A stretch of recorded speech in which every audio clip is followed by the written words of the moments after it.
Welcome in, everybody. It's almost kickoff. Texas football, and the Watch Along Live is going live from I'm in Austin, Texas, the field house at the crossover location where we had our radio pregame today.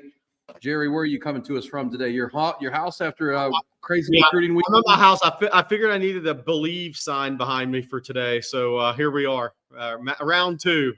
I'm out here with a bunch of big group of Longhorns ready to get after this thing. Have a lot of fun. Last time I did the watch along from this location, Jerry, Texas beat Alabama in Tuscaloosa that night. So let's see if we can bring some of that mojo here, because the Longhorns have a chance to make amends for their one loss of the year. Of course, 11-1, playing in the SEC title game in their first year in the conference. And gosh, about 372 days ago, or 70 days ago, they won the Big 12 championship. And you know, Jerry, that it's 28 years to the day that the Longhorns beat Nebraska in the first Big 12 championship. 1996, they won that game, and now a chance to win the SEC, get to 12 wins, gain the top 2 seed. But pretty big breaking news if you're just tuning in here and you haven't seen the TV broadcast yet. Kelvin Banks came out, did some walk-arounds, and looked pretty gingerly, and then he's in street clothes now. He's not going to play today, so that means Trevor Gooseby, Jerry. Yeah, I mean, look, and you want to have Kelvin as close to 100% for the playoffs as possible. And he wanted to go. Really tough luck for KB, but you want him to be able to go in the playoffs. That's the big thing. And I don't think he could have played effectively today, because if you're on a bad ankle against Jalen Walker and Michael Williams, Smile Mondon, that's not a good place to be as an offensive lineman. So better to try to get him healthy. Give Texas the best chance to win the game. And, that decision was made easier last week, Aaron, with Trevor Gooseby coming in against A&M and playing really well. Now, A&M may not have Jalen Walker coming off the edge, but they have future NFL draft picks. There's more defensive line guys. And I think one of the interesting things about this game early on is how is Kirby going to attack Trevor Gooseby? Because that first go round, Jalen Walker played off that edge against the left tackle a couple of times, right? He had a sack from that position, but it was really Michael Williams and then Jalen Walker working against Cam Williams, I think, more snaps than he worked against Kelvin Banks in that game. I'm interested to see how Kirby, Dan Schumann are going to test Trevor Gooseby. They saw the tape. They know he played really well last week against A&M. But then there's a different pressure now, and somebody has a scout tape against you. And I have a feeling that Kirby's going to test and Trevor's going to be a really good player. But Georgia's going to test him today and see where he's at against their pass rush. Yeah, I mean, you have to. They should. 100%. Well, and there's so much about this game, so many subplots, Jerry. I mean, obviously, 7 weeks ago, Texas got humbled pretty good by this Georgia team, and it's really the worst offensive performance we've seen Texas have in the last 2 years. I mean, even in some losses last 2 years, the offense was plenty fine, and the turnovers hurt them against Oklahoma last year. Washington, the turnovers hurt. This year, though, it was really a physical domination, and that's such a weird – it's an outlier to the rest of the last 20 or 25 games for Texas. So can they make amends? The one thing that's happened since that game, though, Jerry, or one of the things is, Sark has really leaned into this new identity of running the ball and leaning on the best defense in college football, right? I mean, they rushed for 29 yards in the Georgia game the first time. The following game against Vanderbilt, they rushed for just 103. And then from that point on, after that second bye week, they went for 230 against Florida. They went for, ran the ball effectively and ran out the clock against Arkansas. Obviously, the Kentucky game was a great, 250-yard game, and then A&M with Trey Wisner, the breakout star. So, they're going to try to lean into this and then maybe learn their lesson, Jerry, about, SEC football in that game. You have to stay ahead of the chains. You have to be able to run the football if you're going to beat a team like Georgia. Yeah, I mean, look, obviously at the end of this game, if Texas has less than 50 yards rushing, they're going to lose the game. I think that's safe to assume, unless something just crazy happens within this game, like Georgia turnovers or something like that. But I kind of have a number at 125 circled for Texas rushing in this game. If they can get to that 125 mark rushing in this game, that means they've put together drives. That means they've held the ball long enough. That means they've sustained ball control against a really good front seven, the best front seven Texas has played all season, and the best linebacker group in the country, in my opinion. So I kind of have 125 circled for Texas today because you also need to throw the ball effectively against this Georgia defense. This is not Georgia Tech. This is not the same. It doesn't matter what Georgia Tech did against Georgia last week. Different offenses, different quarterbacks, different schemes, all of it. You're going to have to throw it and run it both effectively today against Georgia. These Georgia has a built-in advantage in this game. This game's in Mercedes-Benz. Georgia's accustomed to playing here. I mean, they played Clemson here. They played Alabama in the SEC title game. All these guys here, these captains for Georgia, Michael Williams, Tate Ratledge, those guys, they played high school games here, whether that be a Corky Kell Classic at the beginning of the year or state championship games. All these Georgia kids are very familiar with playing here. It's a big home crowd for Georgia, as you'd expect. Ski Breck in our chat, which always lets us know, said 90-10 was his guess on that, which is more than I thought it would be. So Georgia has some built-in advantages in this game, but it's also sometimes easier to be the road game. And Aaron, I think controlling emotions. It's an emotional game. This is going to be a chippy game, in my opinion, because of the first one in Austin. Georgia could be, if they get out early, they could be telling the Texas guys, here you go again, guys. You're getting the same thing you did in Austin. This thing could get chippy. Or if Texas starts out really strong, Texas guys could be saying, this isn't the first go-round. We're giving it back to you. This game's going to get chippy. It's an emotional game, but you can't make emotional mistakes that cost your team potential chance to win the game. 100% agree. I mean, there's a lot on the line here. The SEC championship. And, you mentioned that senior class for Georgia. I mean, those seniors have played in this game every year. They're 4 straight years, right? They're 52-4, in their careers. So they expect to win. I think Texas ran into a little bit of that. And, this Georgia team's been up and down where Texas has been real consistent this year, but they've been up against their best opponents, right? Tennessee, most recently, Texas, Clemson, even the Alabama game, they came all the way back and almost won that game. Ole Miss would be their worst performance of the year so far, where they were pretty much dominated at Ole Miss. But Texas, without Kelvin Banks at left tackle, Quinn Ewers, I did see when he's 2 weeks removed from the ankle injury, Jerry, he did show up walking into the stadium in his cowboy boots, which is a good thing. Last week he was wearing flats. He couldn't get his foot in the boot last week at A&M. So he was in his cowboy boots and looked pretty good walking into the stadium without a limp. So Quinn, a week better, and he's got this is a redemption game for him. Much like that game with Georgia on October 19th was an outlier for this offense in general. It's kind of an outlier for Quinn. Quinn's played his best games in these big games, and he wants to bounce back today. It's very rare when a quarterback or any player gets a chance at redemption against the same team in the same year, unless you play pro sports. Very rare in college football. And Quinn has that opportunity. That was his low point as a college. There's a bad choice right out of the gate. Jeez, man. You gave up 15 yards. Why not kneel at Matthew Golden? You give up 15 yards right out of the gate and let the crowd get in. These are the things you can't do. I mean, that's a bad start. But Quinn gets a chance at redemption today. That was his low point as a Texas quarterback. I can guarantee you getting pulled in that game against Georgia was his low point as a Texas quarterback. And he gets a chance at redemption today. So let's see. Matthew Golden makes a horrible decision to start. Let's see what Texas can do. They're starting from their own 10.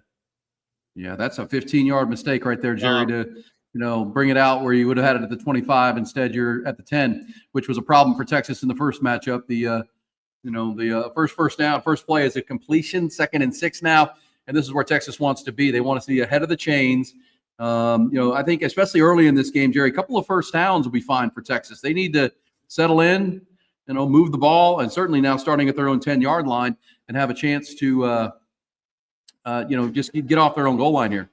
Yeah, so 7 yards on first down. They're going to run it up the guy. They're going to fake it and the tip ball, but still caught somehow by Golden and fumbled. Wow.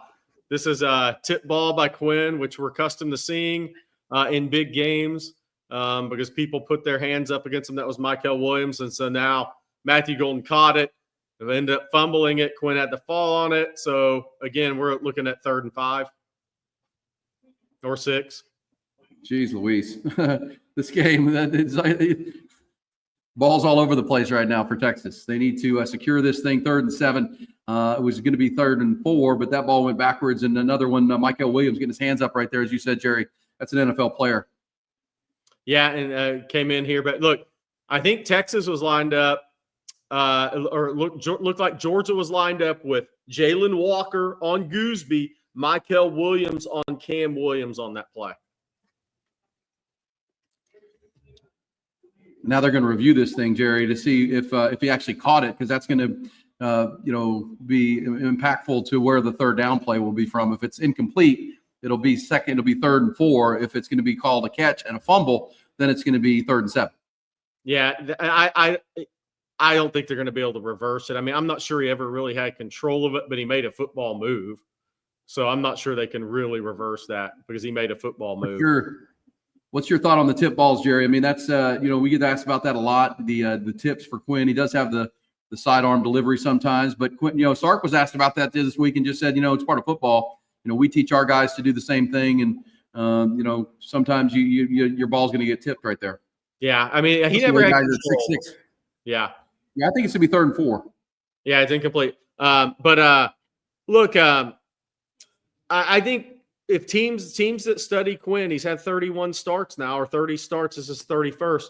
If you don't get there with the initial move on a obvious passing down, you're taught to get your hands up in the passing lanes against Quinn. I mean, especially with the short, the screen game, everything that Texas runs, the perimeter passing game, the short middle stuff. That's the way you're taught against Texas. Washington did it for an entire game. All right, big third down here for Texas. It's going to be 3rd and 4 with an opportunity to get off their own goal line here. See if Quinn can make a throw. And he does. Wow. DeAndre Moore is going to have a seam, and that's a big play. Explosive play on 3rd down, 22 yards for DeAndre Moore out of the slot that time, Jerry. Yeah, they ran the little pick play, but let's call it a slant. We call that a rub. We call it a rub. Call it a rub. Call it a rub, but great job by DeAndre Moore selling the rub. And then Quinn made an accurate throw on the slant, and Georgia didn't have anybody in the middle of the field. Yeah, big play right there for Quinn Ewers on 3rd down. See if that shoots some confidence into this Texas offense. Another quick pass is out, and another near explosive play. This one's for 19 yards to Matthew Golden as the Longhorns are moving the ball now. Yeah, look, Georgia territory, back-to-back plays that account for 40 yards. Good pass pro early. That was a little bit in front of the sticks throw, but it's still – got to have pass pro, the initial pass pro. Trevor Gooseby holding up early on in this game at left tackle for Texas. And so far, this initial script has been sharp for Quinn and Sark. I mean, they kind of know how they want to attack this Georgia defense. And there's the first breakdown in pressure, and Quinn's going to get sacked. Just a loss of a yard, but evaded the initial pressure, and then goes down for a 1-yard loss. There's Jalen Walker that time. Yeah, that's so how does he get up? How does he react to that? But he stepped up. Somebody said self-sack. That's not a self-sack. I mean, that was a pressure up the middle from Georgia on that play. That was not a self-sack. He did. Let's see how his mobility is after that. Here's the first true run play to the outside. It's going to set up 3rd and long here. That's a gain of 2. Sack loses 1. Trey Wisner gains 2, so 3rd and 9 here. The Longhorns did convert. By the way, that conversion on 3rd down a little bit ago that went for the explosive play. Remember, they started 0 for their first 13 last time against Georgia on converting 3rd downs. Went 2 for 15 on the day, so that was a good thing to see with the initial one getting converted. We'll see what Texas can do here. Yeah, 3rd and 9 coming up here from the 41. Looks like we may have a little yellow.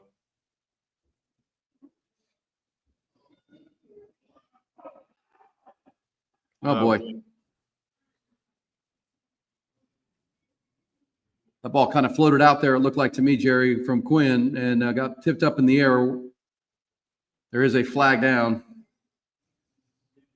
That was a cross-hash throw, right, from the one hash to across the other side of the other hash, and it kind of hung up there a little bit.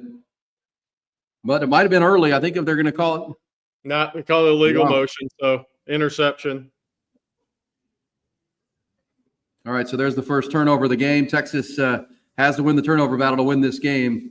That ball took a while to get there. There wasn't a ton of zip on that throw right there, Jerry. No, not at all. Isaiah Bond also didn't really fight for that football. but that ball was late, not a lot of zip on it, and it just tipped right up to the Georgia corner right there, right in his hand, kind of a fortuitous bounce. But again, that ball's got to have a little more mustard on it on that route. Felt like it, right? It kind of, especially, I mean, he's throwing from one hash mark across the other and to the deep out, and it kind of floated. And then Isaiah Bond didn't do him any favors. I would agree with you on that. So 1st and 10 from the 33, and Georgia's going to go quick game out to the flat to one of the tight ends. I think that was Lucky, was it not? Yes, it was, but a good tackle by Texas coming up to make the play. Yeah, I think Georgia's going to attack with the tight ends and run game early. Not try to put as much on the Georgia wideouts because they don't want drops early in this game, getting in the head of Carson Beck. Let's see how they attack, though. They're in pass shell over 70% of the time, a lot of games this year. A good tackle by Manny Muhammad that time. They go short game again, and this one's going to be, I think, just short of the first down, or maybe got it. Yeah.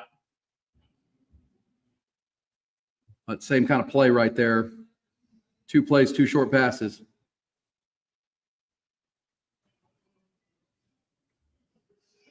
All right, that's going to be first down on 3rd and short.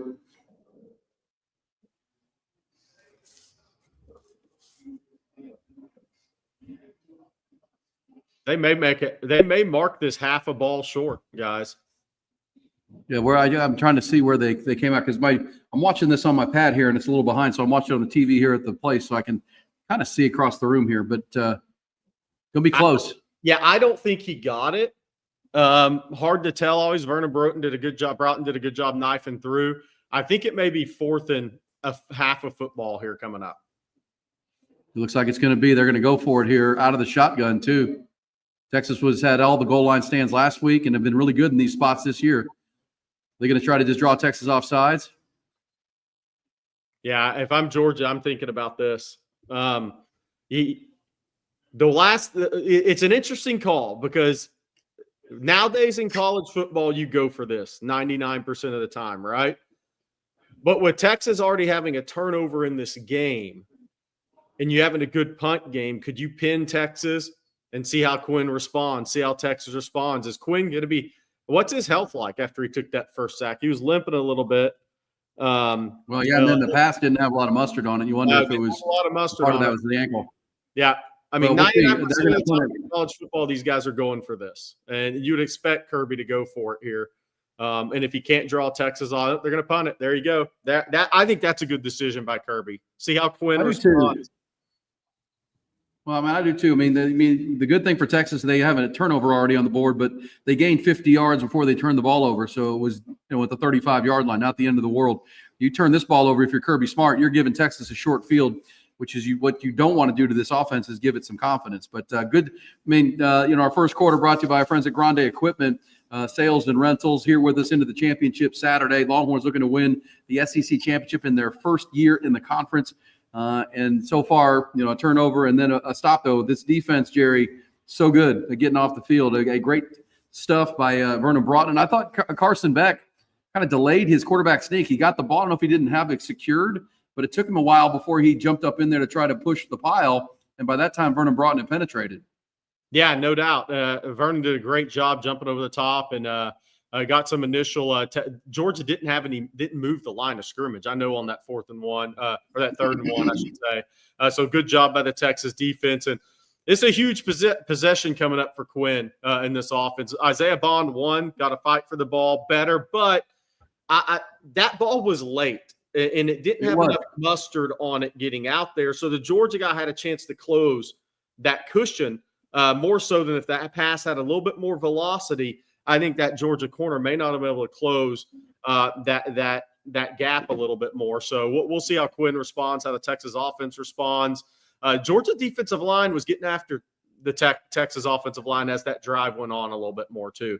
So let's see how Quinn and the offensive line respond and how Sark responds from a play calling standpoint.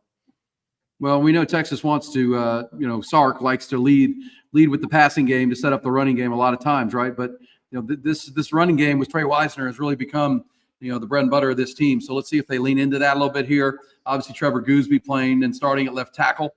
against this group. And this offensive line that's now a finalist for the Joe Moore Award, Jerry, they want some redemption from the first time around. Yes. And, everybody watching this game. Yeah. Hey, by the way, good first series by the Texas defense. Tackled well. They got 8 yards on a little quick game. Yeah, 100%. I mean, but if you could get a 3-and-out against Georgia, you're doing something. I mean, Georgia's offense, they've had the drops this year, but this is a really talented offense that's averaging 32 points and 419 yards a game. Sugar Poppy says, thanks for the super chat. Impossible not to cuss in front of my kids. I would think so in this game. This is a high emotion game for the players and the fans.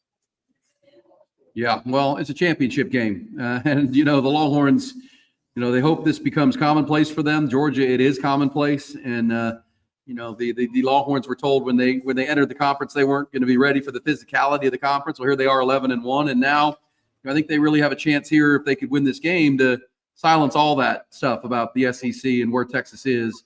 Schedule wasn't hard enough this year or whatnot. But, obviously Georgia is the standard in this conference, Jerry. They are the standard in college football. They've been in this game 7 of the last 8 years. And, you find a way to win this ball game. You secure that 3.5 weeks off. You got a left tackle that could use it, a quarterback that could use the time off. And, you also, really solidify yourself as a team to beat come tournament time if you win this ball game. Yeah, absolutely. By the way, the chat's talking about that play where the ball's intercepted. Here's the issue with the play. Bond moved anyways. It would have been a 5-yard penalty anyways, illegal motion. But all right, so second offensive series for Texas here from the 13, 12.5. This is a bad field position for the second time. It was the 10 to start with, and now the 13. And there's going to be nothing on the edge that time. It's going to be a negative play.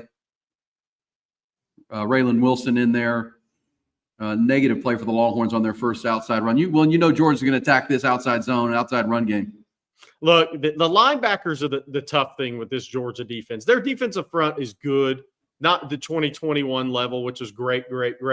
It's their linebackers, the best group of linebackers in college football. And can Sark come up with a plan against these linebackers? That may decide Texas' fate in this game offensively. There's Jaden Blue, and that's going to go for nothing. Right now, the Longhorn line getting blown up at the line of scrimmage. That's another – they're going to give them a yard on that? Nope, loss of 1. So now this will be 3rd and 14, which is where Texas doesn't want to be. This is why Kirby Smart punted the football a minute ago. Yeah, that's exactly right. This is – most coaches would have gone for that on that 4th and 1, or they took a 5-yard penalty. But look, this is why you punt the football. If you got really good defense and you think your front seven can win against the opponent's offensive line, that's why you punt the football. All right, see, this is a 3rd and 14. Longhorns have they converted their first one. Let's see what we get here. Oh, wow, big play. How about that? Huge. Matthew Golden, 51 yards down the right side. And the Longhorns in business now. That's the second explosive pass play on a third and long for the Longhorns in this game, coming out of the 21 pack or the 21 personnel. Target to motion, as Rod would call it, to Matthew Golden, who's become really his favorite receiver right now. Caught him in zone. Quinn made a tremendous throw outside the numbers. When Quinn makes really good throws outside the numbers, that's great for the Texas offense. And there you see Georgia blowing up another run play. Texas is going to have to establish something on the ground here. But Quinn with a tremendous – when he throws it well outside the numbers, good pass pro. Caught him in a bit of a zone, or the corner jacked up the coverage there, but a really good throw by Quinn.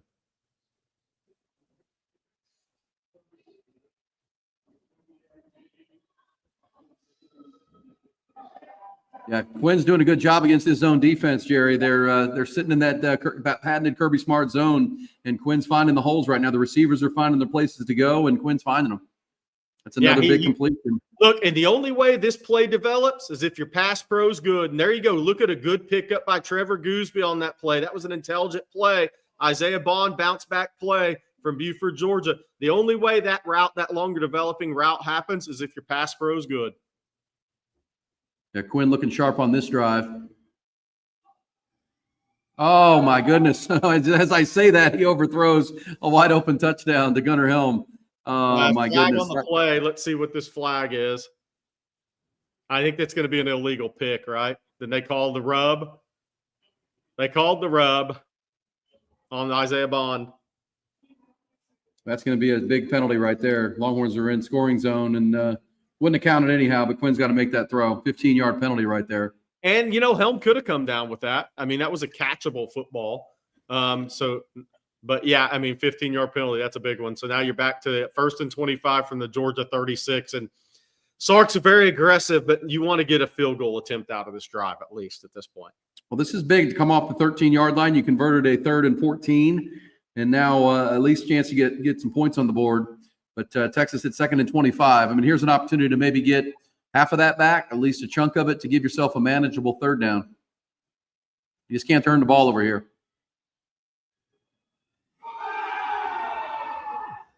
Another good throw from Quinn. That one was dropped, and the Longhorns that was a great throw. More. That was a great throw by Quinn. I mean, that was a great throw. Some people are complaining in the chat, but where else do you want a ball to be? I mean, he put it right where this guy could run through it. Georgia defensive back made a good play, just went through the arms of Matthew Golden. That was a really good throw. I think the goal here now, 2nd and 25. You want to get back to manageable here, but they're taking shots down the field, Jerry. 114 yards total for Texas already. Quinn's already at 117 yards passing. Little throwback screen here that's going to get gobbled up, and now you just got to get back into field goal range. Yeah, this stuff doesn't work against these Georgia linebackers. Now, this maybe you catch them one time on an all-out blitz, but if it's not an all-out blitz, you aren't beating these Georgia linebackers with these plays. Jalen Walker's too smart of a football player. These guys can really run. So, yeah, now you're trying to get it to a field goal. You want that field goal in the left hash.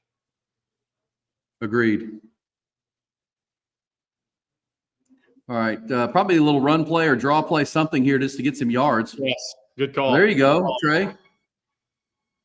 All right, straight on. I mean, this is, look, a 40-yard field goal, straight up, straight down the middle.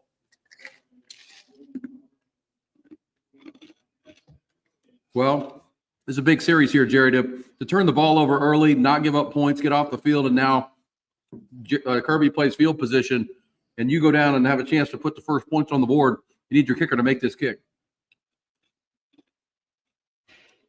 Fast-moving first quarter. We're already down unto 5 minutes to go in the quarter, but the Longhorns have a chance to take the first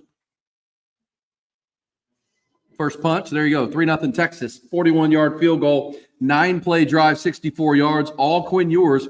He was 6 for 9, 117 yards, and that interception. Hey, look, it wasn't on the right hash, chat. What happens when Auburn's off the right hash? That percentage is up over 80 to 83% in his career. So center, left hash, Bert Auburn's a really, really good kicker. Right hash, he's had some issues, especially this year. So 3-0 here. Now, look, Texas has moved the ball twice. Okay, I mean, they've done a really good job moving the football. That was the first run for Texas, obviously, and Georgia was willing to give that up. Maybe not that many yards. Somebody false stepped at linebacker, but got out of position. But they were willing to give up a 7-8 yard run on that play and force a 45-yard field goal with a kicker that has been struggling a little bit. But again, Texas offense looking really good in this game early on. When Quinn's hitting outside the number throws, that's a good sign for Sark. That really opens up Sark's playbook.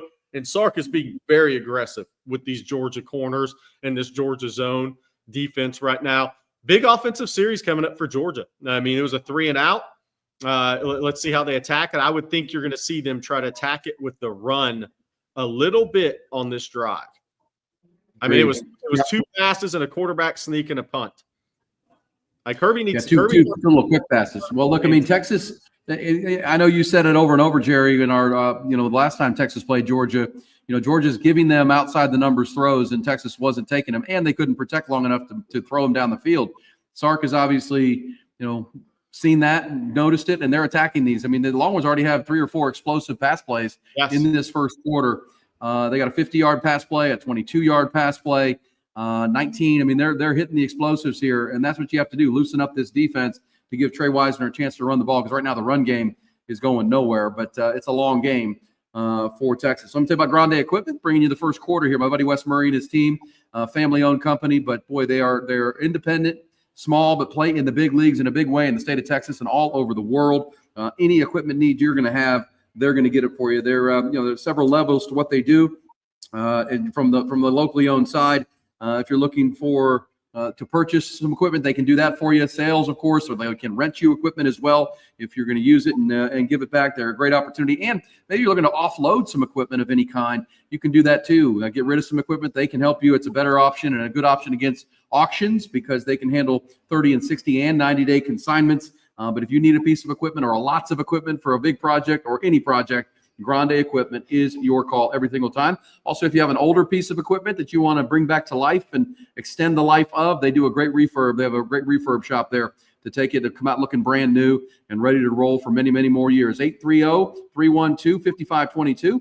That's the number. Just go to the website, though, easiest way. They also have a new app that you can download to your phone. If you use equipment a lot or need some equipment for any project, it's grandeequipment.com. That's grandeequipment.com. You just said it, Jerry. Big series here for Georgia. Feels like Texas has moved the ball a couple times. Georgia did force a turnover, but so far your total plays are, Texas, only 3 total plays for Georgia. One of those a punt. Texas has gone up and down the field on 2 occasions, already over 125 total yards. Yeah, no doubt about it. And look, guys, somebody in the chat, we're talking about the screen game. I think that throwback screen to Gunnar Helm, and I know Walker beat Gooseby on that play, but those Georgia linebackers are really good. I think the wide receiver screen game has a better chance to work here than the throwback screen game. The only way that throwback screen game works now is if you catch Georgia in a 7-man blitz because their linebackers are just too good and too athletic. They're not going to get that out of position unless it's in a 7-man blitz. So I think the wide receiver screen game can work, especially the reason is Texas is stretching the field outside the numbers. So that's going to get Kirby and Schumann's respect now, and we'll see how Georgia comes back defensively if they go man. See if they go man a little bit more here. But the big series for Georgia, they got to get a couple of first downs and move the football, and there you come with the run, and Texas stuffs it. Well, there's Tapp again, being where he's supposed to be, which is very normal for him, getting in the face and coming up. And look, I mean, this Texas defense, even with the loss the first time around, has to be pretty confident against this Georgia team. And Trevor Etienne was.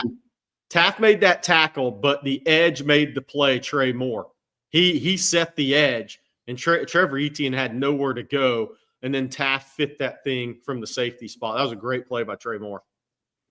I'll tell you what, Trey Moore's playing some of his best football this season here, the last 3-4 games.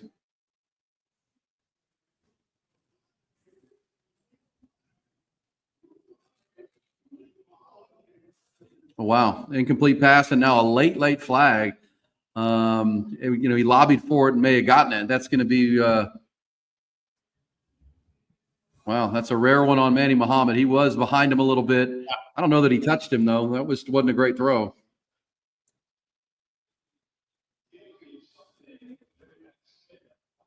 What'd you think there, Jared? Yeah, I mean, look, he grabbed. I mean, when your arm's up on a corner, wide receiver's shoulder running a go route, they're going to throw the flag on that. Especially when he becomes the intended receiver. Yeah, you're right about that. All right, first down, Georgia. Texas with 2 penalties now. Last one was big, too. Isaiah Bond with the offensive pass interference that kind of forced them back into field goal opportunity. Uh-oh, ball. Nope, this is another negative play. This defense flying around right now, as usual. Anthony Hill. Yeah, Anthony Hill, Texas defensive front is holding up really well against Georgia in the run game right now.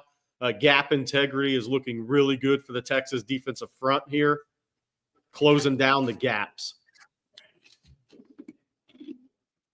That was Barron Sorrell with the initial negative, the pressure and penetration that forced that play and really killed it.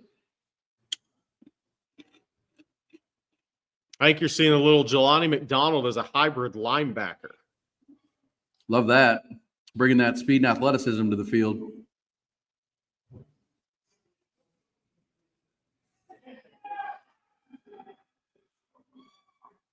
Texas is playing really fast on defense. And, this is a fast track, Jerry. Texas has never played on this field, but typically, it's known as a fast track in football that you can, if you're fast and speedy as a team, it kind of really shows up on this field in Atlanta.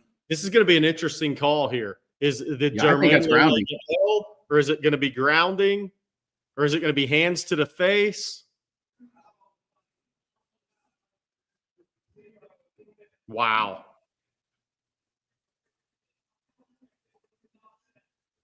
Well, that's a tough roughing the passer call, isn't it? I don't agree with that. I thought the PI was an okay call, but is this really roughing the passer, guys? He's on the move. That's not roughing the passer. That's a horrible call. He's trying to get.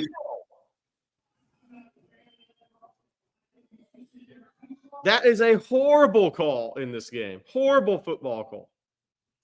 Yeah, I mean, I don't know what a player's supposed to do. I mean, he's actually kind of going for the ball a little bit, and he's falling to the ground. There's no penalty there, guys. No penalty at all.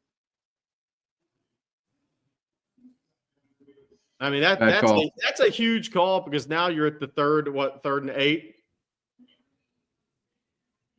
Yeah, 3rd and 9 now, but yeah, it would have been 3rd and a long way. Yeah, that would have been 3rd and 25. That was a horrible call. All right, well, Texas will get off the field here, but yes, that's typical these days of football. But look, I can live with the PI on Manny because he had his hand on the good job there, Andrew Makuba. Andrew Makuba, great job there. I can live with the PI call on Manny because if you put your hand up on the shoulder pad of a guy running a go route, that's going to get called a lot of times. Yeah, especially an intended call. All right, Trey Moore looks like you got a tip on that one. Longhorns as normal getting off the field. If you have to go the length of the field against this Texas defense, that's not a good opportunity, even though that was a bad call. Longhorns are going to force a punt and going to get the ball back. They've moved the ball twice. We have a Quinn Ewers interception, but also Quinn Ewers engineered a field goal drive on the last drive as we approach the end of our first quarter, brought to you by Grande Equipment, sales and rentals, independent, family-owned, just great people at grandeequipment.com. That's an advantage so far, though. Field position has been all Georgia. It's another good punt right there. Yeah. But it's a touchback. Longhorns are going to get Longhorns. I was looking at it. It looked like maybe he got it out of bounds. No, it's going to be a touchback. So the Longhorns will have their best field position so far. Yeah, starting at the 20. Hey, best field position. Look, can Texas establish a run? And what's Georgia going to do defensively? They've been playing kind of the two shell look, but does Georgia go a little bit more man and bring some heat now? Because they try to get Quinn out of rhythm. He's 6-9 in this game, and there's been, like you said, Aaron, there's been 3 explosives. So Georgia's going to have to do something. Quentin says, Jerry, you'll get some water. Georgia's going to have to do something here defensively because Quinn's in a groove, and they're giving up too many chunk yardage plays. I'm thinking they're going to go man and bring some numbers right now and try to get some hits on Quinn and try to get him out of rhythm. Because the first game, they got him out of rhythm immediately. This game, Quinn's in a rhythm. That's a big change. When Quinn is making throws outside the numbers down the field, Steve Sarkisian has his entire playbook in the passing game at his disposal. Yeah, I mean, as you said, Matthew Golden's already got 75 yards receiving on 3 catches. He's got 50 yards along, but DeAndre Moore's got a 22-yard catch. Isaiah Bond's got a 22-yard catch. So they're hitting it down the field. Jerry, if the defense forces this game to the air on the backs of the QBs, do you like our chances more than Georgia? I do, because Georgia wide receivers don't catch the football or haven't this year consistently. And maybe they do today. But I take the Texas receivers over the Georgia receivers in a ball in the air down the field game for sure. And look, quarterback-wise, if the same thing's been true with Quinn all the way through at Texas. If you don't get pressure on him, he is an elite thrower in the intermediate game. And if he's on outside the numbers in the vertical or intermediate game, then teams are in trouble if they don't get pressure on him, because Texas has too many weapons at wide receiver, tight end, and the guy that's calling plays is really good at setting it all up and scheming it all up. So I do like Texas in that scenario because Georgia's had more drops than any other receiver core in college football this year. Yeah. They don't catch the ball consistent. There's no doubt about it. Longhorns have come out and look a lot sharper than obviously the first time that they played the Georgia Bulldogs, but 3-0 Texas, and now an opportunity to see if they can go get some more points here at the end of the second quarter. They're going to have their best field position at the 20-yard line. Our first quarter is brought to you by Grande Equipment, sales and rentals. Once you get to know Wes Murray, he'll be a friend for life. I promise. He's one of those great people that doesn't have an enemy, and everybody loves Weston and his son Weston and the whole team there. So if you need equipment, you do construction, you have projects, use Grande as your source, whether it's sales or rentals for a project. If you have work to do out at the lease or property and you need a piece of equipment, they can do that for you too. Simply the best. And man, they are independent, family owned, but playing the big leagues in a big way. Whatever you're looking for a piece of equipment, they've got it done. Plus refurbish your old equipment. If you need to sell some equipment, they can handle that as well. They do it all in the equipment space. Grande Equipment, huge Longhorn fans to boot, at grandeequipment.com. All right, Longhorns with their third possession. It's been all through the air. Longhorns would like to probably get some run game going here too if they could, but so far Georgia has snuffed out anything on the edges.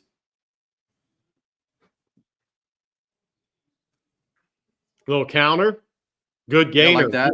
Yeah, hey, gain the on offensive line pushed the defensive line for Georgia, the front seven. They were hats on bodies there, and that was an easy 5 yards for Trey Wisner. It doesn't get any easier than that to run game against Georgia without a mobile quarterback than that play right there. Yeah, that's obviously the perimeter stuff Georgia's going to be on top of. So you are going to have to make some bones between the tackles here, and that time they certainly did. So back-to-back runs and a first down for Texas, getting behind Trevor Gooseby, and that's a 10-yard run right there for Trey Wisner, his best run so far. Yeah, that was again really good push up front. Good job by the left side, Trevor Gooseby on this play, and Hayden Connor. Hayden Connor had a rough first half of the first quarter. Got a good block there. Gooseby, good block there, just staying a hat on a man right there. And Trey Wisner subtly just moving in between the tackles and getting 10 yards out of it. I kind of like Sark realizing that maybe there would be some pressure coming, and there it is as they run play action, but they come with the linebacker safety blitz that time. That was a linebacker beating Gunnar Helm on that. That was not on the offensive line. That was a linebacker beating Gunnar Helm, and that's the sack, and now you're behind the chains big time.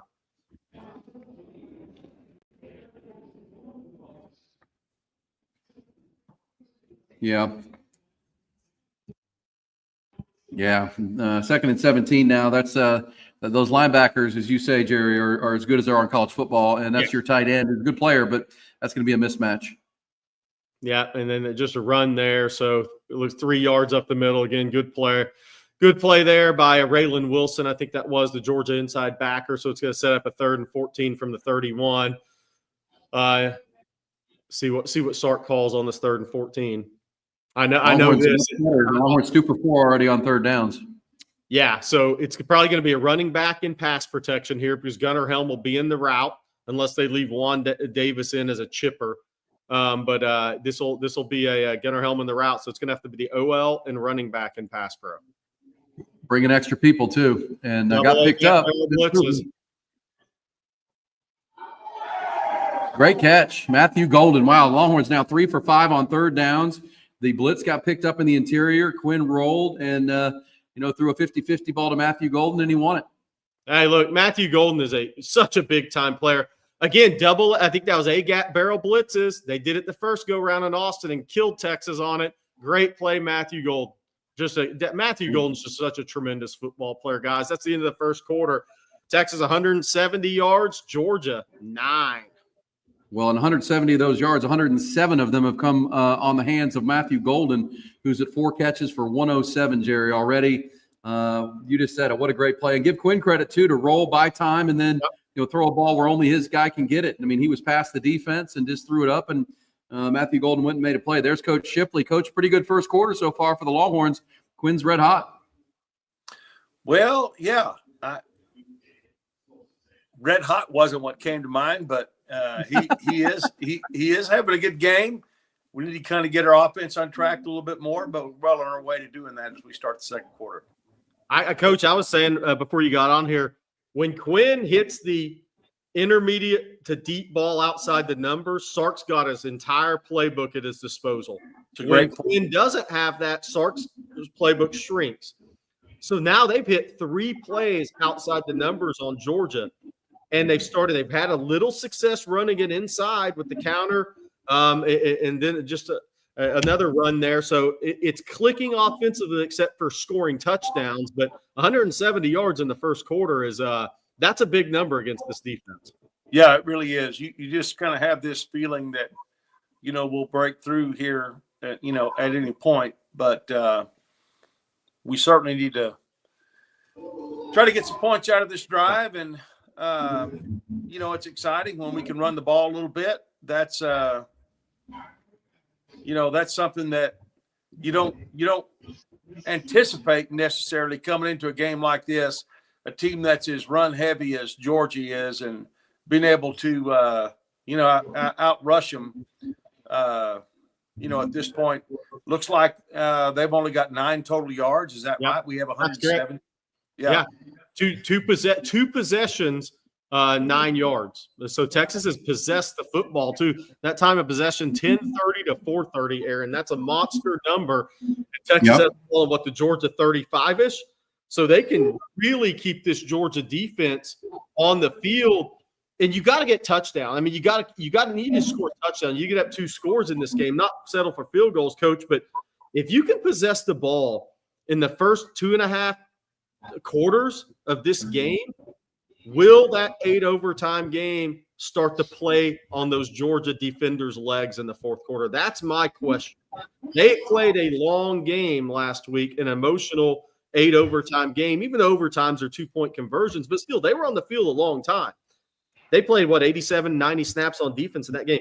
If you can possess the ball the first half of this, first 2.5 quarters of this game, see what type of legs Georgia has in the fourth quarter. Yeah, that's 100% agreed. And it's 20 plays to 7 so far. The Longhorns just converted a 3rd down.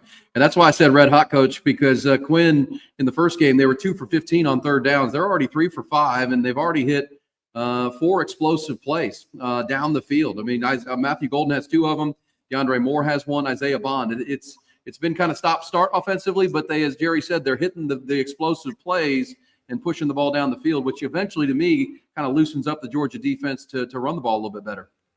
Yeah, no doubt. The big play to Matthew Golden, the 50-yarder, was really what we needed to loosen up that defense a little bit. Let's hope we can continue to move the ball successfully and try to get a little cushion here as we start the second quarter. All right, Longhorns with the ball going the other way now, and a little fall to the flat, so that's going to be a positive play. There you go. Appreciate that super chat, G-Man. That's good stuff. Thanks for the awesome recruiting and team coverage this season. We took Justice Terry and about to take Georgia. And you told me on the radio today, Jerry, that the Georgia fans are big mad about this Justice Terry decision. Well, yeah, they did not like that one. I mean, look, they can handle losing a 5-star defensive lineman to Auburn. But when Georgia comes in, or Texas comes into Georgia in year 1, that's a big deal now. Oh, that's a great run. That's a face mask. That's and not a face mask. Face mask. Did they not throw the flag? Okay, they did. There is a flag down. There is a flag down. Hey, look, Texas is getting the run game going here now. If this is a face mask as it should be, Texas is going to have the ball at about the 14. Yeah, this is great. It's exactly what we needed to do. What? Yes, holding on offense, personal foul, face mask on defense. Oh my goodness! Who did they call holding on? Had to be on the receiver. Had to be receiver on the perimeter. That's all it could have been on that play. There was a hold on 7, which somebody on Texas, they probably called a hold on 7. Whoever is blocking 7. Let's see. Matthew Golden. Matthew Golden. With the hold. Yeah.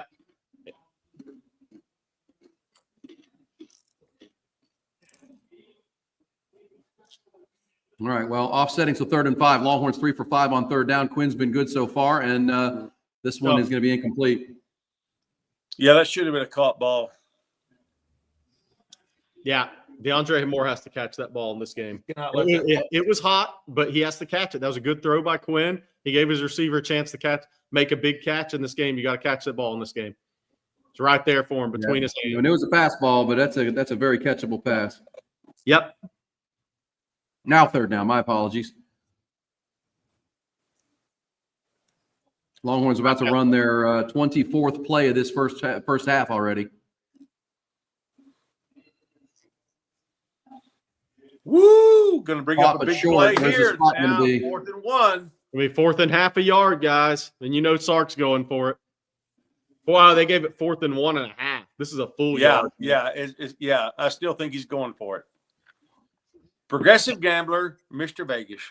Yeah. Yeah. Well, and look, for your kicker, you're on the right hash, Jerry, which I know you don't like. No, I don't like that. Oh, we got Arch in the game. 4th and 1, baby. We've got the Arch. Here we go. The Arch Manning package is making its debut. Yeah. 13:06 to go on a 4th down. I wondered when he was going to come in the game. Georgia knows he's in there too. Oh, great Nice. job. Direct snap. Great play. Great play right there. Yeah, riverboat Jaden Blue to moment. the outside. Dustin. That's right, Jerry. Riverboat moment. Yep. How about that? Snapped it through Arch's legs. Oh, do you see Arch That's a widen great out play. his legs? So the snap could go through his legs. That's a hell of a play. That's a hell of a play by Malachi Starks too to not get. I mean, that could have gone to the house if you're, seeing your safety's not paying attention. That's a great play call and a great play design and an execution. All right, Longhorns again. They're now to 26. We're going to get a hold on the left tackle, I think, on Gooseby on this one. Or the puller.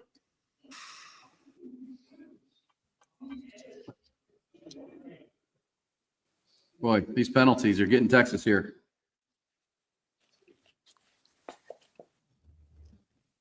I mean, we're about to go over 200 yards, Coach, and it's just, man. Well, I agree with you. I mean, it's unbelievable that Georgia has 9 yards offense. Again, time of possession. I mean, the time of possession for Texas is crazy in this game. Yeah, it really is. Yeah, there's Isaiah Bond's not having a great first half here, guys. He's got an offensive pass interference call and now a holding. And Longhorns have to be careful. I mean, this Georgia on the perimeter, man. They're different level athletes, and you can't reach and grab them. Stalling these drives out. Now a sack. Yeah. Bring up 2nd and 20 plus. Yeah. That was Warren Brinson winning against DJ Campbell. There on just looked like just a pretty much they run a little twisty stunt, not just a bull rush on DJ Campbell, knocked him back into the quarterback. Yeah, Quinn was going to step up and try to do something, but yeah, that was too quick, too easy for Georgia. Now 2nd and 20, and these penalties are becoming. I mean, there's a couple have been offsetting. But again, the Longhorns are, they're 27 plays to 7 total plays for Georgia. I think you're right about that. That overtime game may come into effect later, but you got to get some points on the board here. Take advantage of all this offense. That ain't good. That's not going anywhere. No, we're about to get out of field goal range if we don't watch out. Yeah, and we are now. It's 3rd and 26 from the 41. Those long developing perimeter plays against these Georgia linebackers, that's not where you're going to win in this game. You're not. These guys are too athletic. Watch him close to space. The blocker ain't going to get there. He's just too athletic.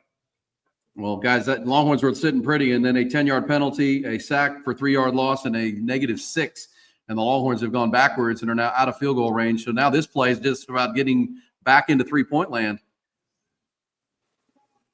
And they're going to do that. Nice throw by Quinn. Another good 3rd down execution play. It's going to be a 41-yarder from the right hash, guys. This is where Auburn struggled. Let's see if he can make one from the right hash. This is his struggle spot as a kicker. Yeah, another problem that time with the snap. Quinn was not ready for that ball. Major snapped it. Jake snapped it a little bit early. Didn't look like Quinn was quite ready for it. That drop from DeAndre Moore on that drive was pretty big. Yeah, that was big. He had some running room too. There we go, guys. 42-yard field goal from the right hash is good, and the Longhorns go 14 plays, 56 yards. They have nearly 200 yards of total offense and lead it 6-0. That's it. 2 field goals, but the one turnover did not create points the other way for Georgia. So the Longhorns really controlling this game right now. Georgia's got to get something going offensively. But the one thing we know about this Georgia team, guys, they've been down in games and they'll come back. That's the thing about Georgia. So you just got to keep pouring it on where you can, and you got to put some balls in the end zone here at some point.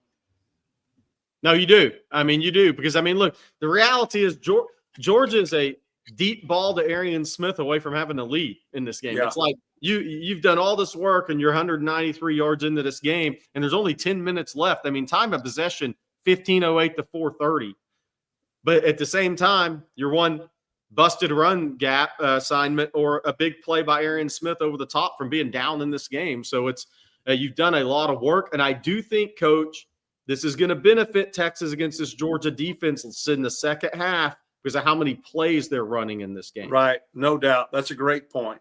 Great point. Yeah, they're at 28 plays already defended for Georgia, only 7 plays run for the Bulldogs the other way, and 2 field goals on the board. And obviously the penalties guys have heard a lot. I mean, the 3 penalties for 40 yards, but the Isaiah Bond penalty came when they were in the scoring zone for pass interference. Yeah. Now a holding when you're in the scoring zone.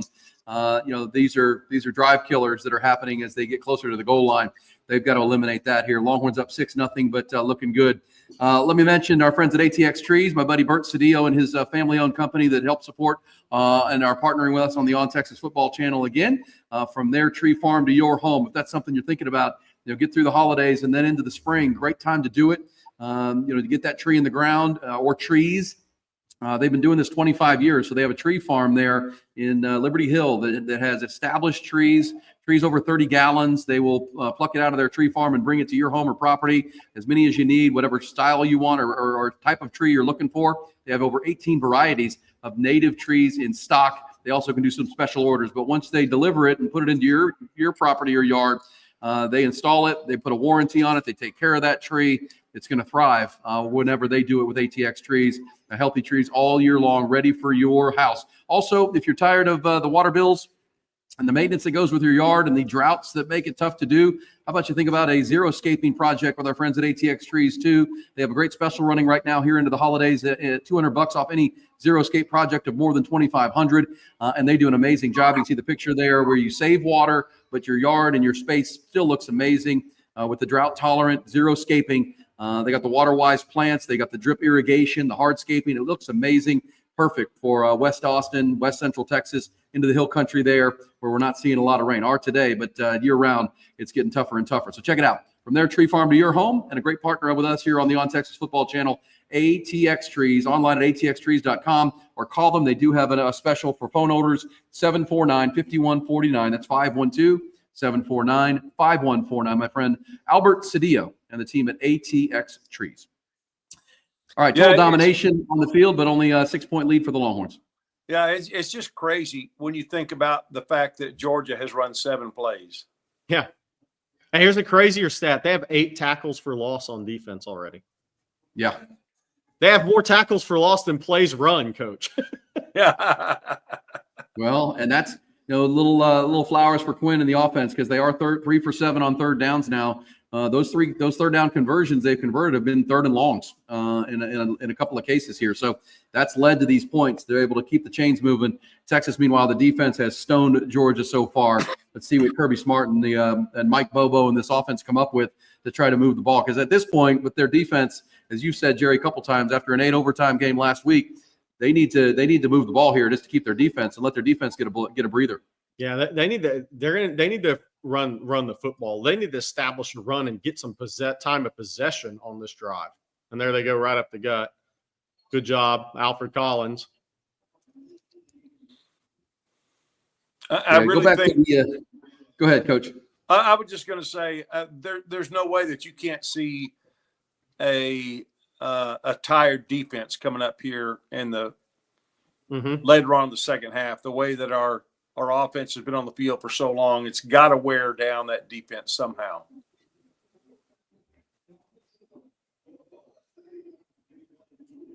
Well, so far this Georgia offense, remember that Ole Miss game where they couldn't really move the ball. So far, Texas is kind of replicating that game plan.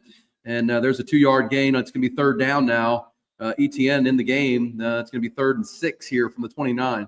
Yeah, there's a flag. Offensive, defensive offsides. Jeez. Yeah, I saw that from my vantage point here too. That was on the right side. Too. Yeah, who was that? Bosick, whoever that was on the end. Ethan Burke, yeah. That's not a favor done. Yeah, and you now can see him lined up offsides. You can see it right there. He is. He's offsides now by 4. half a yard.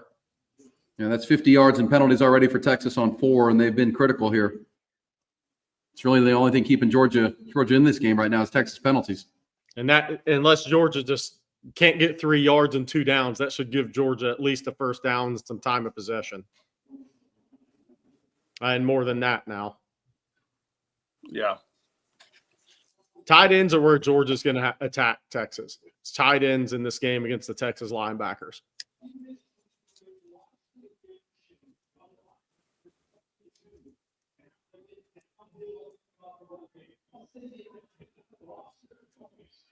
Yeah, that penalty allowed that to be a play action pass right there, right? I mean, if it's 2nd and 7, you can't do that.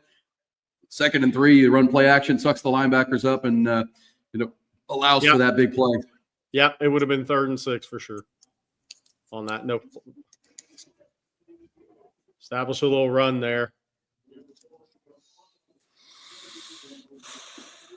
8 yards first down by Trevor Etienne. He was questionable for this game, and there's been talk that maybe he's thinking about jumping back into the portal on Monday. We'll see, but he's playing today. Good vision, good patience, good cut to the backside there.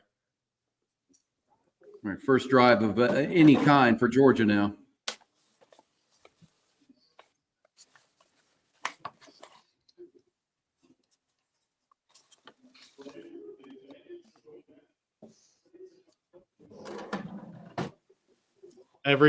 Look, another tight end on a little delayed route there with Beck on the move. If you watch, a little delayed there. Yeah, they had the original, whether that was the primary receiver covered, and they brought another one behind it and got the first down.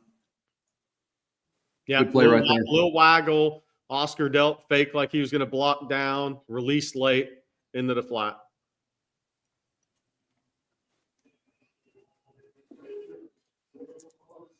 This obviously, and I don't want to say it all goes back to that offsides, but it feels like that offsides that made it 2nd and 3 and not 3rd and 6 kind of jump-started this offense a little bit.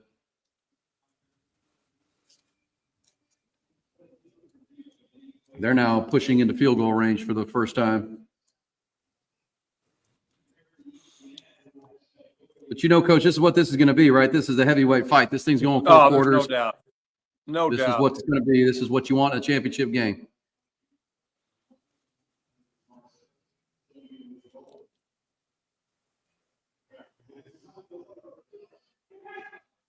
Good coverage.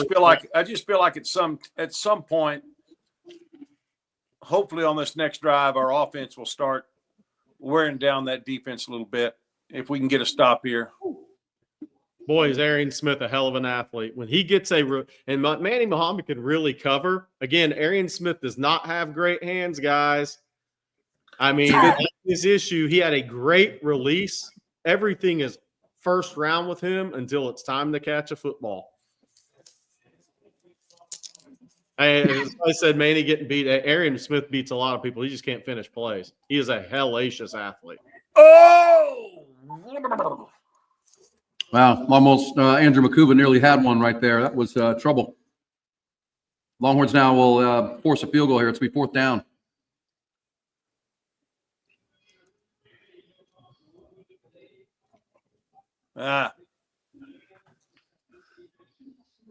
Let's see if Georgia's NFL kicker will miss one today. Great coverage, Johnny Barron. Tip ball drill. No, well, I think if Makuba doesn't run through that, it might have been Michael Taft catching it on the ground right there on that tip ball. Dang, that was close. All right, field goal good, and it's going to be 6-3. That was a much-needed drive for Georgia now halfway through the second quarter. 193 yards for Texas, only 53 for Georgia, but only a 3-point lead. And as you said, Coach, now the Longhorns get the ball back, maybe a chance to go see if there is some wear and tear on this Georgia defense, and then go put the ball in the touchdown here before the half would be massive to take a 2-score lead. But the Longhorns have to stop committing penalties on the offensive side, especially when they hit the high red zone. Well, not only that, but how about a 6-minute drive? That would be just what the doctor ordered. Yeah. Look, if Georgia ever needed to get off the field on defense, it's right here. If they give up one of those drives, Coach, they're going to be gassed in the second half.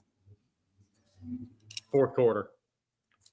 Let's talk about Quinn Ewers so far. 11 for 15, 170 yards, and a one interception. Now, that one was right after he got sacked and kind of threw late and didn't put a lot on an out route across the hash mark. But other than that, really has been good.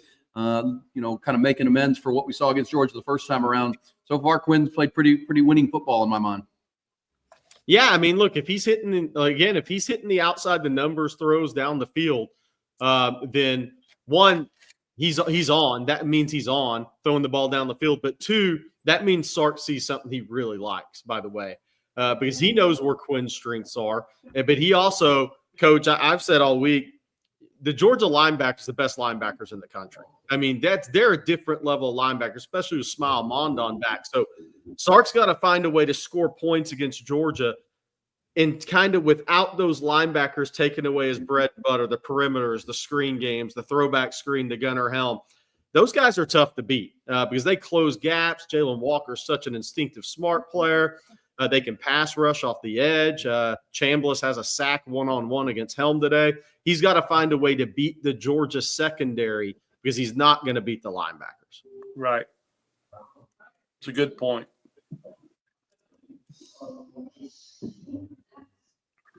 All right, so 193 total yards to 53 where we're at. This time of possession, 15:08 to 8:20 in this ball game right here. You don't want to be the team that only kicks field goals in this game because you will eventually lose, I predict. So you got to score a touchdown, in this game, either in this drive in the third quarter. You don't want to be in a field goal contest here. Somebody will eventually score a touchdown. You don't want it to come down to the one team that scores a touchdown. But Texas needs to finish off one of these drives with a score here, maybe either this drive or in the third quarter to prove to themselves they can do it today. All right, halfway through the second quarter, Longhorns up 6-3. But you're right, guys. Right now, if you look at the stats, the average yards per rush, right? Georgia's 1.5, Texas 1.8. Kind of feels like the team that can establish a run game here may be able to take control of it because Texas did on that last drive that resulted in the second field goal. Did begin to run the football a little bit with Trey Wisner, who's now to 33 yards on 8 carries. Might want to pick that back up and. When they were running between the tackles, look pretty good. It's just really about penalties. As somebody pointed out in the chat, Texas has almost as many penalty yards as Georgia has yards. Texas has to stop doing those negative plays are killing Texas right now. As you said, eight tackles for loss for Georgia, and you throw the penalties on top of that. Longhorns are getting explosive plays, but they're giving up too many negative plays. Yeah, they are. And look, this is a big first down here for Texas. You can't get behind the chains, can't give up a sack. Can't have a run for a 3 or 4 yard loss.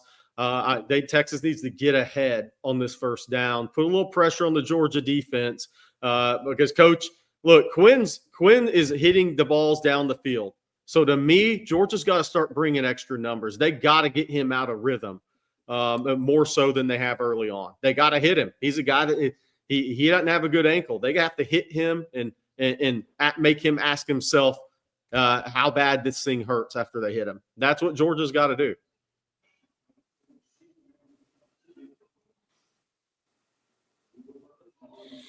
All right, incomplete on first down. Ryan Wingo with his first attempt of this game is short to the right side. Now it's going to be second and 10. Longhorns need to stay ahead of the chains here.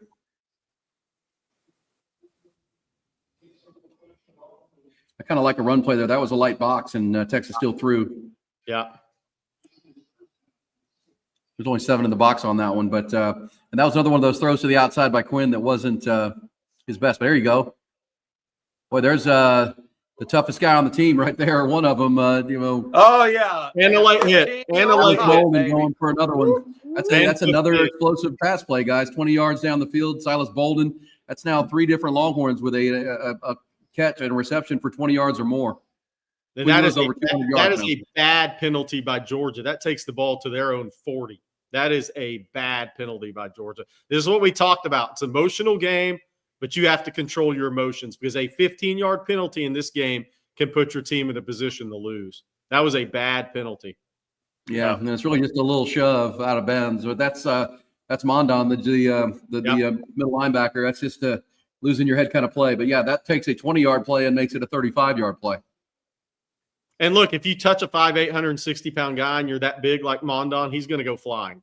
So you just can't do it. All right, Longhorns need to keep the pedal down and not commit a penalty here. See if they can push this thing into the end zone. There's a throw out to the right side again and incomplete. Bingo. You got to catch that one in this game, man. That's 2.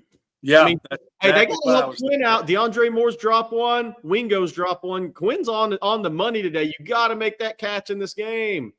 Yeah, it was a great throw. Golly. He ran a great route. He had the separation, didn't finish the play. Yep, that's a couple. This is where the Longhorns have started to make their mistakes, and that's why they've kicked 2 field goals. Oh, nice catch that time, guys. Nice catch that time. Great job, wow. Silas. Is Silas Bolden the toughest guy on this team, Coach? He got smoked. Pound for pound. Wow. He's fearless, isn't he? Oh, my gosh. He only knows that might have been targeting. I wonder if they don't look at that. No, he's below. No, we got his shoulder to the shoulder pad. But yeah, I mean, he catches that, and Ryan Wingo dropped one right in his hands. Yeah, that's how you earn trust in your quarterback right there. Longhorns time to run the football now, Coach. Yeah, about to be under 5 minutes in this game, second quarter. Nice, good run. Yeah, 5 yards. That's good on first down. Quinn's now over 200 yards passing, guys, in the first half, 205, and that 1 interception, 13 of 19.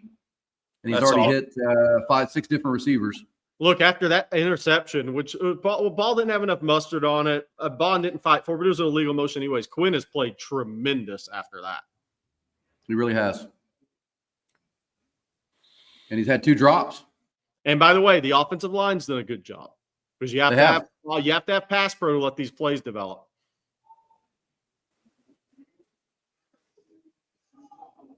That was a good throwaway. Right, incomplete, be 3rd and 5, and get rid of that ball. And that play was kind of snuffed out from the beginning. It'll be 3rd down. Longhorns are 3 for 7 on 3rd down so far, much is far better than it was last time around against Georgia. I think they went 0 for their first 13 on 3rd downs against Georgia in that first game. I would have liked to seen a run on that 2nd and 5, Coach. They're getting getting 5 or 6 a chunk on the ground. Yeah, they are. This 2-down territory, Jerry, at the no, it's not. It's I agree right with you. hash, but no.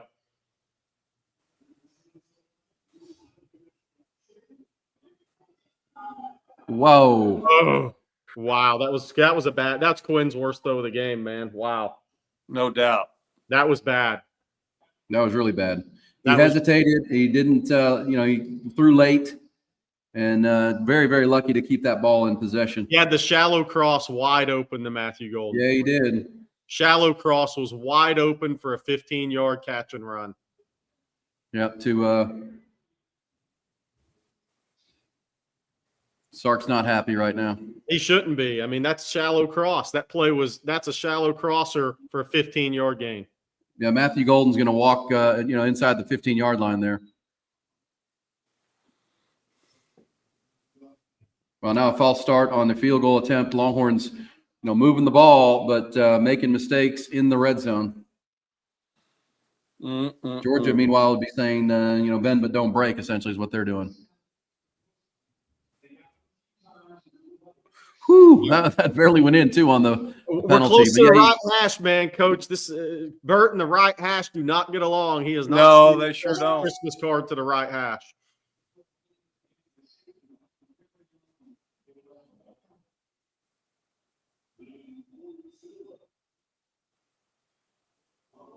Nope. He overcorrected too much. Well, there's all for naught. Longhorns over 230 yards of total offense and only 6 points to show for it. Quinn Ewers, though, lucky to get that ball back. And I think that's a question, fans and we'll have about Quinn is, he's double clutching. How does he not see that? It's right in front of him that there comes Matthew Golden, his favorite target in this game, clear, and he still tries to force it into double coverage. That's a question I think Sark will ask him coming up. I mean, you didn't see 2 coming. That's a play you got to see as a 31 start quarterback. Yeah, no, that was bad. That was just bad. He's made some really good throws in this game, but that's as easy of a throw as he would have had. Bobby Petronic, premeditated read by Quinn. Yeah, I agree. That was a premeditated read, and Georgia had the coverage, and Texas is lucky to even get a field goal attempt out of it. And again, if I told you right now, if you hadn't watched any of the game and you just came on there and said Texas got 234 yards and Georgia has 53, you'd say, dang, we're up 14-0. Oh, at least. Yep. Yeah. Well, I mean, again, I think, if you're using Sark's lingo here, it'd be their own self-inflicted wounds. The 5 penalties for 50 yards, the drop balls, and then Quinn, making a couple bad throws here. These have all come, or a majority of all these negative and self-inflicted wounds, guys, have come in the high red area where, you don't make those mistakes. Maybe you do score a touchdown or two. Instead, you're kicking field goals. You've made 2 of 3. But this feels like a game that should be much more decisive right now for the Longhorns, but it's not. Now you need your defense to do what it does and get the ball back so you can try to get some more points before the half, because you have all the momentum, but you're only up 3 points. And as you said, Jerry, you're one big play by Georgia from being behind in this game. Yeah. That's where we're at. Coach, I would like to see Sark run that ball on that 2nd and 5. There's no doubt. Weiser has 9 carries for 38 yards in this game. He's averaging 4.2 a pop against Georgia, and you got to have the balance, but 21 passes by Quinn and 9 runs by Weiser. I don't know.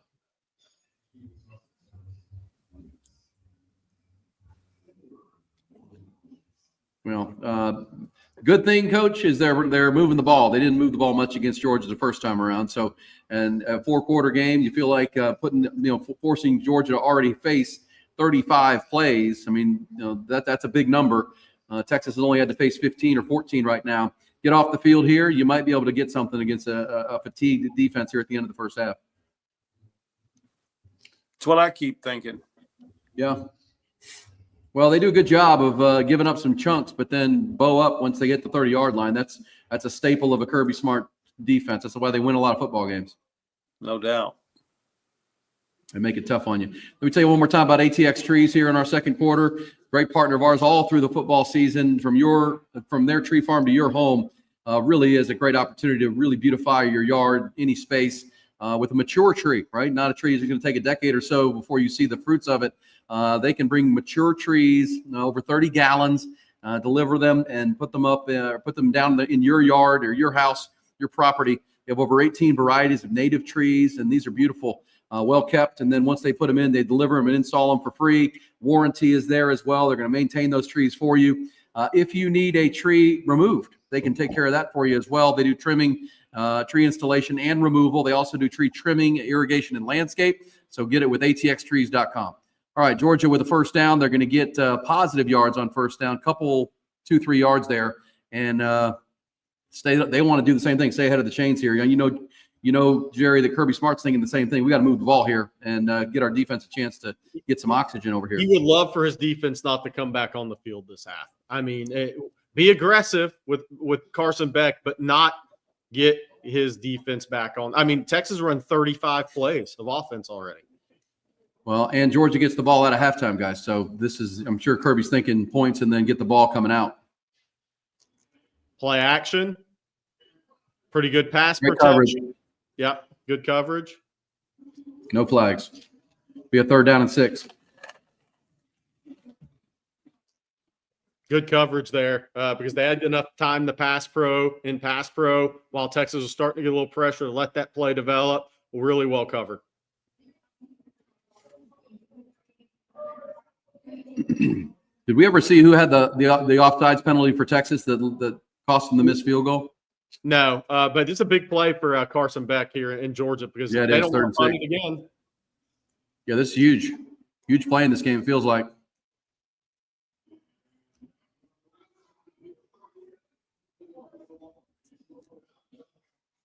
All right, Texas getting the ball back with 3:37 to go. Great defense. This is what they do. They're the number 1 defense in the country. For folks who didn't see the stats this week, the Longhorns finished the regular season as the number 1 defensive efficiency team in the country. They allow the fewest points per drive in all of college football in 2024.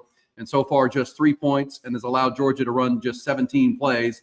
Their 18th will be a punt here, and the Longhorns are getting the ball back. No offsides. Don't try to block it. Play punt safe. You're moving the football. Watch the fake. all of that. Colin Simmons, good pressure. Gavin Holmes, good coverage. Yeah, Colin Simmons was bringing the heat there.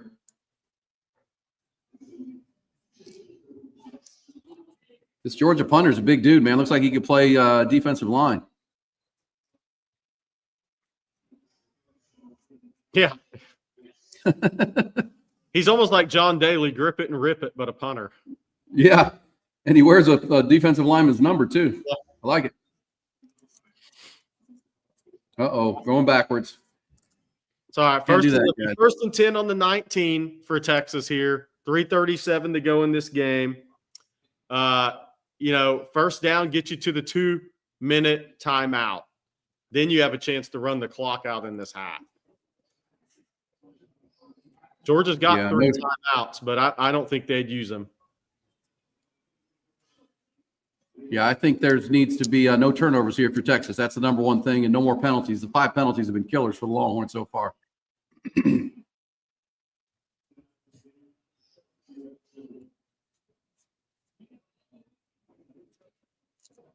Good job. That's going to go nowhere. Yeah, good job by Georgia defense there, just clogging it up, no lanes, good gap in technique. Well, now it's trips to the right, too, and they ran back to the left side. They had a light box, and Georgia just won the line of scrimmage that time. They only had 6 guys in the box, too.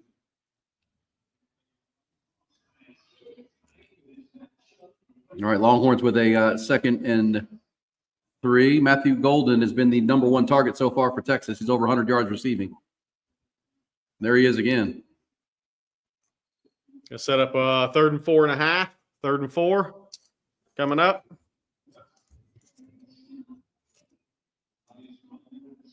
Yeah, Golden guy's already with 5 catches, 112 yards. You'd like to add a touchdown to that at this point because the Longhorns, if you get a touchdown on the board, you feel pretty good about where you're sitting. Right now with a 3-point lead, it's too uncomfortable right now despite the domination on the stat book. Yeah, a couple of big drops too. Ryan Wingo, big drop there on that last possession.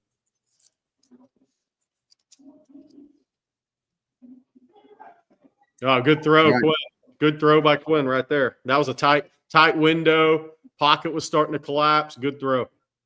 DeAndre this is going to get it almost to the 2-minute warning, 2-minute timeout, guys. I mean, this is everything you talked about. Longhorns would like to score points here before the half. You're muted, Coach Shipley.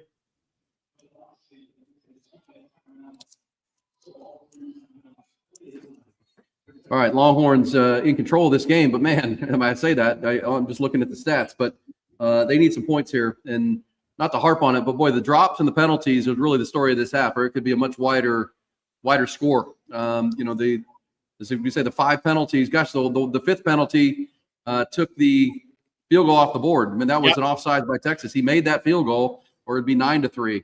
That pushed it back, and then he missed it. I mean, these penalties have been drive killers and then point takers away. They need to figure that out pretty quick here because they're dominating Georgia. They're just not dominating the scoreboard. Yeah.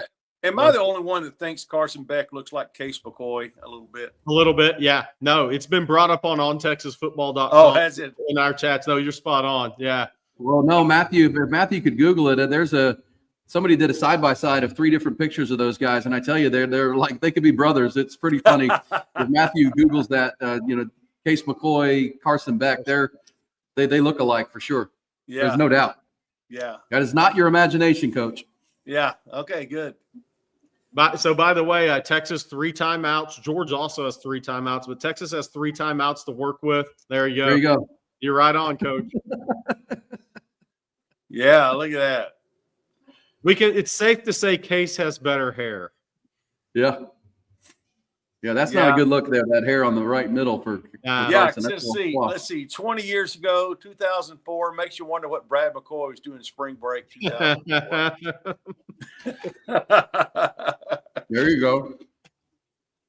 That's funny. Ski Brack is at the game, one of our favorites on this channel. As these fools keep barking at me, no worries. I've perfected my cow moo. You're in the dog pound, baby. Hey, by the way, guys, is it are we confirmed here that because Texas is playing in Mercedes-Benz Stadium here for the first time, but the national championship game is back in that same building on January 20th. Is it fair to assume that Bevo won't be allowed at that game either if Texas makes it? I know. I would be surprised. I mean, I don't understand why this wasn't decided before the playoffs even started. I mean, why should they come down to the week of the game and say, you know, this mascot can come, this one can't come, he's too big. Yeah. I don't know. All right. So, hey, CJ McDonald. Now here's the glasses half full post. Here, where is this? I got to bring this up. Where was it? We're moving so fast. The chat's moving so. Officially scored 600% more than the first half against Georgia in Austin. That is true. 23-0. Well, this game's much better. By the way, the last almost 4 quarters of football, Texas has outscored Georgia 21-10.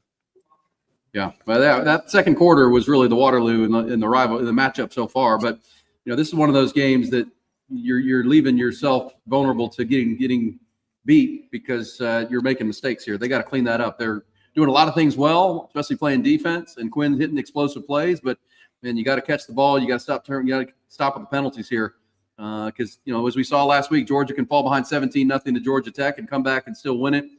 Georgia can fall behind to Alabama. They'll come back. They'll play better. Texas has to keep their foot down here, but stop making mistakes. Got a pass pro here. Yeah, still plenty of time here. We got 68 yards to go in 2 minutes. 4-man unbalanced front, bringing a linebacker off the edge. Play action. Good play call, screen pass. It's going to work. There's that Gunnar Helm screen you like so much, Jerry. Nice. Yeah, the throwback screen issue against these Georgia linebackers. The middle screen, I think that's a really good play. It's the throwback longer developing against these Georgia linebackers. So if they're not in a 6-man blitz, that's tougher because they're just so fast. That's a really good play call to Gunnar Helm. Because Gunnar can disguise it as a blocker and then leak out like he did, whereas a running back, those linebackers are going to be all over it. Cam Williams had to come off the field. I think he got his helmet knocked off on that play. So let's see if Texas runs this football. Jeez Louise. Yeah, that's both tackles now. Oh, Wisner tripped himself that time. Busted play. That was a busted play. That was bad all over the place. I'm not sure Wisner knew the play, first of all, so he had to recover. So see, he went the wrong way. So Wisner didn't know the play, and then he tripped over his feet after that. But he had nowhere to run. They had the edge set. Well, guys, there's another Texas mistake. I mean, that's nothing Georgia's doing to force that. Now 3rd and 7, or about to be 3rd and 7.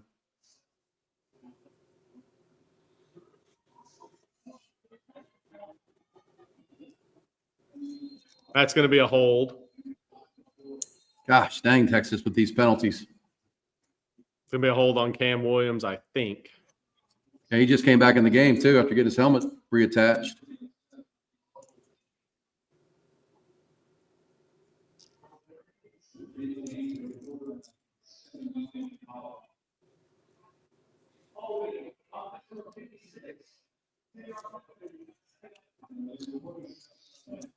All right, that's now 6 penalties for 60 yards in the first half. So now officially Texas has more penalty yards than Georgia has yards. That's not ideal.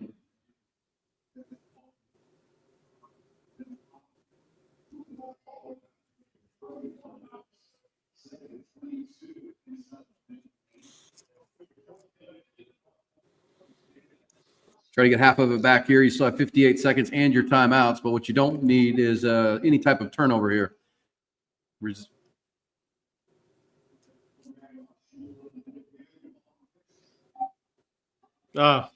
Wouldn't have been a big gainer, but Helm. Wow, that's 3 drops. 3 drops.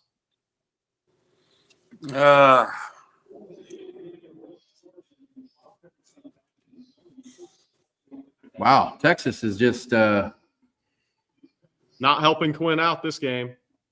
Last game, Quinn didn't help his guys out in the first half of that game. This game, his guys aren't helping him out. He's played a higher level of football than 16-25. I'm with you. No more champagne. Just wow. Unless we get this first down right here. No, they're going to stay in bounds, and there's a gain of 4. Timeout, or if Georgia calls timeout, they at least want to little bit of a possession here. I didn't know if Kirby might just take it to the locker room here. They may try to get a punt block. A&M blocked the punt last week. If They you're did. Georgia, maybe you come after this. I would. I mean, I would for sure. If you're Georgia, man, you've got 50 yards total offense in this game, and you haven't converted a third down yet. So, I mean, Kirby's got to be thrilled they're sitting here at 6-3. I mean, they're 3 points back in a game that they've been dominated. You got 203 yards more offense than Georgia has with a 3-point lead. That's not nearly as comforting as you think it would be with a 230-yard lead in the game. And Georgia gets the ball. Yes, sir. Punt protection is going to be big here. Georgia's going to come after this.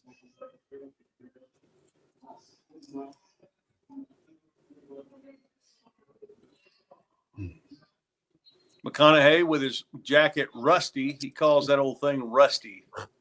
Old jacket he's got. Let's see. Georgia's they're just overloading the middle there. Texas did a good job. All right, there'll be about 40 seconds left here. Look, if from their 26, they have 2 timeouts. For anybody think Georgia's take a knee and going at halftime, no way. They got an NFL kicker. If they get the thing to the 40, that guy's got a chance. Yeah, 100%. Well, and then they get the ball at a half. So if you're Kirby, forgettable half for your team offensively, you're thinking, can we steal some points here and then come take the lead coming out of halftime?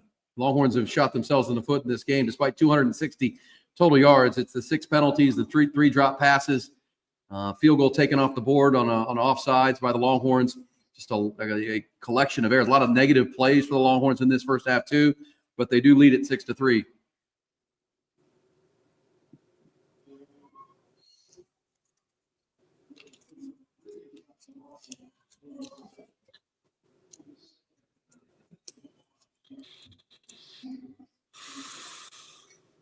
Good job forcing a check down there. Ran a little bit of time off the clock, but ETN got 6 to get and got out of bounds. They didn't have to call a timeout.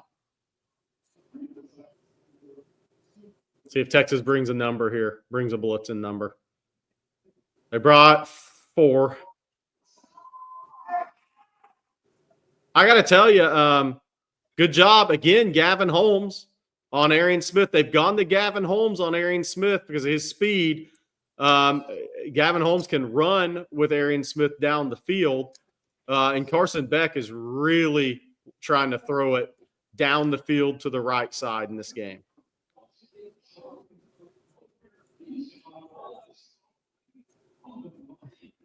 And Paul Block says we have to run the dang ball, Coach. Talking to you, Coach Shipley. Yes, I would agree. Yeah. Yep. Well, that's another ball Arian Smith probably should have caught, but that's par for the course for him. But they're going to get out of bounds. So now we're down to 19 seconds to go. It's going to be first down now. That's big. They got the first down on that little run play. It was 3rd and 4. Trevor Etienne, caught a pass and then runs one for a first down. So 19 seconds, and they still have the timeouts if they can hit a play here.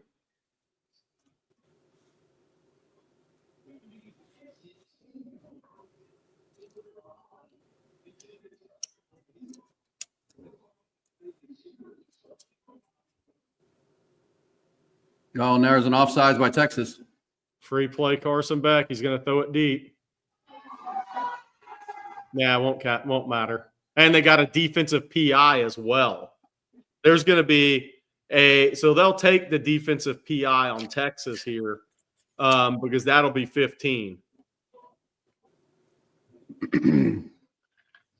So they're going to get 15 yards here and get the ball into Texas territory with 9. That could have almost been a late hit out of bounds on that play too. I don't think they were looking for anything after the pass interference, but could have been a late hit out of bounds. Yeah, but so it'll be a 15-yard penalty on pass interference. They'll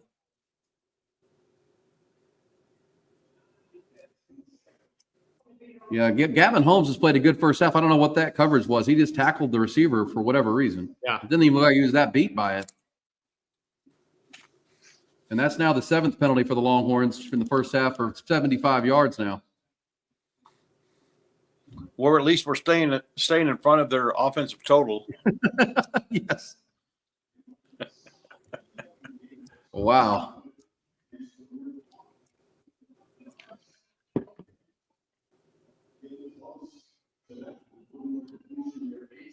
I don't know for sure how that's pass interference when the ball was tipped before it ever got to the receiver. Our defensive back touched the ball before it ever got to the receiver. Yeah. So, all right. Yeah, I don't know how that's interference. I guess they obviously know more than I do about it.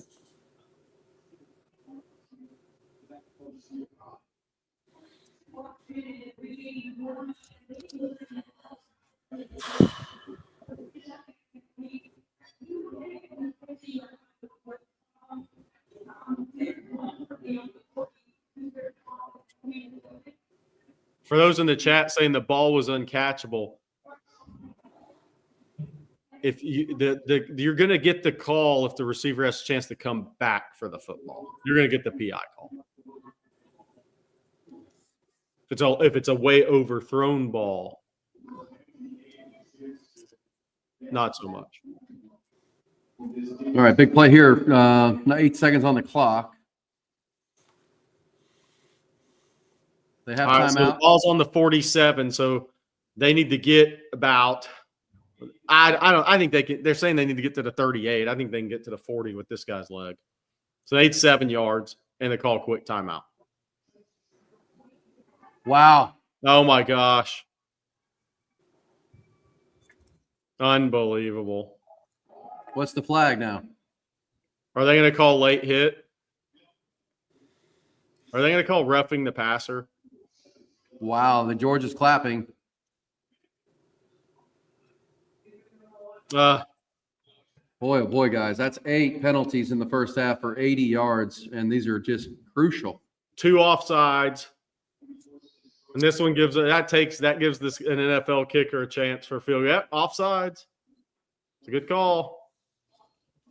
Boy, Texas undisciplined in this football game. If this kid makes this field goal, the Longhorns had a penalty to take 3 points off the board for them, and now a penalty that's going to give Georgia potentially 3 points if he can make a long field goal. This is not championship football. This is simulation, right? Game's rigged. I don't know. I mean, Colin Simmons was offsides on that play, guys. I mean, that's a legit penalty. I mean, it's frustrating, but these are actual penalties.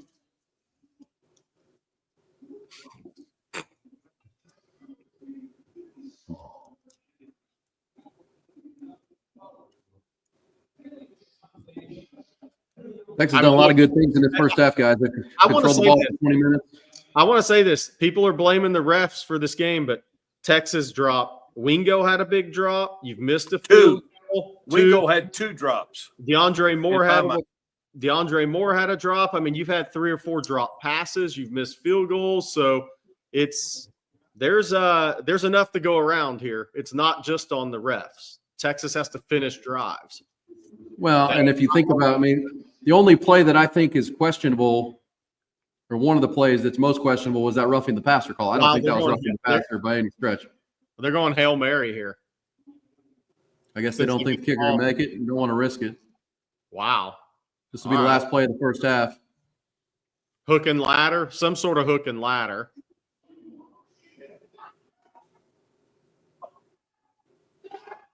Uh-oh. Can he get in the end zone is the question here, guys. No.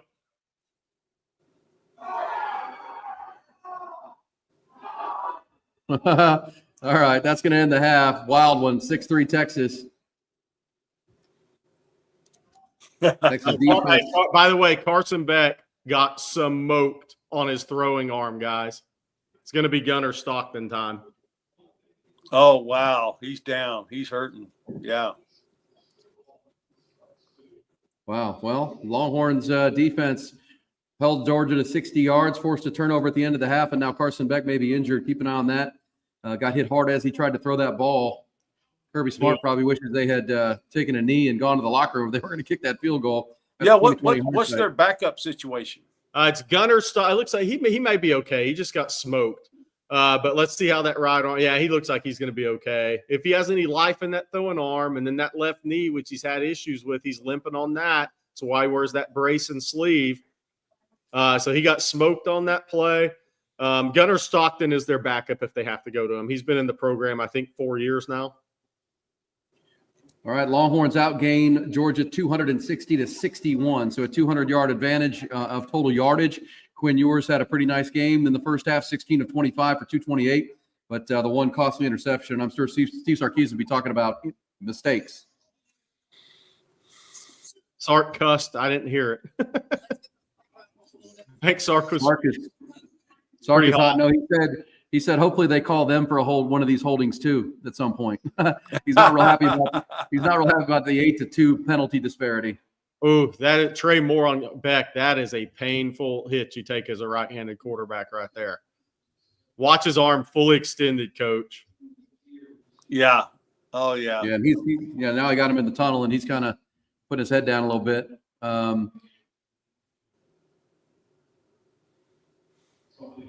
Yeah, that's a hard hit on the right-handed quarterback. Yeah, Sark, you can tell. I mean, Sark is majorly intense and fired up. He knows his team should be up more than 3 points in this game. 8 penalties hurting them. I don't think he was real happy about the holding on Cam Williams. It got called in this second quarter that was kind of ticky-tack. Yeah. But I mean, there was a pick play or called offensive pass interference on Isaiah Bond that I think was the penalty on Isaiah Bond on a hold that looked like he grabbed Malachi Stark's jersey. So, again, Texas has to take some of this, but they need to clean it up. If they do, they're fine. Their defense is allowed under 55 yards of total offense in this game. They're 1 for 5 on third down. Texas has a chance here to stretch this game open in the second half, but they've got to stop making mistakes. They do. And I look, I get why Sark's mad. I'm not sitting here saying the penalties aren't hurting Texas, but I also am saying it's more than that. They dropped 3 or 4 passes. Even the interception Quinn threw, if that ball had gone incomplete, Bond was illegal motion. They would have had a penalty on that too, which is 2 offsides penalties. I mean, those aren't the ref's fault. Those are offsides penalties. Those are legit. Manny Muhammad's PI call I thought was legit. You can't grab a receiver by the shoulder when he's running a go route. They're going to flag every time on that. So Texas isn't helping themselves. The drops are the big thing, though. They've dropped 3 or 4 passes, and a couple of those really hurt the drives, took you out of field goal range. And you had another missed field goal by Bird Auburn on a false start, but still a missed 3-yard field goal, 45-yard field goal. So Bird Auburn from the right hash or right around that right hash continues to have issues. Yeah, and remember he made one right before it that got called back by a 5-yard penalty for offsides by Texas. So, again, it's kind of start and stop and start. A lot to like and to feel good about going into halftime, Coach, but also a lot to get cleaned up. And it feels like Georgia's got bigger issues at halftime than Texas. Their quarterback might be banged up, and they haven't moved the ball at all. Yeah, that's right. Texas just keeps knocking on the door. And you feel like this Georgia defense at some point is going to get weary. At some point, they're going to start playing on their heels a little bit, and Texas is going to have a little more success moving the football consistently offensively. But, you're so right. If you look at anybody joining us right now, look at 260-54 on total yardage, you think we're up 21-3 or so, and we're up 6-3. And it's just frustrating first half, but you feel like that or I feel like we're on the verge of really breaking through offensively because defense has certainly not been an issue for us this game. Yeah, it really hasn't. And that's been the staple all year. I mean, that's the frustrating part, Coach, because when you have the number 1 defense in the country and, they do what they do and you get 260 total yards in a half, you should be up comfortably in a game. But it's those mistakes and, the penalties and the drop balls that Jerry's talking about that have really, kept this game close. And Georgia does get the ball coming out of halftime. So we'll know pretty quickly what the state of Carson Beck is. He took that really, really hard hit from Trey Moore as the half was expiring. And we'll see what he's able to, you hope the best for a young guy who's got a pro career. That's an ugly looking injury on a right shoulder. Yeah, it really is a tough looking injury, potentially. hopefully he's not hurt bad. I would not want for a backup to have to come in and play in this game. I'd like to beat him with the starter, but we'll see how he comes out in the second half and what he feels like. I mean, right now he's 7 of 13 for 56 yards. He's thrown 2 picks, Coach, with only one count. That's pretty much. Right. No interceptions, but he has thrown them. They've been called back. But I think Kirby said it was his hand wrist. Maybe it was his hand wrist, but I don't know. Yeah, we'll see. They'll get the ball coming out of half, and we'll get to know. I mean, so far, Longhorns have allowed 2.6 yards per play in this game. They've gained 6.2. And again, it's just one of those games you feel like you should be way up in instead of up 3 points. But either way, playing much better than they did the first time around with Georgia, blocking better, protecting better, and Quinn is playing a pretty good first half. He's over 225 yards of passing. What's your message, Coach, in the locker room here? I mean, you're pleased with a lot of the things you're seeing, but you also got to clean up your own mistakes. Yeah, just keep beating on that door. Keep beating on that door. Keep doing what you've been trained to do. Trust your training. Trust our preparation. And that door will come down at some point. And, that's my message. Just keep beating on the door and try to finish this game with no doubt who should have won this game. You look at the stats and you know who should have won the game or the first half, but it doesn't feel like it doesn't feel like we're leading this game at this point. No. By the way, that's what a long release does for you right there on that play. Look how he winds up. Long release, guys. I noticed that watching him this year. He has a little bit long release, and I think that's going to be a big thing for him at the next level. But if you do your homework studying quarterbacks with long release, what they see with their eyes, it takes them a split second longer to get the ball out of their hand. But that longer release right there may have got him injured. Mm.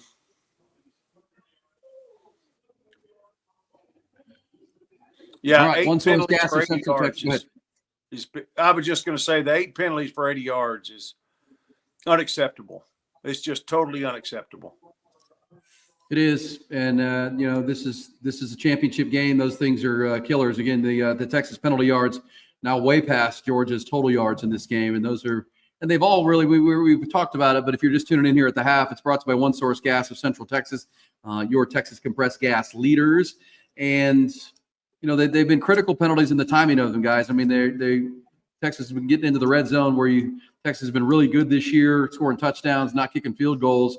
And that's when the penalties have come. That's when the drives have stalled because of an offensive pass interference call or a holding call. Or these are where the drops have come too, Jerry, or the interception that Quinn threw. And then Quinn almost threw another one when he had a wide open receiver streaking underneath on the crossing route. Good point. I mean, the mistakes are being made inside the 25, 30-yard line, which kind of magnifies the scoreboard. Yeah, I mean, look, it's I know the refs are going to take the heat, but Texas hasn't finished the drives. I mean, Quinn had the ball that should have been picked. Like you said, Matthew Golden was wide open on the shallow crosser. That would have been a first down inside probably the 10 after the run after that catch.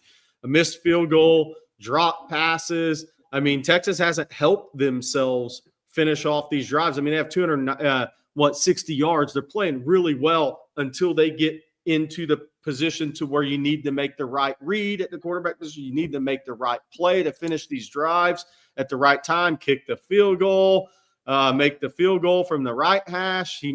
Auburn's good if it's not from the right hash. From the right hash, it's a real struggle right now. So the penalties haven't helped, but Texas hasn't finished either. And I know Sark is on it about the refs, and I get it. But with this team, that's not going to be his message. His message is going to be, we got to finish. No we doubt. have to have the freaking ball on third down. We have to make the plays we need to make to win this football game because we're leaving too many points on the field by our missed passes, by a missed read. I think, but by the way, Coach, I think Sark can run it a little bit more in the second half too if he wants to. He should. I think he should. And well, to me, that's the biggest number. I mean, the penalties are the 3 drop passes. If you throw those on there, that's 11 really key mistakes by Texas. And then, but the key number for Texas is 20 minutes of time of possession to under 10.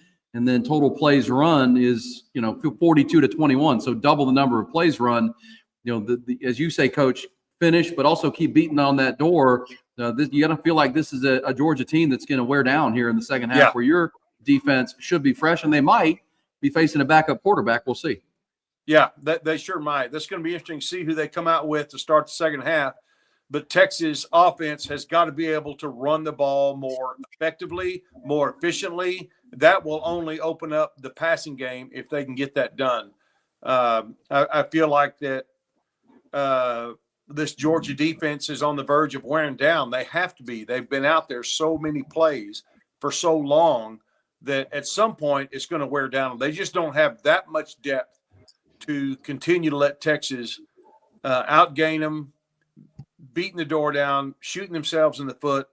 There's got to come a time where Texas stops their own.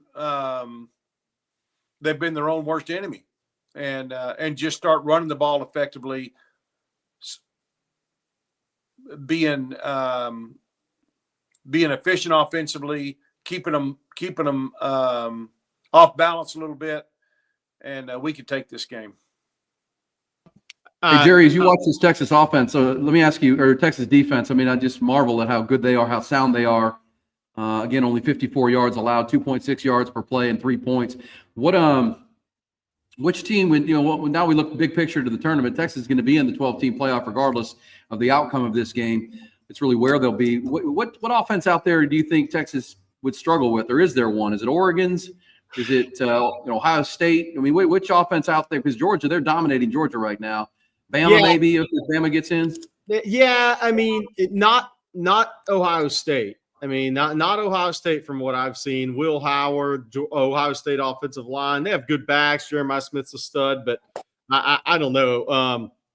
Oregon, because of the perimeter speed, if you can get those plays blocked, has a chance to score on anybody. We'll see what they do against Penn State. Penn State will be a good look for Texas because Penn State can win games with their front seven and can disrupt Oregon with their front seven. But then if they don't get the perimeter taken care of, then Oregon may make big plays. But offensively, it's an interesting year there. I don't think there's a truly great offensive team out there, and that plays into the hands of Texas a little bit. But like you said, if a Jalen Milroe makes some plays off schedule against anybody, he's a threat, right? Lenora Sellers would be one, but South Carolina is going to get hosed. But yeah, I mean, there's not that team out there. It's going to have to be a quarterback making a bunch of off-schedule plays. Maybe the defensive backs get caught peeking. They get beat over the top on a play that's just being extended by a quarterback. Those are the plays in the quarterback that can make those plays against Texas that I think is the biggest threat for the Longhorns. And by the way, I want to say this. Somebody said it in the chat, and I agree, Coach. Sark's calling a great offensive half. Maybe he could have run it a couple more times, but his passing game, he is seeing so many things he likes. The guys just aren't executing it. I mean, 3 drops, 4 drops, whatever that number is. A couple of one on Cam Williams, I think, was very iffy. Very iffy. But it was. Yeah. There's no doubt it was. We've got to get our receivers dialed in this half. Yeah. And any ball in their catch radius, they've got to catch it. I mean, it's just inexcusable for us to have the drops that we've had today, especially when you look at a freshman who's been good for us this year. He's been really big for us this year, and he's dropped 2 passes this game. And so that's that can't happen in a championship game. You've got to have your big players come up big in big games, and so far we haven't had that from all of our playmakers on offense. Jay Lee said, wasn't just 3 normal drops, huge drops, absolutely crucial times. Yes, DeAndre Moore had room to run. Ryan Wingo had, I believe that was a first down. Those are big drops in this game. Gunnar Helms wasn't a big drop. It would have got you 3 or 4 yards. That play wasn't going anywhere. I'm interested to see, Coach, what Kirby does defensively in the second half. They've given up 260 yards. He can't let his defense stay on the field for 40 more plays in the second half. I think you're going to see Georgia dial up pressures in the second half. That's what I was going to say. What does Kirby tell his defense? I mean, they've only given up 2 field goals this game. They've bent, but they haven't broken, really. Yeah. Yep. Yeah. Halftime brought to you by One Source Gas of Central Texas. One Source Gas for any compressed gas needs for your business. You own a bar, restaurant, in the service industry, any type in the hospitality. They do the best with the CO2 for your beer taps and for your soda machines, everything you need, plus medical, veterinary, and industrial. Any compressed gas needs you have, they are the best. 13 years locally owned and right on time. They're like a good – unlike the referees in this game, you just will never notice they're there. They just deliver it on time. They pitch roll early, and you'll always be happy with them. Won't have to call them and find where your gas is. You'll get it. That's what we always look for. Good officials are just not seen very often, but not in this game. One Source Gas of Central Texas.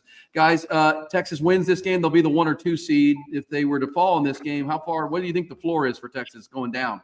I think if Texas loses this game, Notre Dame probably takes the 5.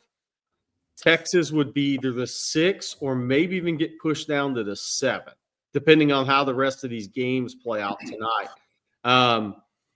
You would like to think that Texas would be at no worse the 6, but with the way this committee is handled, that Miami still ahead of South Carolina and some of the things I've seen, I don't trust it. I don't think these guys are seeing it the right way myself. But I think a loss, Notre Dame would have a chance to be the 5. What's going to be interesting to me is, Aaron, what if Clemson beats SMU tonight? Yep. 1, does SMU stay in?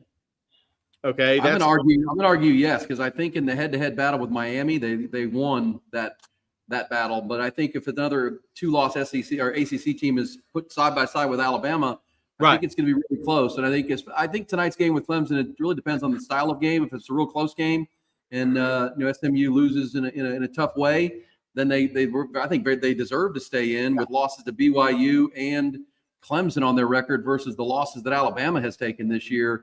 But, we'll see what the committee does with that spot. I'd like to see SMU just take that 11 spot and Alabama drop on out. Yeah, that's true. And then, so here's the second piece to that. What if Clemson beats SMU? Okay, Clemson's lost 3 games and they lost 1 to Georgia and 2 ACC games.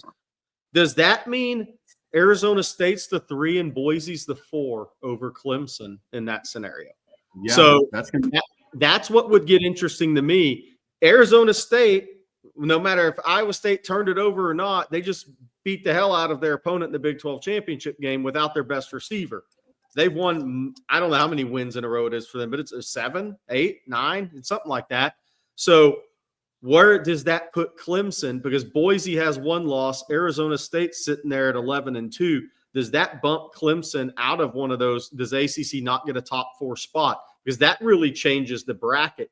Because the way it looks right now is, the 5-12 is a great place to be. What if Clemson's the 12? Even though you host them, that's a little bit tougher game on the surface just because of their talent level. Agreed. Yeah, a lot to be seen tonight. These 2 games tonight are really, really, gosh, what if Penn State were to upset to Oregon? Would they go to the 1 seed? I don't know if that's going to happen, but I did see you can get into the Big Ten championship game for about $12 if you want. I mean, walk on in and see that game in Indianapolis. I guess the Ohio State fans who had bought all the tickets, now they're not going, and Oregon's not traveling to this one for it's cross country. They'll save their money for the next one probably, but we'll see. That's a pretty easy get-in ticket for the Big Ten tonight. Hello, Rod Babers. How are you, sir? Doing great, guys. How you guys doing? I just called a penalty on you for illegal hands to the face, Rod. Oh, man, I'm not really surprised. Texas has gotten in their own way, a few times this season. That's unfortunately the case, but Texas is the better team. Now, they're still in the dogfight because, no pun intended, because, those mistakes and self-inflicted wounds, right? That's a term we use a lot around here. But this defense, as I've said before, that's how good they are. And I look at this team as a defensive-oriented team. So, I told a lot of people they're the ugly duckling, but to me, they're a beautiful swan because I know what's consistent. The defense is consistent. The offense, hey, Rob, obviously in the chat, in the fans, it's all about the refs. It's all about the refs mostly. But I'm here. I want to get your opinion, though. But look, there's been 3 big drops in this game. Quinn's played. They had a pretty after the INT, which is questionable. That ball probably should have had a little more mustard on it. Bond should have fought for the ball. But after that play, Quinn's been really good in this game. He's had one bad throw in the red zone where he missed Golden on the shallow cross. But outside of that, he's been really good. The receivers and Helm haven't helped him tonight in this game. And it's been some big drops at bad times with DeAndre Moore and Wingo. Yeah, it's uncharacteristic, right? It's like they caught whatever the hell Georgia had, because Georgia is one of the worst teams in college football in terms of drops and yardage lost because of drops. So for Georgia, that is typical for the Longhorn fans. They're not used to seeing Texas drop passes in critical moments. So yeah, I mean that's the nature right now. That's the narrative of this game. Kind of that's what I'm taking away from it. Is of course Texas their own worst enemy. I still think Texas is going to win the game. I'm not stressed out. I know some Longhorn fans are and probably starting to drink a little bit too much tequila. I get it. I totally get it. But I think that's how good your defense is. I don't see Georgia doing much against this defense. Now for Texas, I like the offensive game plan.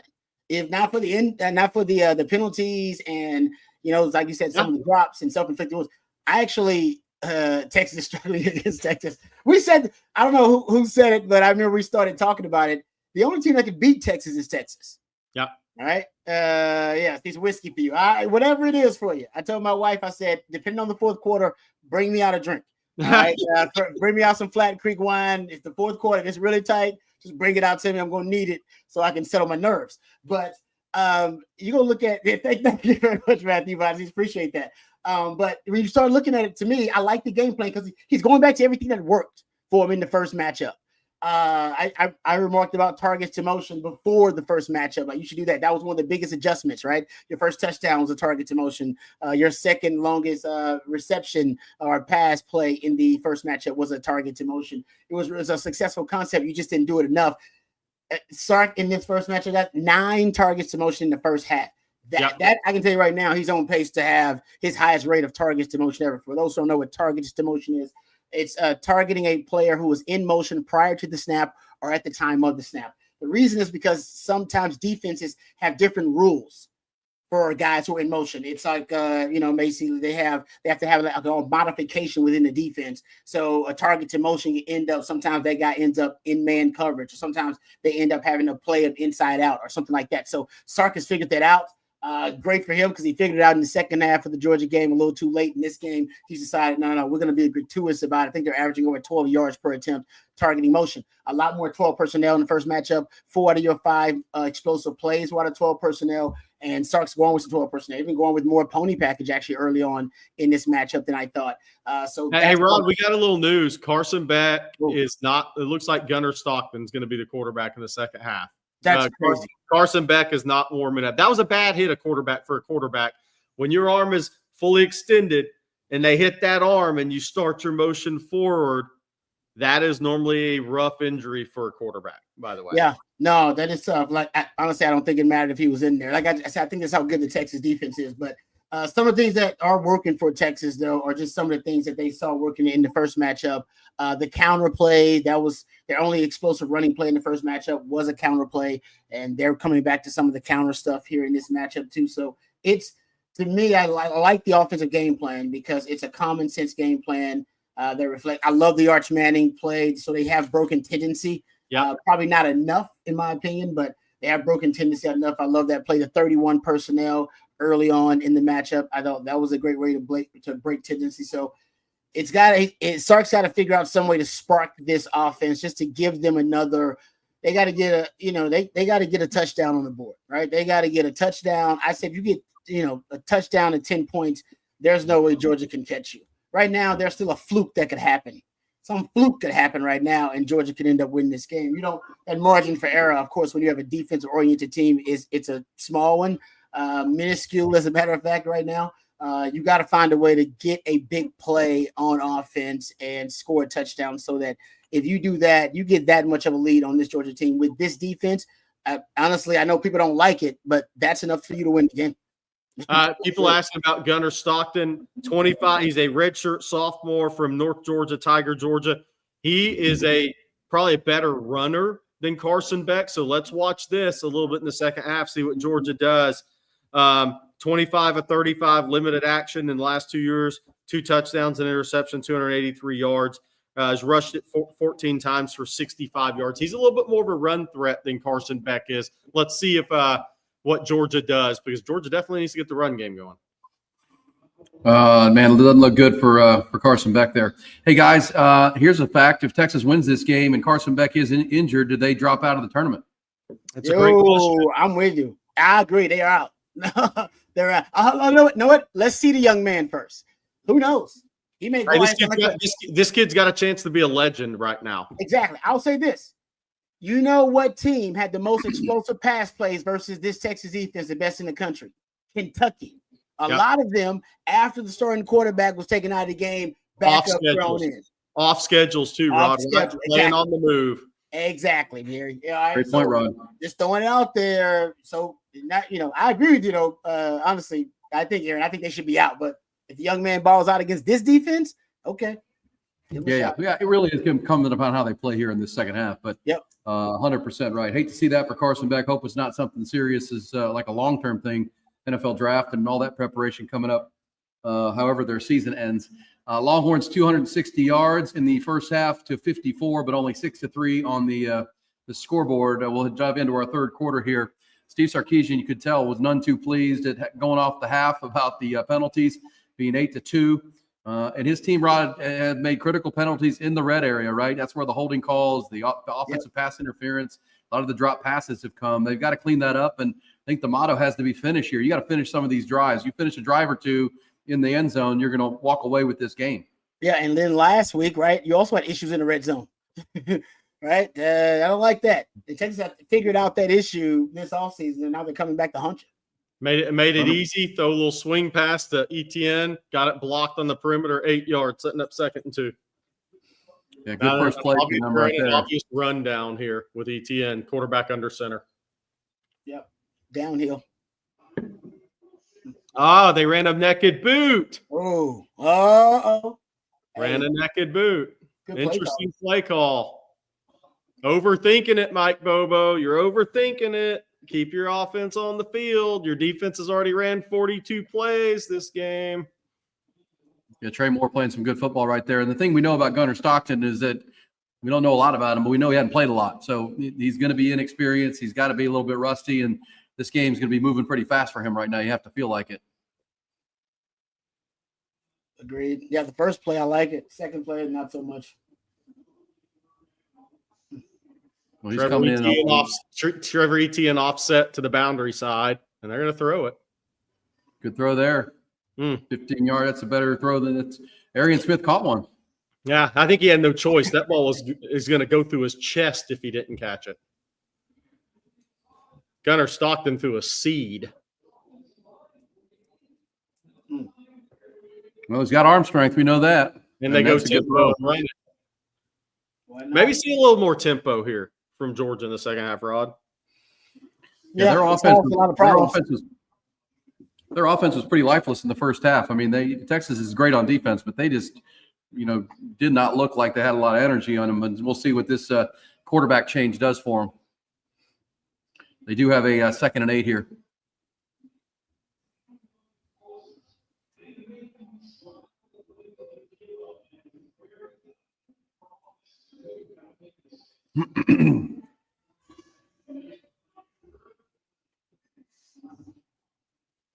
Okay, it's going to be 3rd and short here. Maybe 2-down territory for Kirby Smart now, even with a backup quarterback. But 2 of their better runs so far have come in to start this second half. I mean, they're 2.6 yards per play. They're 1.4 yards per rush right now. They've had 2 good runs for 6-7 yards.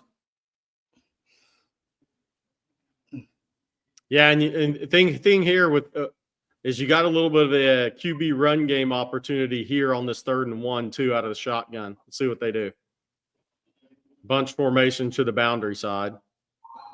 There it was. They got pressure, and the quarterback legs is going to get that first down.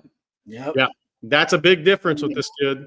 And that opens up the traditional run game. I mean, having to account for a +1, just having to do it, being mindful of it makes the difference. I mean, the Longhorns do what they do there. They covered it and then got pressure, but he was able to flush it and use his legs to get it. He looks like a pretty good athlete so far. I mean, the arm strength was there, and now he's got some pretty good wheels.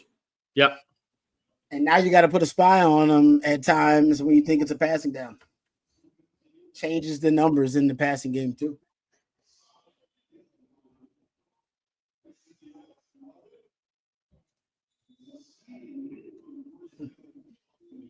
Good job there, Jahdae Barron, getting off the block on the little swing pass. If he doesn't get off that block, it's about an 8-9 yard gain. Instead, it's a 3-yard gain. By the way, guys, I was taking a potty break and did not hear. Did they say what the injury was for Carson Beck? Did they give any indication? I didn't hear it because I have the volume down. Somebody in the chat heard it. Let us know if they said it was wrist or elbow or shoulder. Let's hope the best for the young man, though. And again, this kid can play on the move, especially going right. Here's one thing we're seeing. Wow, it's a heck of a catch. You're saying his hand is an issue. Hand, okay. He may have no feeling in his hand. It may have been a nerve type of deal. Oh, but again, Did he get it? good Lord, that's a great catch. Great catch. Georgia tight ends, man. They're going to review it, guys. Stockton can play on the move, and he likes throwing the ball going right. We're seeing this right now that he is good. If you're going to flush it. Oh, they got it. Damn, that was just a good catch. Tapped it. Yeah, that's going to stand. I mean, by an eyelash. That's a hell of an effort. Damn. Oh, man.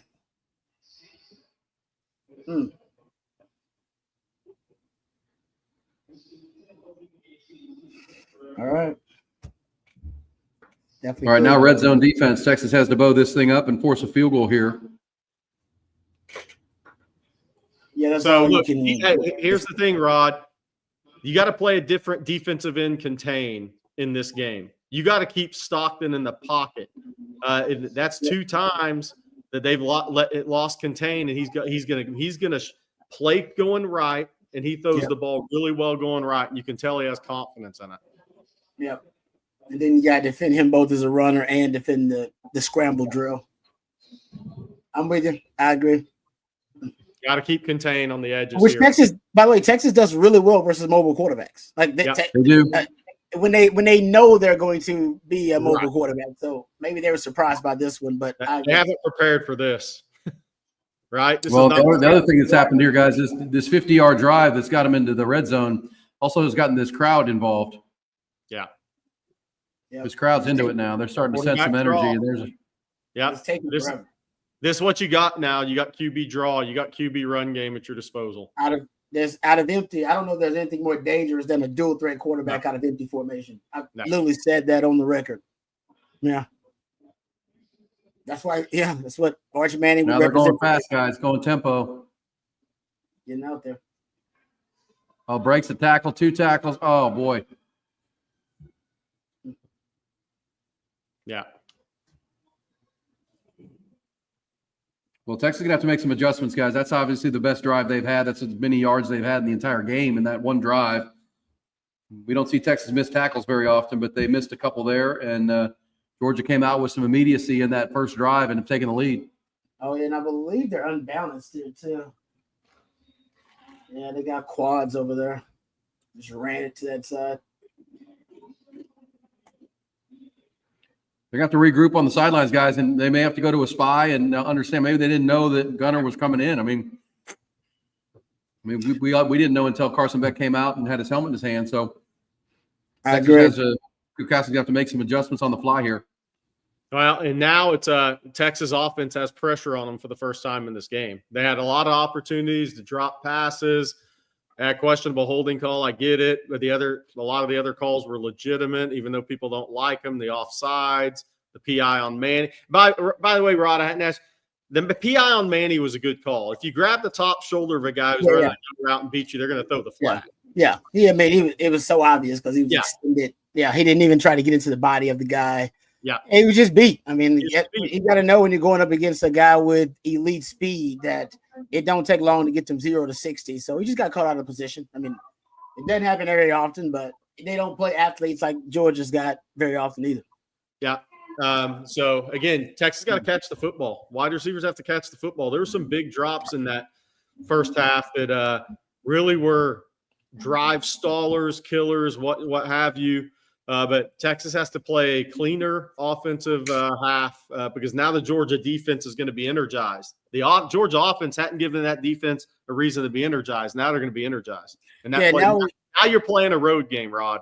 Well, yeah, and now you're playing also, you got a variable you did not account for. Now, we don't know how much they prepared for the backup quarterback, but I'm sure there's a scouting report, of course, on the backup quarterback. You knew it, Jerry. You gave us a little impromptu scouting report on the young man. I'm sure they got it too. Mobility's got to be a part of that. So now you got to switch up the game plan. PK's on the sideline now. Remember, he wasn't on the sideline last year. Now he's on the sideline. So you can make those adjustments, and that needs to happen ASAP for them because, the +1 in the running game, it doesn't look like they accounted for it on that drive either way, as a spy or even, of course, the quarterback draw as well. It doesn't like they accounted for it either way.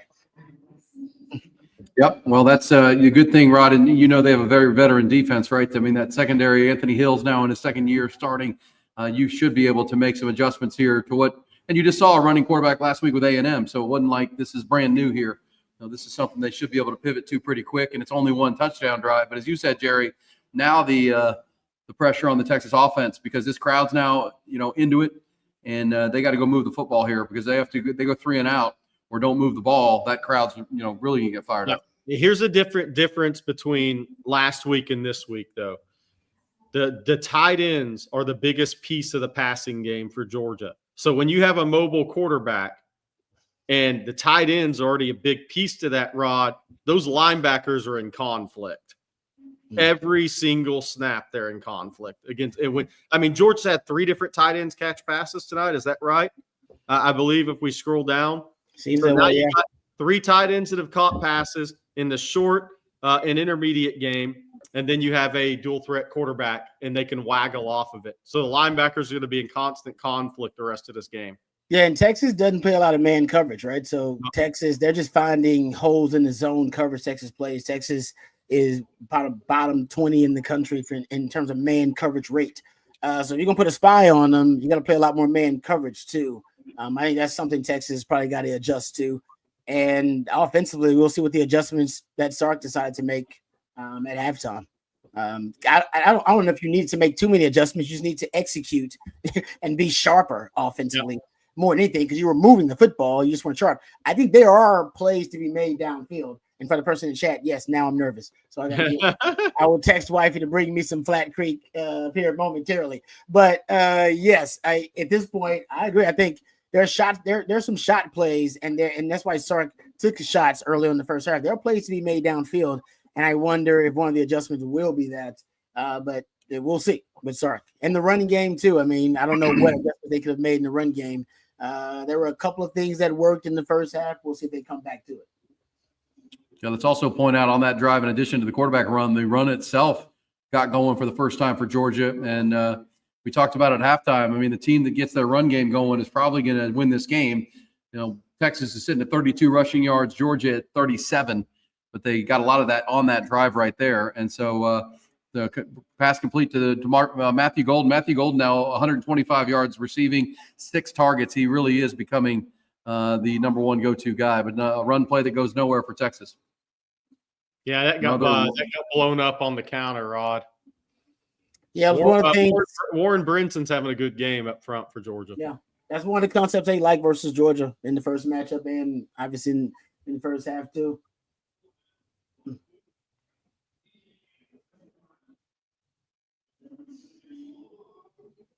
Yep, there you go. Longhorns going net backwards in their run game right now. That's a 3-yard loss, then a 2-yard loss. It'll be 3rd and 15. Yeah, they're fitting the run this now. Offensive line's getting overwhelmed right now. And the defense has energy. That's what the offense gave them energy. And this was the outside wide zone there, Rod. And those are literally their 2 bread and butter concepts. The wide zone. Michael Williams drove Hayden Connor back into the play. Yeah, and that's the concern. If you don't have your 2 bread and butter concepts, the wide zone and the counter, what do you lean on in the run game? Or you can't abandon it. It's a bailout throw, and the Longhorns are going to punt down 4 points now. First time they've trailed in this game. And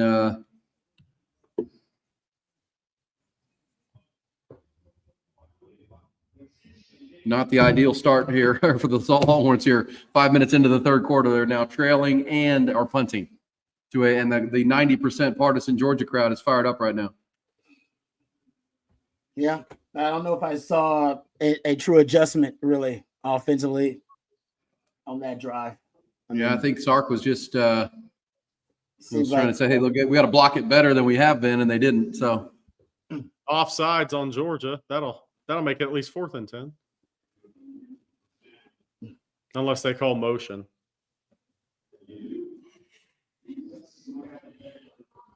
Well, now you're Georgia's at 10 points, guys, and your championship defense has played to its part. I mean, this is about the average they give up per game, and now they really got to bow up against a backup quarterback. Yeah, no doubt about it. And look, the edge on the left end for Texas has to play contained football the rest of this game. Force Gunner Stockton to go left and see if he's as effective going left than right, because he wants to flush right every single time.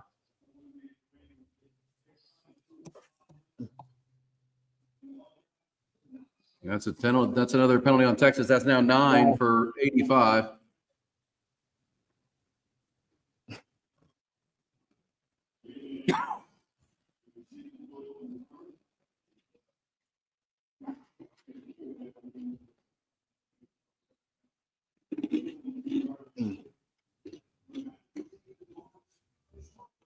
Well, that's another 39-yard punt, guys. That's about what Michael Kern averages. He rarely gets past 40 yards on a punt, and that's hurting his team right now. And they have him kicking it high in that 39 to 42-yard range, so there's a fair catch. They don't want to outkick the coverage. Yeah.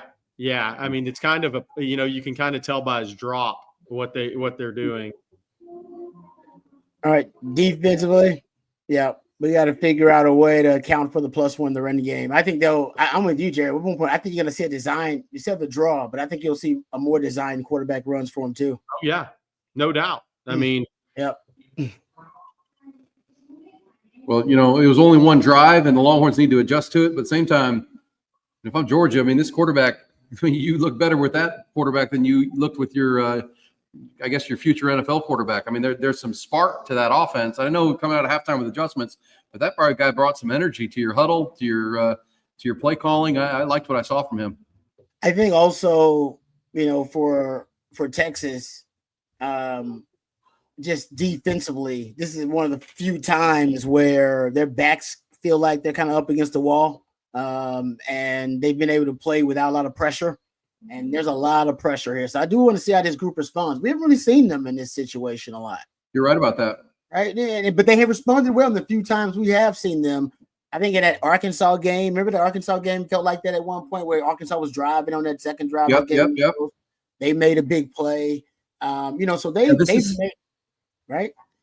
This is kind of how this game feels to me, Rod. That Arkansas game's a good comp where you feel you're frustrated that you didn't score more points in the first half because it felt like you should have. And then, Arkansas came out in the second half, got it going a little bit. And this is going to be that kind of game, I think. And the Longhorns need to – if they're a champion, they'll respond right here. Yeah. No, that's how you win championships. I know it's crazy that right now we're putting so much pressure on the defense and they've allowed 10 points. So, but that's the reality of the situation here.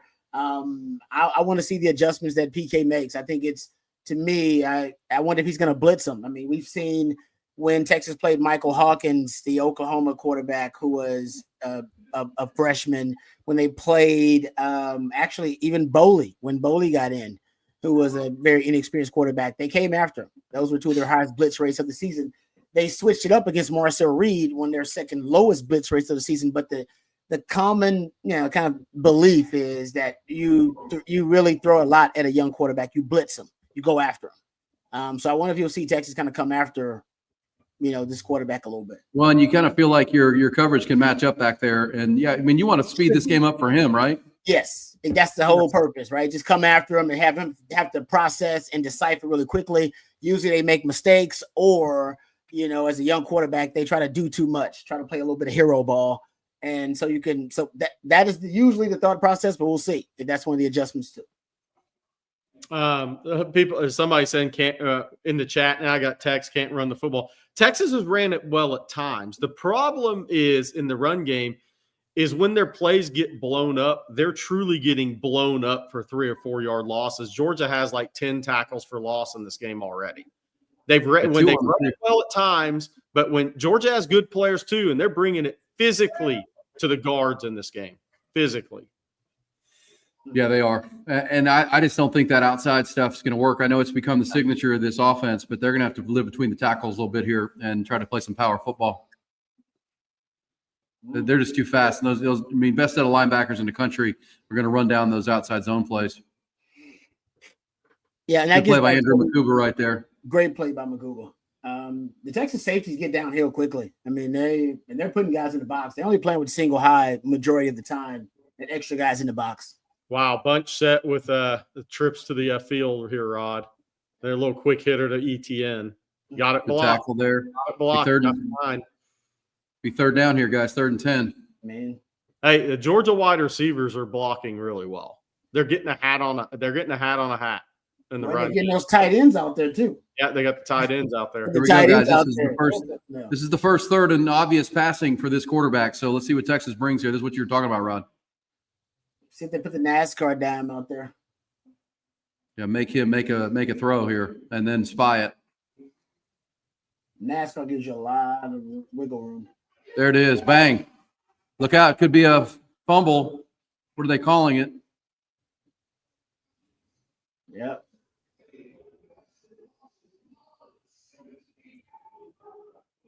Colin Simmons and the NASCAR guys bringing the speed.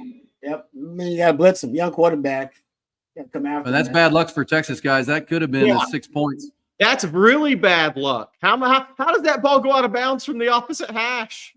And the football gods, they're fickle. They get kicked. I mean, wow. That's all I can tell you. That's all I can tell you, man. Football gods are fickle. What are the odds that ball gets all the way out of bounds? I mean, go get your lottery ticket if you're Gunner Stockton tonight. Jeez. Because that would have been a walk-in touchdown. There was 4 Longhorns that could have picked that ball up. Yep. Yep. You got to give a young man credit for at least following through. Because if he doesn't, got to delay a game. Hey, delay a game. This guy can outkick its coverage. Let's see if Silas Bolden gets an opportunity here. Yep. I like the call. This guy's got an NFL leg now. Well, to Rod's point a minute ago, that defense, with some pressure on it, bowed up and damn near got you a touchdown. Instead, it's 4th and 26, 2 negative plays there. And now a long 4th and a mile, a chance for some field position here, Rod. That was a win for Texas right there. Yeah, you got to try to win on first down, of course, but I think you got to light the young man up. I wouldn't be surprised if they come with a couple of run blitzes early on too, just to make sure he outkicked his coverage. Here goes Bolden. Got the corner. No flags that I see. Big time. This guy will outkick the coverage, man. He's got such a strong leg, guys. It's a Silas Bolden game. Yep. Silas Bolden has some big plays in this game. He beat Malachi Starks on that, the All-America safety. All right, no penalties either, guys. No flags. That means Texas needs a touchdown right here. Yes. You don't get this. You got the ball at the 39-yard line. You got to go score a touchdown. Great job by Silas Bolden. Silas Bolden's having a hell of a game. He's like might be MVP right now. Well, the punter might be hurt, guys. You see that? Punter might be hurt. Wow. There you go. I'm sure their backup punter is going to be like Michael Dixon or something the way this game's going. All right, let's see.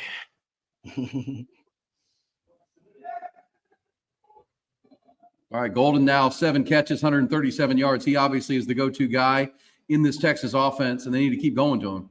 Well, look at that. Hey, Rod, how about that motion from the pony package? The punter go down like that, he crumbled, man. That was like hamstring, man. That's a hamstring if I've ever seen one. Oh, no. Well, he's done. Or he tore his ACL. I don't know which one. Yeah, that was his knee. His leg crumbled. Ooh. Dang, I hate that. Quick pass here. Longhorns, no, going nowhere there.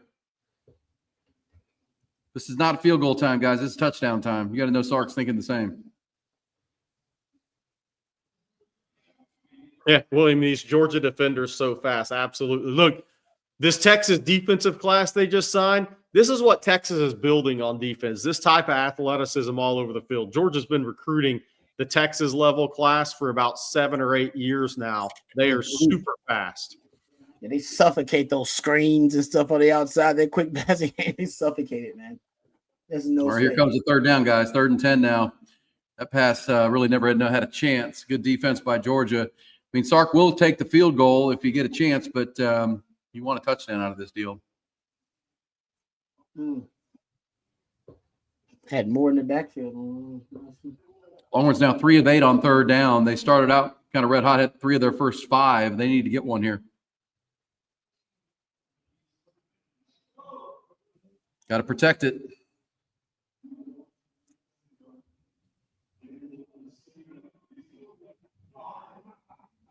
I mean, Jalen Walker, A-gap blitz. They beat DJ Campbell. And this you can't even get on. Look, this is a 50-yard field goal, too. This is no gimme, and it's a right hash, by the way. Yeah. Well, that's 2 drives in this 3rd quarter for Texas, and the offensive line has gotten an F on both of them. Oh, it was Hayden Connor. Jalen Walker beat Hayden Connor. Hayden Connor's not having a good game, guys. Near the right hash, 50-yarder. Nope. Nah. Wow. He has no confidence from the right hash. Well, that's discouraging. This game is reminiscent of Ohio State last week with the missed field goals against Michigan. Wow. Yeah, 2 missed field goals. One got taken off the board by a penalty, and then Bert Auburn missed the second try. First one was good, and now it's a what could be 12-6, 12-10 is 10-6. Man, wasted a great return. Yeah, the ball 39-yard line, guys, and went nowhere. I mean, if you think about the in this 3rd quarter, brought to you by Grande Equipment, equipment sales and rentals, refurbishing, sales, whatever it might be, they're the best. First drive, they went backwards on 2 run plays. Offensive line got blown up, and then this drive from the 39-yard line got an initial first down, but then 3 and out with a sack. The offensive line's getting shoved right now, guys, and particularly Hayden Connor, particularly your left guard, is they're targeting him and getting him in obvious situations. He's getting beat. Longhorns now have 21 rushing yards. Georgia 14. If you take out the sack yardage. Yeah, right now you don't have much right now if you can lean on your Sark, right? It's actually paid off for you. I'd go back to early on. You had a lot of success, targeting guys to motion. I may open it up a little bit. I may decide to open it up. I may go some empty. Usually you can lower sack rates and get the ball out, stress a defense a little bit. Man, I would, if I'm Texas, the running game, I would stay away from the edge. It doesn't seem like you can get to the edge right now. Yeah, it's a tough task for Sark because then you're getting whipped in the guards in the run game and in pass pro right now. So it's tough.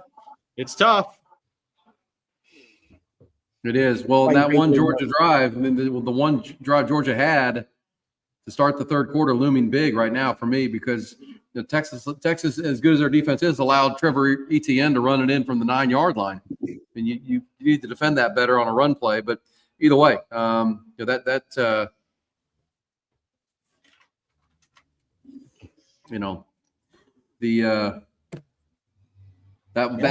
touchdown, the one touchdown on the board looms huge right now for me. And this is the thing, if you want, and I know you only had the one arch package. We all thought you would get more of the arch package, maybe expanded.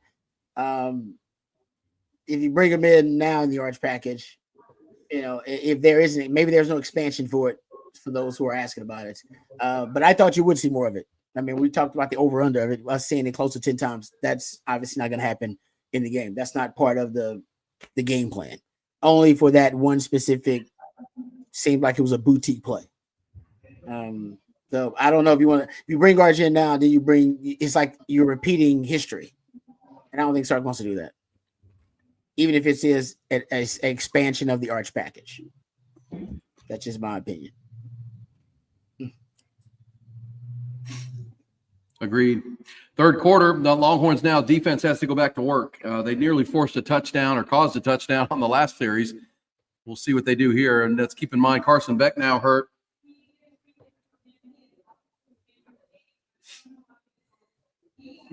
I thought the defense made a good adjustments.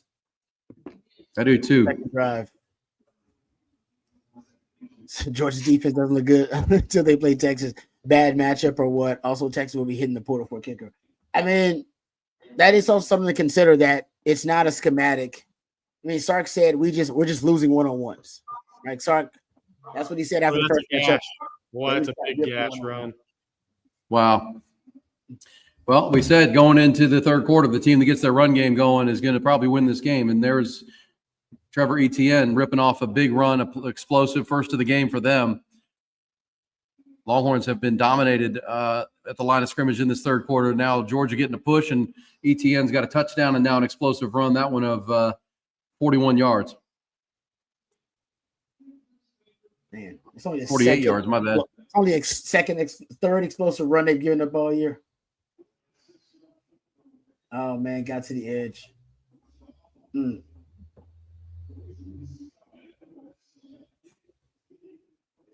Got to force a field goal here, guys.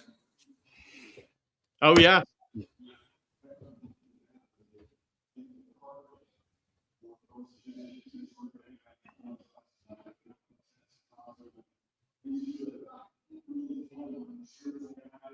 Good play.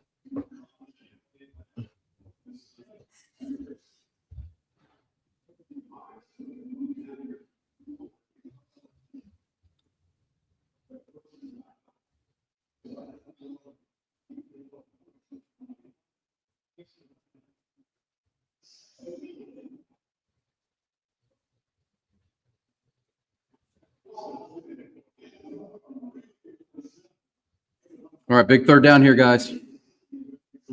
Huge.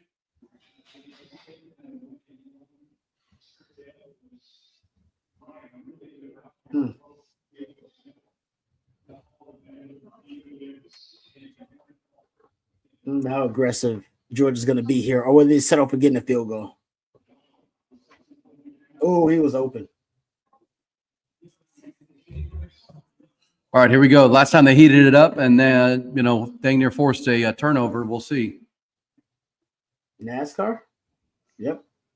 Quarterback draw. All right, fourth and That's what they have now in the playbook. I got to tell you, I mean, the smart college coach takes the points here and gets it to a touchdown lead.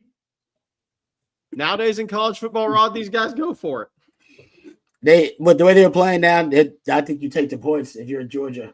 But that empty formation with the draw, that's the second time they've gone to that, right? Yep. Championship play here, guys. This is big. Texas gets off the field. They have a chance here to go, stem the tide here. Georgia's feeling it right now. They need to stop. Trying to get him to jump. Uh-oh, holding. There's a penalty coming. Watch for the flag. Yeah. Wow. Hands to the face on Texas is what Kirby's saying.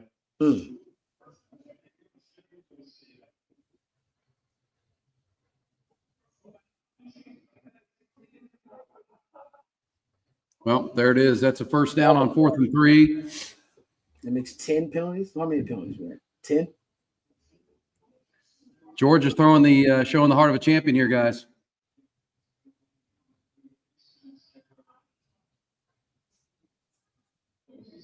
Yeah.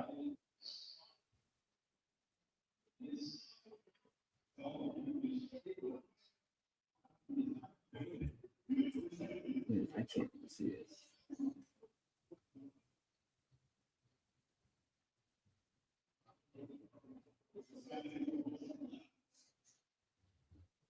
Need a defensive stand here, guys. It was the big part of last week. This is Good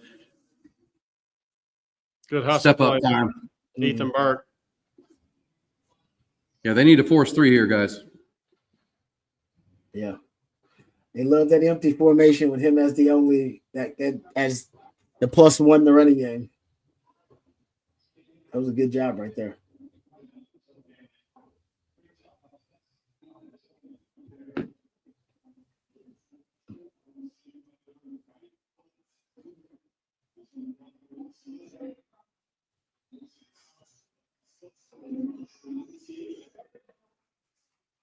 Oh, good run blitz there, Rod Babers. Got to come after him. Nice play. It's a good play. Texas has to create chaos at this point. Yep. I would honestly, I'd rather them create chaos rather than sit back and just kind of allow this to happen. Yeah, no doubt.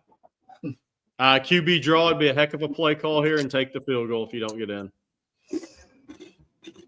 Hey, look how the time of possession starting to flip, Aaron. Texas. Yeah, it is. Well, I mean, they've dominated this whole third quarter. Yep. Hey. QB draw. You knew it was coming. Take the field goal, go up 7, headed to the fourth quarter. Put it on your defense and see if the Texas offense can put the ball in the end zone. Yeah. It's a low-risk play.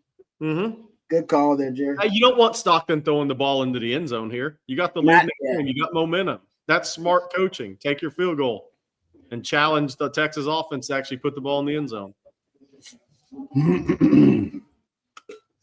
Yep. Well, I mean, look, Longhorns let this game hang around in the first half with field goals and a missed field goal.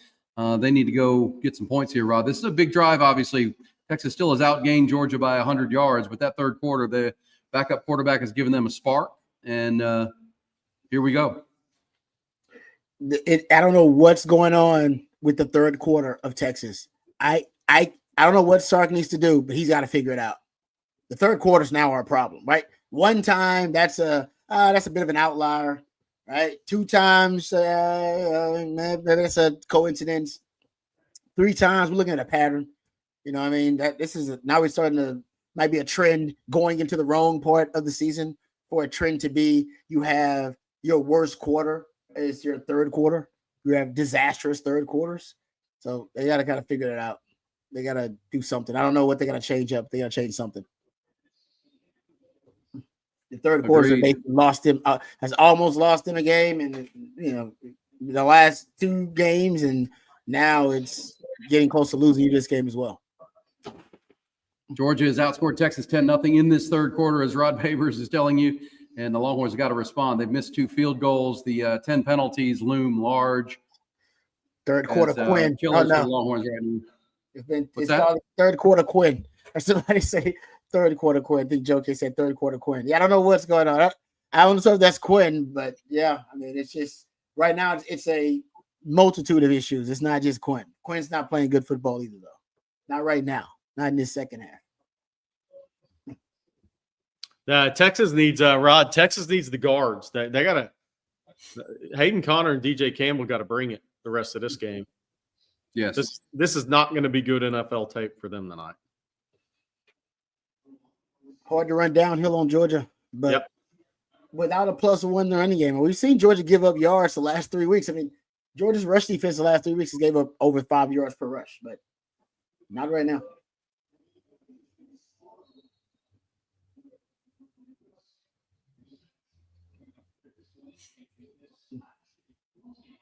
Yeah, that's Charlie B about the arch package. I mean, look, the arch package is more of a short yardage run package. I don't think the arch package starts on the Texas 25 is what I would say. Yeah. No, they did not expand the arch package. It's a short yardage. They ran one fourth down play out of it, but we'll see. All right, that's the end of the third quarter, brought to you by Grande Equipment, independent company right here in Central Texas, have been for 25 years now. Started in Dripping Springs, moved over to Buda Kyle, and now down near San Marcos. It has grown like crazy, needed more space, and Grande Equipment continues to do just that, and that's grow. Small, nimble, and independent, but play in the big leagues when it comes to any piece of equipment you need, sales and rentals for any projects you have, large or small. They can also offload equipment if you're looking to sell some. They can do that. Better option than auctions in a lot of cases. 30, 60, and 90-day consignment with Grande. And refurb. You got an old piece of equipment that you just love but needs to come back online. They can get that thing back running like a top. Looking great, looking brand new at Grande Equipment. GrandeEquipment.com is where you'll find them online, or call that phone number you see on your screen right there. All right, third quarter, all Georgia from down 6-3 to up 13-10. Trevor Etienne had a great half, or a great quarter there. Hadn't done much at all, and he's now got 70 yards and a touchdown. But big defensive stop there for Texas, right? They got it down. They got the fourth down play, and now you need your offense to pick it up. This is I'm assuming if you're Sark, you're thinking, okay, third quarter's over. Let's go win the fourth quarter. Yeah. What adjustments have you made? Or if you have some counter that you kind of kept in the bag, ready to go, now would be the time. But what adjustments have you made? Because right now, Texas can't rely on some of their bread and butter concepts, especially in the run game. Your counter's not working very well. Neither is your wide zone. It's not working very well either. So Sark's got to figure out a way to.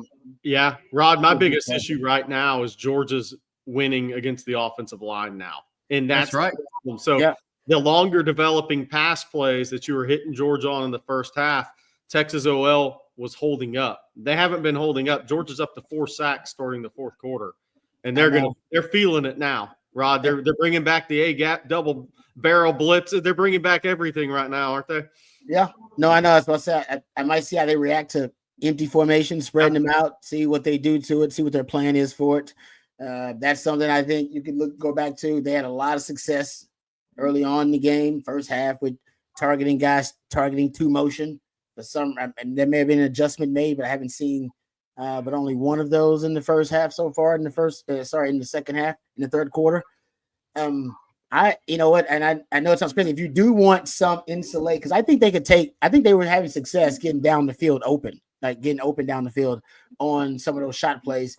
If you do want more time, insulation and pass protection, you could throw out another offensive lineman out there. No, Sark doesn't like the 6 offensive linemen, but if you want to take a shot downfield and you feel like, hey, I can beat these DBs, I just need a little bit more time, you could do that too. So I think at this point, Sark's got to empty the bag, because right now his bread and butter is being smothered. Yeah. And by the way, I mean, look, let's also say this. Bert Auburn from a right hash is not – what's the opposite of money? No money.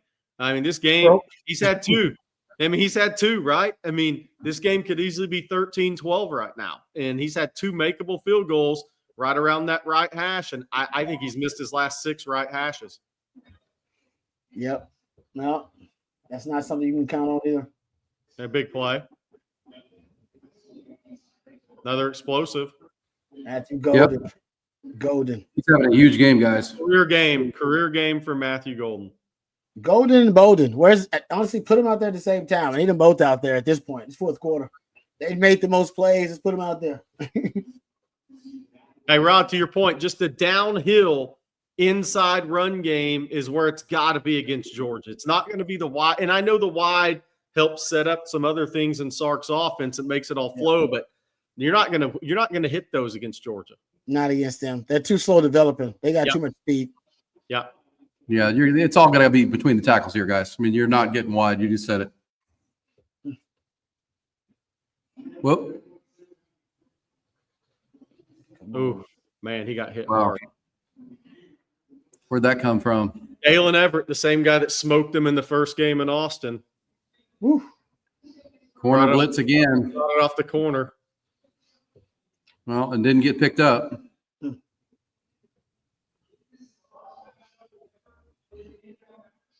That was a good job by Quinn just getting it out. We're a big third down here. Oh. Yeah, you don't want to. You can't hand it to Auburn anymore. You just got to go for it.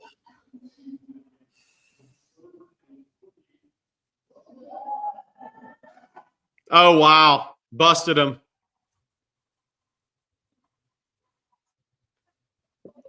Come on. Big play right there, guys. 41 yards. DeAndre Moore, another explosive play in the passing game. Quinn Ewers over 315 yards passing down, a touchdown. So you don't need much. I think Kirby just told Dan Schumann no Christmas card. That was clutch. Good job. It's like it was a busted. Had to be a busted coverage though.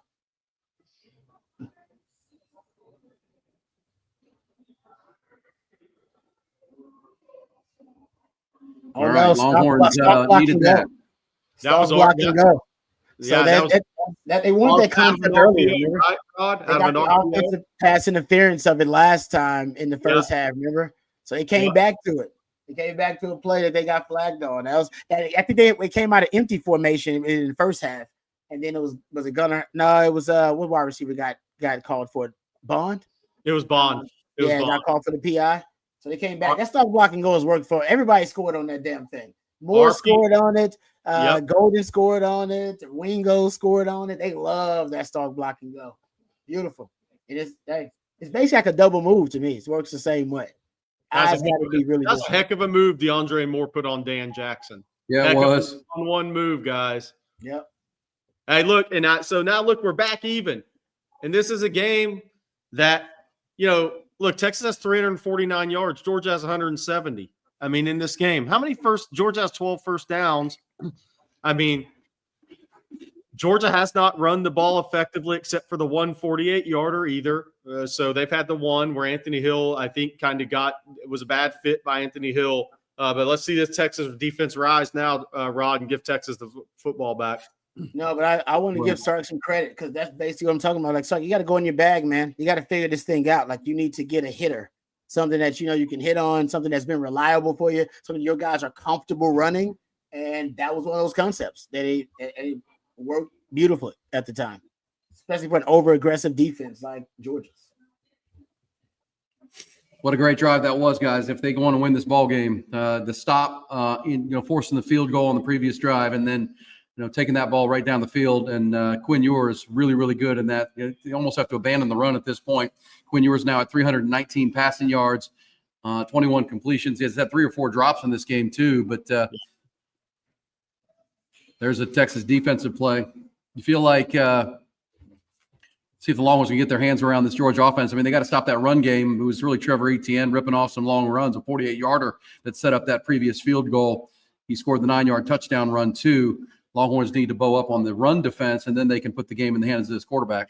Yeah, just play man defense. They're not, other than a double move or something, play man defense and either blitz them or spy them. Got to get off some blocks on the perimeter in this quarter because I think they're going to try to make the game easy for Gunnar Stockton. Yeah, got to get off the blocks on the perimeter. Agreed.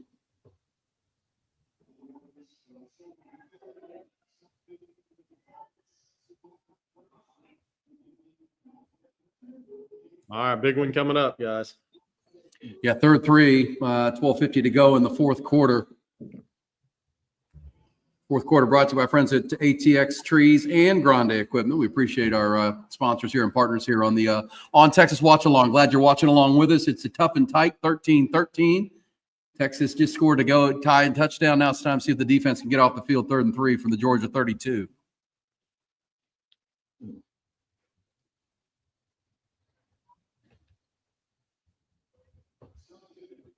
Great defense, guys. Great defense right there. Great job. Who was that? Jalen Gilbo? Jalen Gilbo read it. You said it, Jerry. They're going to simplify it for the quarterback, not make him make a read. Yeah, they're not going to let Gunnar Stockton make the decision down the field in this game.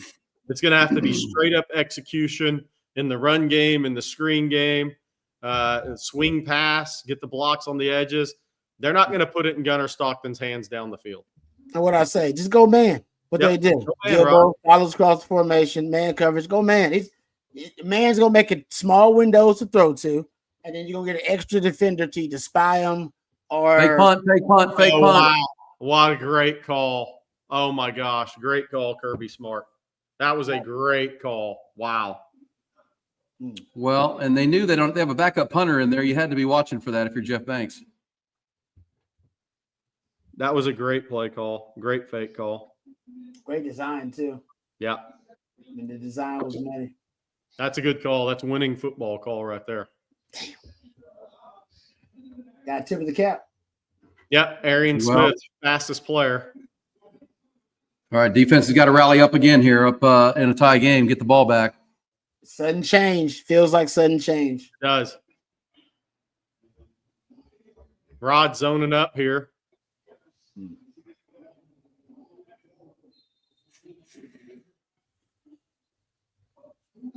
I think this is very smart by Georgia because, look, you want to keep Gunnar ahead of the chains. You don't want him in 2nd and 17s, 3rd and 13s. Can't afford it. Get Georgia. Georgia needs to get themselves at as many 3rd and 4s as possible to give their quarterback a chance. Yep. A big second down play here, guys, to get it to 3rd and long. You want to put this game in the quarterback's hands with the obvious passing downs, but 3 yards on 1st down.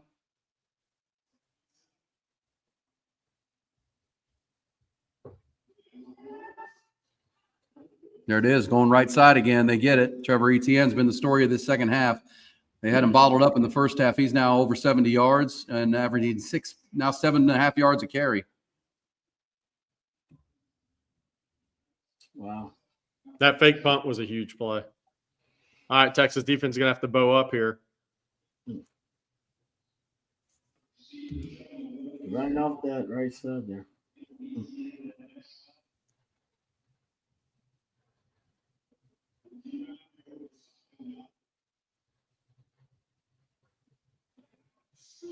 There it is. Gobbled that up.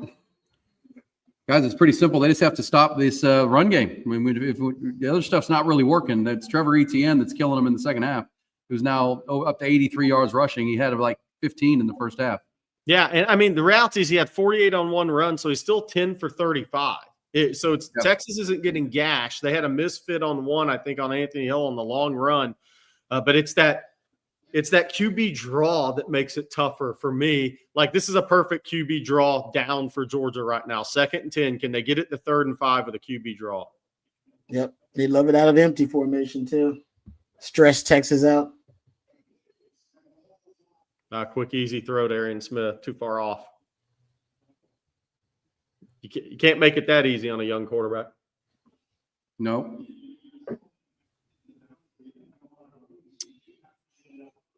Yeah. Rod, to your point, I'm not playing soft off with a I quarterback. agree. I don't understand that. Yeah, I don't understand that. Tell you guys, you should be more aggressive. Young QB like that. These guys grew up playing 7-on-7. Those are the throws the young, inexperienced quarterbacks can make all day. Yep. And that was the boundary too, right? Oh, man, you should definitely be up there.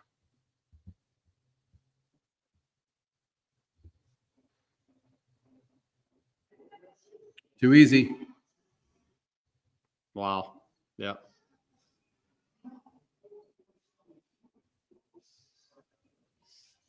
I mean, that's not even making a young quarterback have to throw make a throw. I mean, they don't want Gunnar Stockton throwing deep, so why are you giving up so much cushion? Yeah, linebacker should be a man. Somebody should be out there in the flat with him. They don't want, like, it's almost Georgia doesn't want him to throw the ball down the field. What are we doing? Yeah, so why are your linebackers dropping so deep?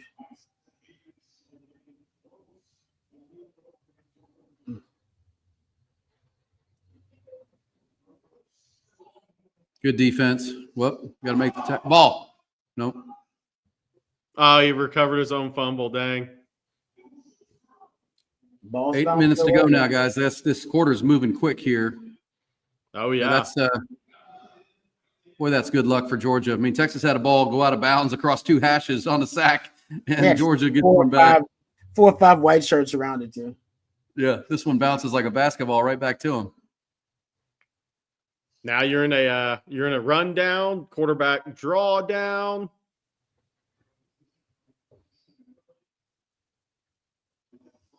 Man, watch the pop pass with this dude too. Right side again. Yep. They love that right side, man. They've been killing it. Tate Ratledge, All-American guard.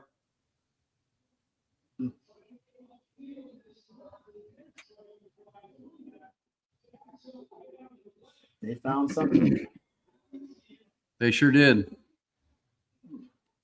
Well, they just documented it there on the TV. Vernon Broughton shot the gap, got upfield, and that allowed the Ratledge to get downfield and block Leon Lafau, get the edge. Oh, yeah. Got to hold it to a field goal. Got to. Mm. Fumble, guys. Wow. Georgia got it again. How about the ball bouncing their way? Didn't they get 4 fumbles recovered in the first matchup? Yep. Wow. Goodness. Wow. How? That's going to be touchdown now. That was your chance to get on one. Wow, that's twice in a row. Good. That was your chance to get on one. This one will end up in a touchdown. How did Texas not get the ball? I don't know, because they outnumbered them on both fumbles with guys around. That's 2 fumbles on the drive that have bounced right back. Oh, Taft fell on top of it. Oh my goodness, he fell on top of his back. He was on top of it. Oh man, he didn't even know. Wow.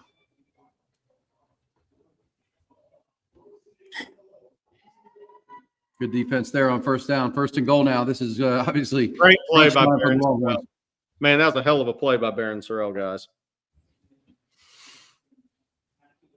And this is a big-time drive by Georgia, the backup quarterback, y'all. Trevor Etienne's coming to play here in the second half. Longhorns are getting gashed a little bit on their defense, which we're not used to. Georgia up over 241 yards. They're now over 100 yards rushing at 116. Yeah. And by the way, Texas has 30. They had 31 last game. Rushing yards. Same number. Still didn't translate, huh? No. Little motion in the round. Arian Smith, he's not going to score that, or he's not going to play that through contact. So good. Makuba's having a hell of a game. Oh, that was Phillips. I tell you what, man. Andrew Makuba's having a hell of a game, guys. He is. He's all over the place. He's in the right place. He and Taff are just always in the right place. Yeah. Good tackle right there to come up. Yeah. Oh. All right, now 3rd and 3, guys. You force the issue. I mean, I don't think Kirby can call this as conservative. If it was me, I might just go motion empty into an empty and run QB draw, but maybe play it as a 4 down here and see if you get in on 3rd. He's not going to play for the field goal here, though, because of what Texas just did to him. But, Rod, do you try to get it to 4th and 1, maybe QB draw, something very simple for Gunnar Stockton, maybe a swing pass to the field side and see if you can block it up? Yeah, that's the thing about it. I know you, as an offensive coordinator, you have money plays in this situation, but have you practiced them with your backup quarterback? Yes. Enough, right, to trust the execution of it? And I'm with you. I don't think they have, and these guys are seasoned enough to know, let's not put that much on our young quarterback. We've ran that play 4 times with it in practice all season long with our backup. Let's not do that to him. You know, hey, sometimes that's how you win championships, though. You break tendency. You do that. You know, that's the other thing, part of it. You pull out that play, even though, you haven't practiced that much with your backup quarterback. You got to trust in the execution of your guys. So we shall see. I'm with you. I would err on the side of him being more of a gambler, more of a riverboat gambler in this situation. Because against Texas with that offense, you can only keep it contained for so long. Sark's working on something else. He's got something else he's dialing up to, I guarantee you. Yeah. Well, the 2 missed field goals by Bert Auburn loom massive right now. Oh, yeah. And obviously one of them came after an offsides on Texas legal procedure that pushed it back. It would have been a made field goal, turned into had to redo it and missed that one. So 2 missed field goals have the Longhorns in a tie game, and now Georgia threatening to break the tie. See if the Longhorns can have another goal line stand. It's 3rd and 3. You don't think he'll kick the field goal here, Jerry? If they don't move the ball here? Nah. Well, if he's on let's say Texas holds a 4th and goal from the 1, I don't think so. I mean, I would, but not the way these guys attack. No. Down 4th downs these days in college football. He's right. The analytics will say you should go for it all day, every day, and twice on Sunday. I mean, if it's me, let's just say Texas stops him, and I have 4th and goal from the 2. If it's me, and I've watched Bert Auburn kick field goals tonight, I'm kicking the field goal. Yeah, I'm with you. Saying, all right, let's see if it comes down to your guy making one. Should be a feel of the game. 40-yarder with 40 seconds left. It's a good point. But I don't think they think about it like that. They don't. The green binder, Jerry. Everybody's got their own colored binder. I don't know what Kirby's is, but it'll say go for it. Sark's always says go for it in that situation. Well, here we go. I mean, it was the 4th quarter drive against Texas the first time around where Texas had got it back to within 8 points and couldn't get Georgia off the field. Georgia's now on a 14-play drive. They've gone 72 yards. They had a fake punt. And one of 2 guys is going to run it. One of 2 guys is going to run this football, Etienne or Stockton. But maybe it's Etienne on a swing pass or a run. Or one of those 2 guys is going to have the ball in hand. Mm-hmm.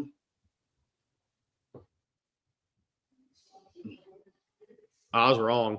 Wow. Oh. All right, you got to kick it at 4th and 3, don't you, Rod? I think so. Against this defense? With a backup quarterback? They've already gone for a fake punt on this drive. That was the 15th play of a 72-yard drive. It was kept alive on a 4th down fake punt for Georgia. Trevor Etienne's been huge in the drive. He's over 80 yards rushing now. Frazier's got a couple of good pops too. We'll see what they do. They're kicking. That play wasn't there anyways. Yeah. If Kirby fakes it here and gets it, he's an all-timer. Surely he won't.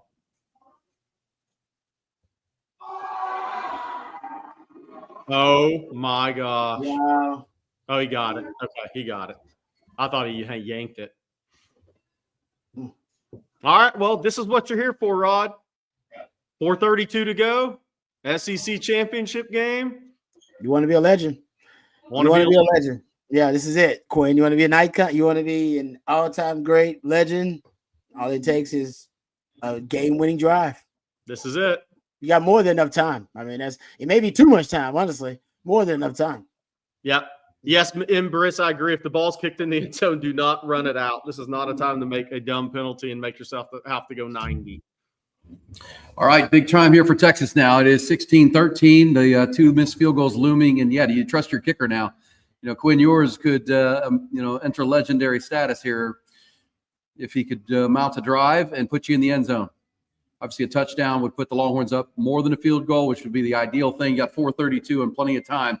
Quinn Ewers right now, 21 of 33, 319 yards and a touchdown. The last pass he threw was his one touchdown of the game to DeAndre Moore. Moore and Matthew Golden have been the go-to receivers, guys. Those two have combined for 14 catches for, nearly 200 yards receiving, or over 200 yards receiving right now, 162 and 91. They're pushing 250 right now through the air, those two guys alone. So you got to feel like you're going to lean on number 2 and number 0 here. Yep. You think players, not plays, usually in these situations. Going to go with the guys that dance with what brung you. Yeah. So I feel interesting. Hey, Rod, if you're Kirby and Dan and you're talking about it before this kick, you're bringing numbers here. You're bringing numbers. I know they just had a bust, and DeAndre Moore made a play in the RPO game against Dan Jackson, made a miss and went to the house. But you're bringing numbers. You didn't recruit Jalen Walker, Michael Williams, and all these guys to sit back. They're coming. They're coming after him. Well, yeah, and Sark can't. He doesn't trust his run game too much. You know what I mean? So I think he's gonna throw it. I mean, so I'm with you. I don't know exactly what Kirby's gonna do, but they on the season they're a 50% blitz rate team anyway. They like to blitz. We'll see how much respect they have for Quinn and what they've seen, how they've seen him handle pressure. I'm with you though. I'd light him up. I would light him up. Yeah. And Sark on the kickoff, Matthew Golden's played a great game here, but let's just say on the kickoff, let's not bring the ball out from halfway in the end zone here. You need some decent field position if you can get it. Give Georgia credit. That was a 16-play drive, guys, to go 72 yards with a backup quarterback to take the lead. Against that defense. Yeah. That's tough. Somebody just texted me, how close do you have to get to trust Auburn from the right hash? 25-yarder. From the left hash, I believe in him out to 42 about now. But from the right hash, Bert Auburn, not good. All right, so Rod, I'm interested to see what Georgia does defensively on this drive. I think they got to go man and bring the heat. Personally, I'm more interested to see what Sark does. I can't. What's Sark's solution here? What's he going back to? How about the second half adjustments for Kirby Smart with a backup quarterback, Jerry? The Bulldogs have now run more plays than Texas have. I mean, the gap was so wide in the first half. It's now 57 or 57 to 55 in plays run. Yep. The QB run game, just forcing Georgia to commit to the run, the short passing game may have been a blessing in disguise in this game for Georgia. Because Georgia's receivers don't catch the football. The only thing you've missed without Beck is the tight ends in the passing game. No, I agree with you. Good point. Well, let's also throw the 2 fumbles that bounced right back to Georgia. Texas, meanwhile, forced a fumble that certainly could have been a touchdown that went out of bounds. I mean, it's just sometimes the ball bounces not your way, and we'll see if the Longhorns can change that narrative here.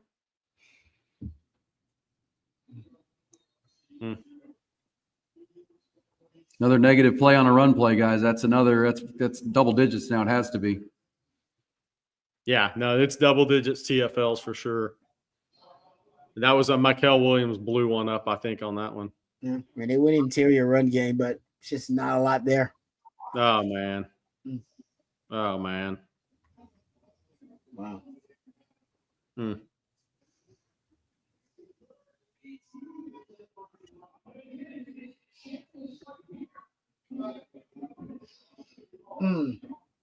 Yep. O-line's overwhelmed right now. Yeah, you guys said it. Bring numbers, come after him. Georgia's not going to sit back. Now Quinn's got to make a throw.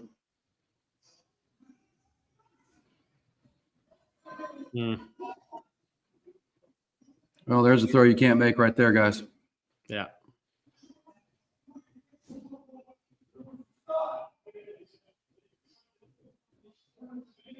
Wow. That's a reserve the right to punt play right there, guys. You mean your defense is still your defense. It's 3. You got timeouts. Yep, Quinn was shook. Yep. Made his mind up before the play that he was going to go to. Again, I mean, Georgia's collapsing the pocket in the second half, too. Just collapsing it. Went man, Rod. Went man and said, we're collapsing your pocket. What are you going to do about it? Yeah, you're right. Light him up. Yep. He does not respond well to pressure. Sorry, right there. Kirby didn't recruit all these defensive guys to sit back. Not in these situations.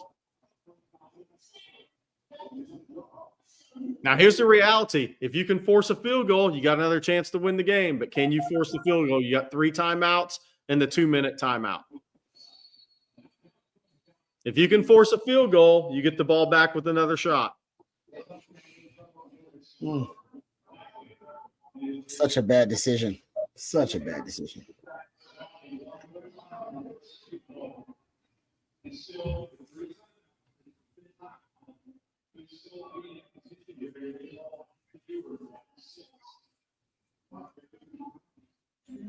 Gotta force the field goal. Got to force a field goal, and then you have a chance at a. That's all you got now. And I'm pretty sure Georgia's going to be conservative here. But I could be wrong.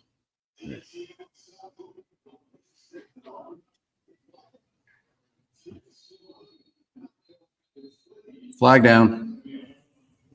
Dude, that's big, guys. That's going to be 10 yards the other way.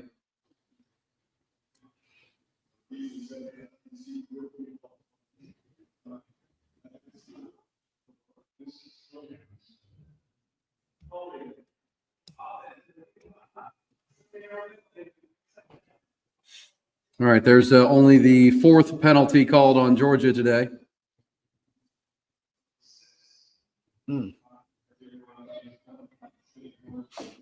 Yeah, hold. Easy call.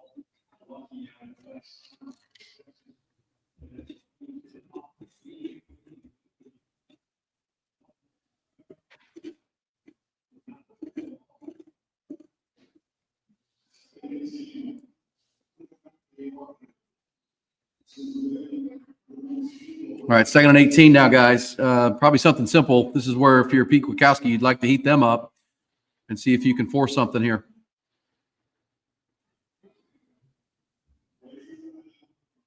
Yeah, I mean, look, I might run quarterback draw here. I might keep it really simple. Very conservative. Yeah, they should. They have a really good kicker. They take a two field goal lead here. Yeah. Again, obviously the 2 missed field goals for the Longhorns looming massive right now, but can't make that up now. Now you got to get the stop, get the ball back. Texas calls their first time out. So yeah, I mean, look, Rod, what do you do here? 3rd and 13. Do you throw a swing pass, see if you can get it blocked on the perimeter, maybe get lucky and get a first down, get 10 yards, 10 yards? Do you just hand it off to ETN? Do you run QB draw? I mean, unless they go something we're not expecting, maybe something tied in wise on a waggle like they did early when Stockton came in the 3rd quarter. It's something simple for me. Yep, I wouldn't take any risks at all. I wouldn't be surprised they kept it on the ground, but also I wouldn't be surprised they went empty formation and just allowed him like a quick screen, like you said, quick screen or just a quarterback draw. I mean, at this point, with the way Texas offense is playing, you got to feel the game. And right now it says rely on your defense, rely on your kicking game, and that's how you can beat Texas. Because right now their offense is inconsistent and one-dimensional at best. Hey, Aaron, what did Texas had 170 yards in the first quarter, I think? Yep. Not 172 cents. Yep. Yep. Well, they were going to make some adjustments. Yep. No, and you know what those adjustments were? We're bringing our guys. We're bringing our guys. Yep. We didn't recruit all these guys. We recruited all these 4- and 5-star front seven guys for a reason. We're bringing them. Yeah. No, it's just Texas losing one-on-ones on the offensive line in front. And Sark talked about that in the first matchup. And that goes to, maybe it's just the caliber of athletes, the type of athletes that Georgia recruits for their system is just a bad matchup for Texas offensive line. I mean, it's because there's no reason for this group to underachieve to the level they do when they play Georgia. They're finalists for the Joe Moore Award. It's supposed to be one of the best lines in the country. And when they face Georgia, every time they look below average to mediocre, it's just that's more than just the scheme. That scheme, man, that to me, I think it's just a kind of a matchup advantage. Looking at the personnel, player to player too. All right, but the biggest third down of the season coming up for the Horns, because the reality is, if you can force a field goal, you still have a chance to win the game. I mean, that's the reality. Now, Rod, what do you do defensively? Do you bring numbers here? That's a dangerous game because ETN pops you, they hit you on a quarterback draw, or do you just keep everything in front of you and hope to hold them to 9-10 yards and force the field goal? Yeah, that's a great question. 3rd and long, and I wonder if you even go with the NASCAR package. Are you a NASCAR nickel? Maybe he'll feel more comfortable with the NASCAR nickel. That's what they did against A&M a lot. They just had the NASCAR package, but kept the nickel in. That way they had more defenders against the run for the quarterback run game too. So maybe you'll get a NASCAR nickel package. Here we go.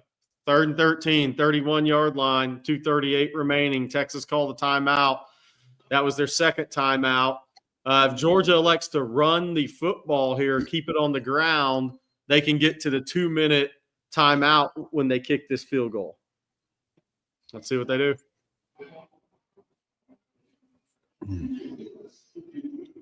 Somebody in chat saying blitz everyone. Yeah, well, if ETN hits you, it's toast. It's touchdown.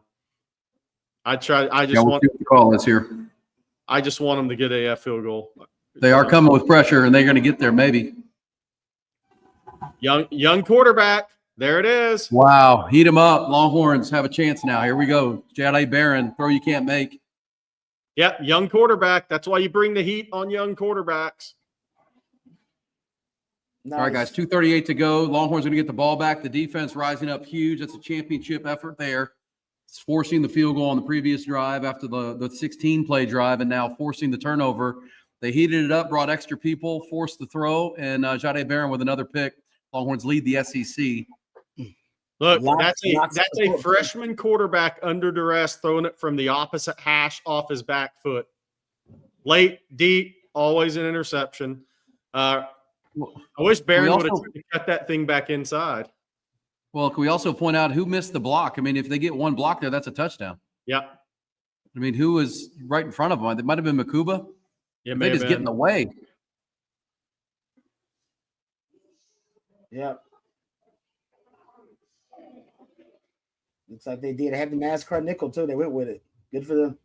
I'm just waiting to make sure there's no flag on this play, and there's not. So it's first down on the 45.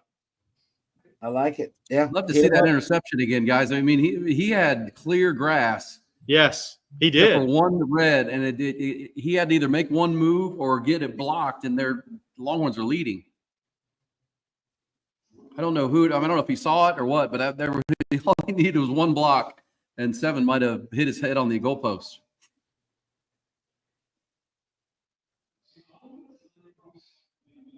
Yeah, I can't believe he didn't cut that ball. That was Gilbo.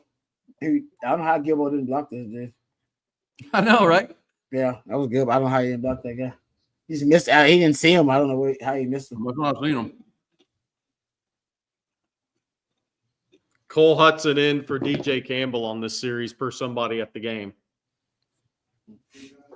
They got to block it up here, guys. They got 2 minutes, 10 seconds. They got a 2-minute timeout coming, an injury timeout right now for Georgia. Quinn Ewers now 330 yards passing, but he's going to have to get. I mean, do you trust your kicker in this case? You got to get a touchdown, don't you? I mean, that's what you're thinking right now. I trust the kicker from the left hash or center from 35 yards at this point. I do not trust him at all from the right hash. Nice guy, but right hash is not a make.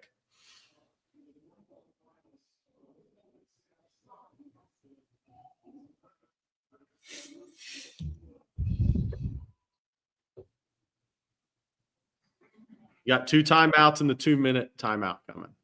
So you can run the ball.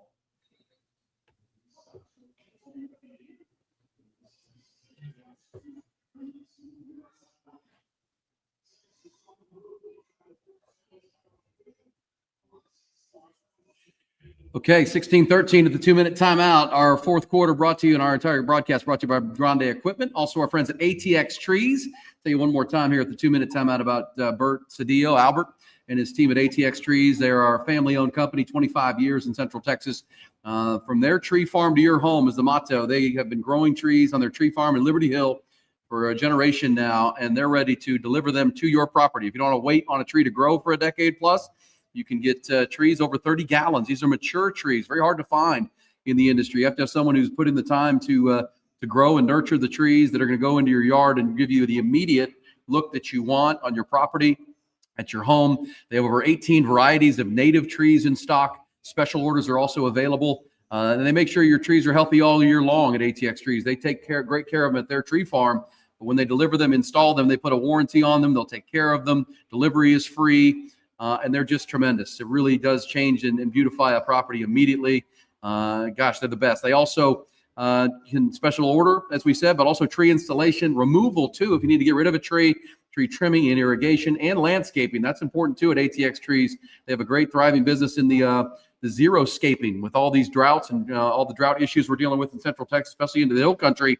Make sure you're thinking about some xeriscaping, eliminating that thirsty grass with water-wise plants and beautiful landscapes, as you see there on the screen.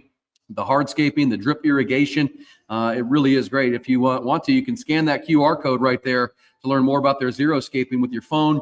They have $200 off right now, any xeriscaping project of more than $2,500, 10% off all phone orders. So call Bert and his team, 749-5149. That's 749-5149. Free delivery, free installation, and warranties. 25 years the Cedillos have been doing it. ATX Trees, from their tree farm to your home, atxtrees.com. All right, Rod and Jerry, you got give me your play calls here.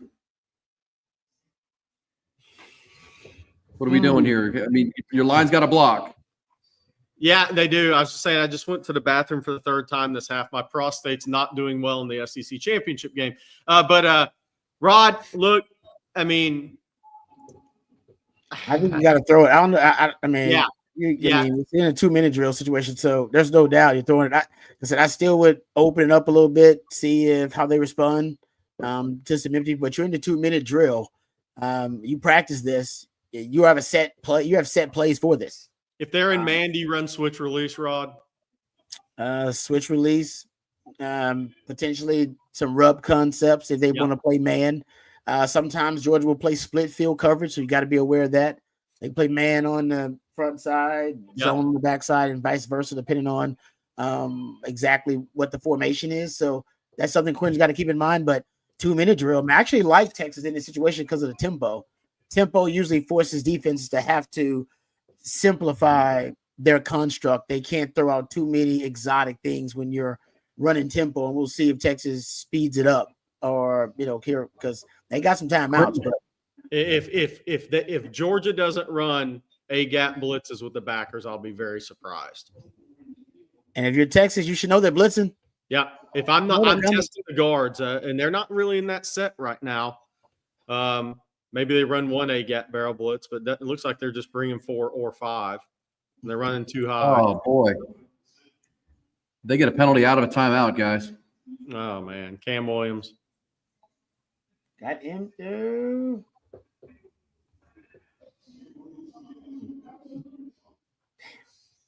Yep. That's what you couldn't have. Yeah, that's out of the 2-minute timeout. Now you're going to be backed up. Yeah, that's the 11th penalty on Texas. Good Lord. That's crazy. Come on, fellas.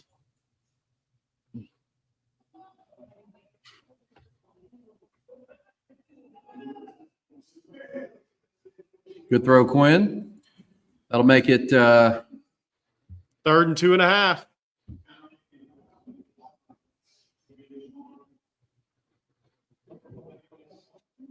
Yep. Target to motion. Came back to what worked. Go back to what works. I like it. Well, we're in obvious 4-down territory here, guys. Yeah. Safe to say as the clock runs under 140 now. QB draw would be brilliant.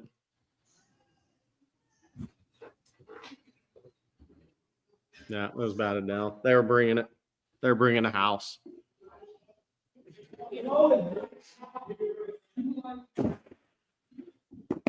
Draw play would have been really good. But they were going to load. They're really going after the guards.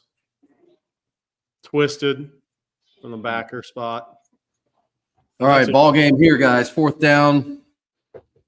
Need a play call here. What's Sark got up his sleeve? What's his money play? It's your money play time. No, you got some. Calls in, and the player's got to block it.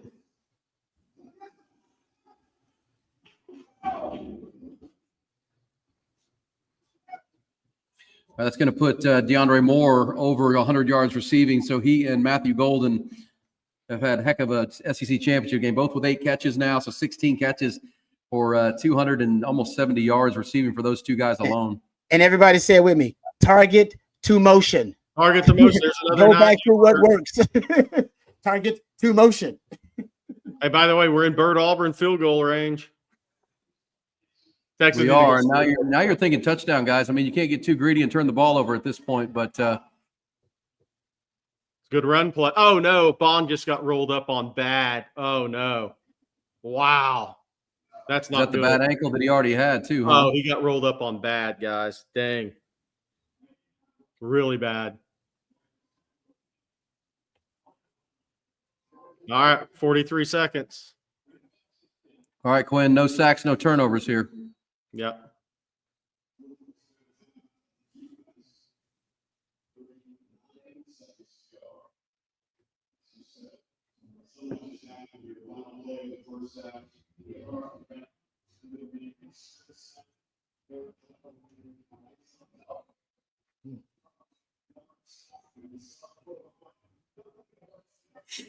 All right, good drive here by Texas. That was a huge 4th down. DeAndre Moore, as we said, is now back-to-back catches, and he and Golden are having huge games.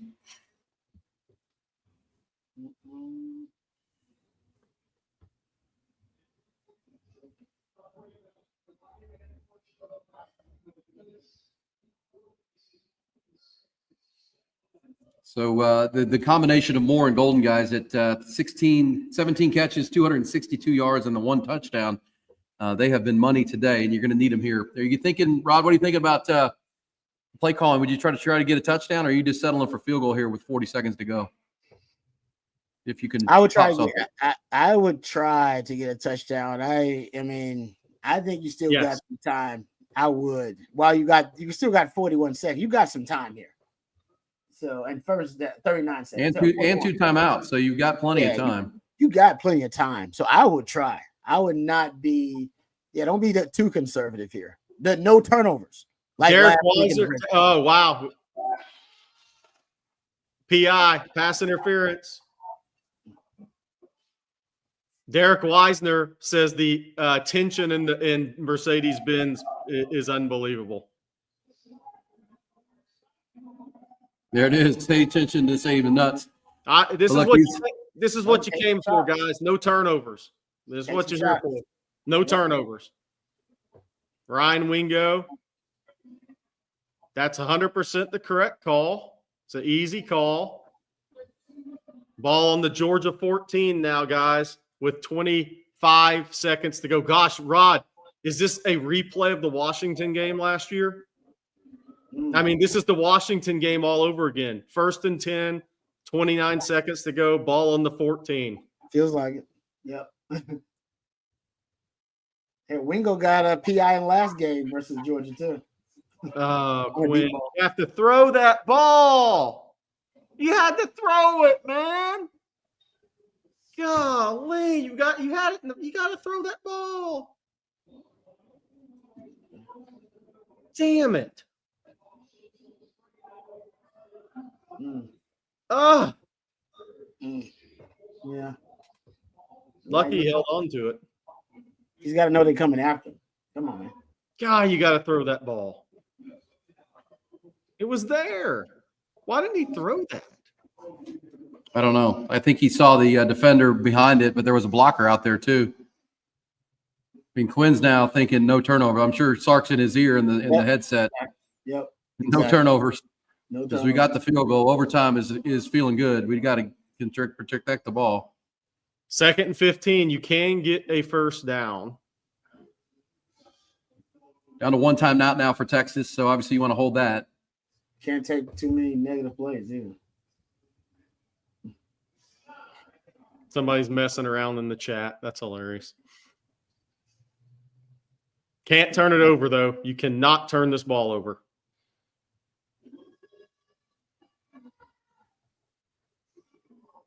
That was dangerous.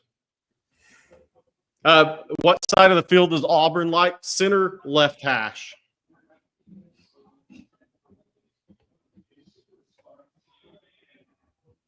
But it's tough for Sark here because he can't trust Auburn right now, Rod.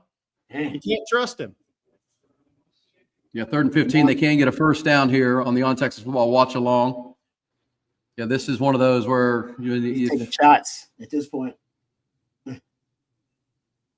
Especially if you think you can get another PI, they're taking shots. They did it against Alabama. Remember a couple years ago in Texas, they started taking shots trying to get the PI call. Might be doing it again. 3rd and 15. I don't know if he trusts anything. Incomplete. All right, well, here you go. 8 seconds to go. This will be a 36-yarder from the left middle. Another drop there, guys. That wasn't going to go very far. Mm-hmm. Well, Bert Auburn. Here we go, Bert. 36-yarder.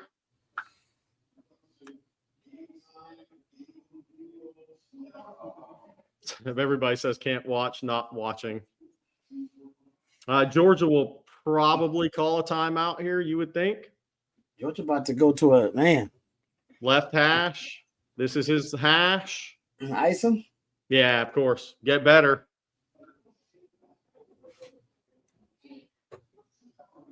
Two right hash misses tonight. Left hash is where his confidence should be. Already timeout.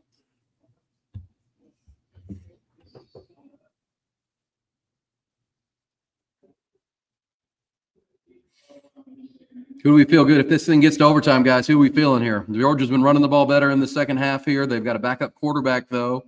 Red zone has been a problem for the Longhorns the last 2 weekends. So what are we feeling? Yeah, it's a tough call because Quinn's not great in the red zone. I mean, that's the hard thing is when you get into the first OT from the 25, Quinn's strength is not in the red zone. Georgia's been running the ball better. They have a better kicker. Let's just hope he makes it. Let's hope we have to have this conversation. It's left hash. He's good from the left hash. It's the right hash.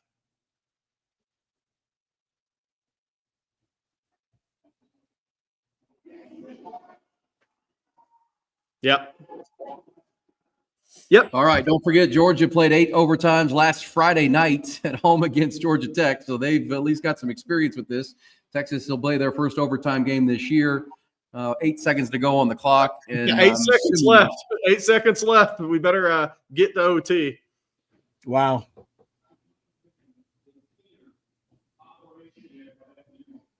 Hey, it had to come down to this, Rod. This is, I mean.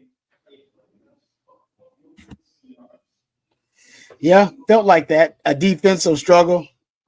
And then Bert Auburn, who's been, unreliable this year. You got to depend on him. Ja'Day Barron's interception is the one that gives you new life because the secondary has been clutch all year. Felt like, we probably could have predicted this how the game was going to go, but we'll see. Overtime. Georgia's been here. Texas hasn't been here. Georgia just played 8 of these things. They have, but here's the thing: all their play calls are now were on film last week, but they weren't with Gunnar Stockton. Very true. That's exactly right. Good point. Well, that's the one reason. Yeah, Dre. No, I mean, Georgia's got to protect Gunnar Stockton. Under pressure, he's already thrown an interception. They're going to have to protect him. Yeah, well, that's for Texas. I mean, Pete Kwiatkowski's got a whole half to see this. If you get them into passing situations, obviously, this isn't Carson Beck. I mean, you're going to have an opportunity to heat him up and create sacks and turnovers, and even in overtime. But they've been running the ball much better than you have in the second half. They're up over 120 yards rushing now. And look, there's 18 seconds left, too. 18 seconds left. Georgia has one timeout. I don't know if you risk this with I wouldn't risk it. Gunnar No. Stockton. And not the way I'm running the football. You just hand it off, be done with it, move on to overtime.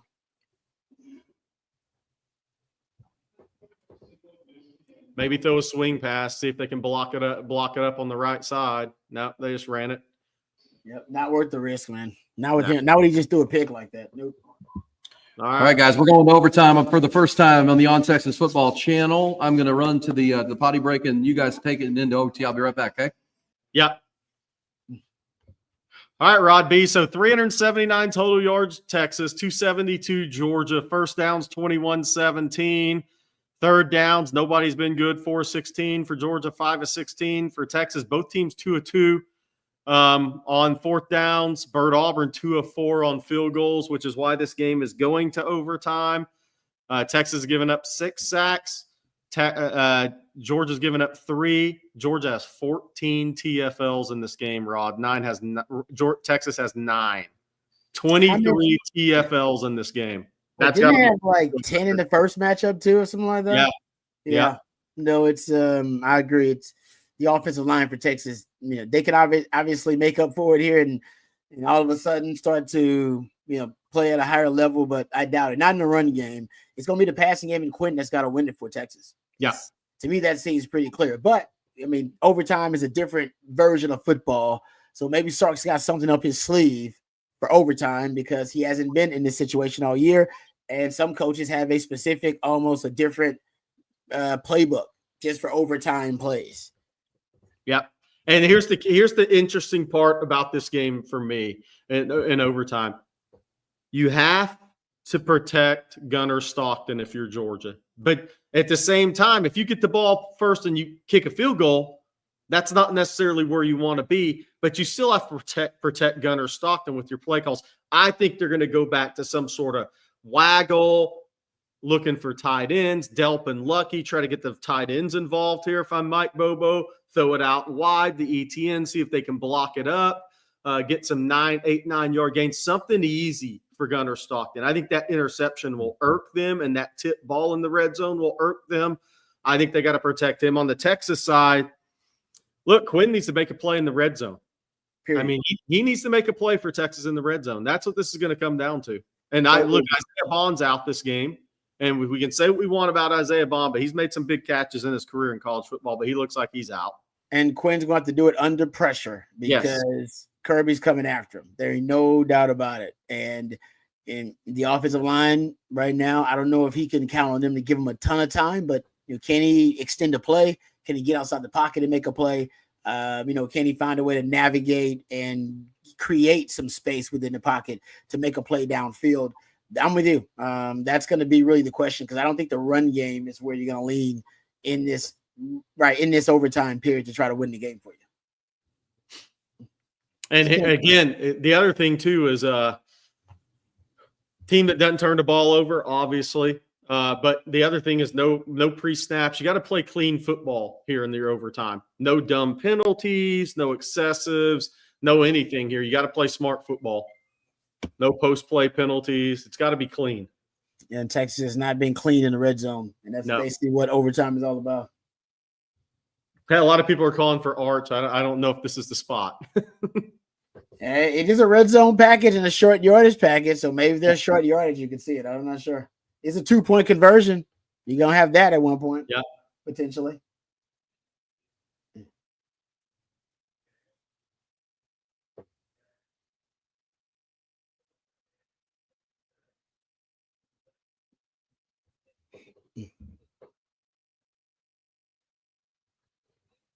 They had some success spreading them out, though, in the second half a little bit. And, oh, yes, of course, target to motion, please.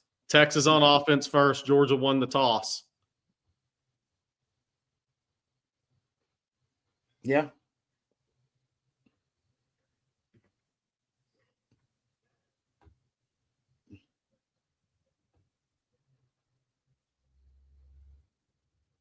I mean, look, this is pretty simple stuff right here. If Texas can get a touchdown, that puts a ton of pressure on Mike Bobo and Gunnar Stockton. If Texas can put this thing in the end zone, then that puts a lot of pressure on a young quarterback. Let's see what happens. Aaron's back. Yep. All right, Rod's going to go get ready for post game, and Longhorns will start with the ball. Georgia won the toss, and they want to play defense. They're going out. They're coming out with Arch. Wow. Wow, what a spot. What a spot. What a spot. Well, I mean, it sparked the Georgia team with going to the backup quarterback by necessity. They're going with it to try to create some running yards, which they haven't had in this game.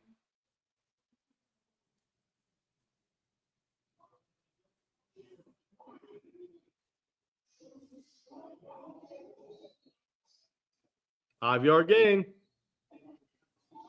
All right, Quinn's coming back in now. A little good first round. Haynes King package. Good first down run. Get you to second and manageable. Kind of stop that Georgia blitz right there. So now 2nd and 5 from the 20. I think Sark's is thinking right there. Again, pony package. Boy, I just think Sark's seen too many negative run plays. They're just trying to stay ahead of the chains here, Jerry. Nothing. Had to throw it away. All right.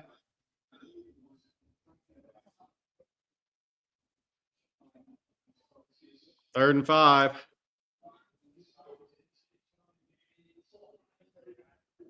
Ooh.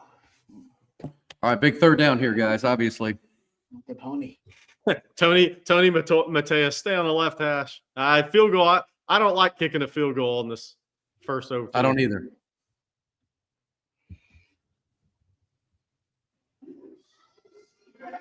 Good throw by Quinn. Yep, first down. Wonder if they come back with Arch here, guys. Great throw, Quinn. Ryan Wingo's had a tough game. Caught that one. Ran a good slant. Dalen Everett had good coverage. Georgia calls timeout, guys. Got to get a touchdown here. Field goal, bad news. Got to get a touchdown.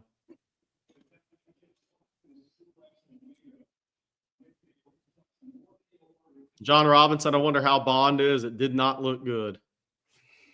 Yeah, he probably won't be available in this game for sure. Who knows?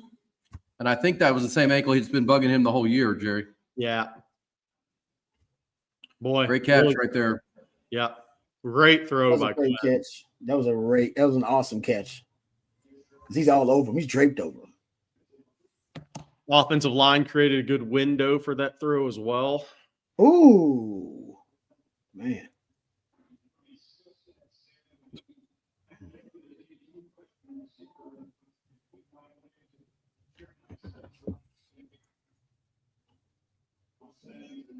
All right, first down and 10 from the 15, or 14. Longest you get a first down at the 4, obviously.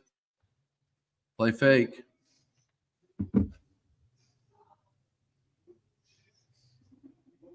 That was a good throwaway. It was a good pass. That was good coverage by Dalen Everett. Georgia knows they're going to go to Matthew Golden. So what does Sark do here, Rod? How does he break a tendency? Because Georgia knows Matthew Golden is Quinn's guy in the red zone. Good coverage by Dalen Everett. Use him as a decoy. You know they're gonna go. They know they're gonna keep eyes on him. I like that route concept though. It's just good coverage. And coverage. They had a safety inside. So to your point, they're gonna put a safety, get eyes on, and rotate coverage. Use decoy.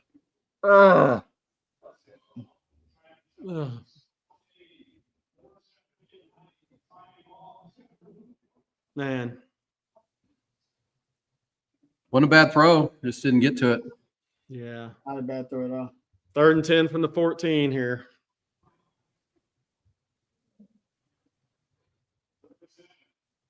It's like Georgia's going to blitz here. What's hot?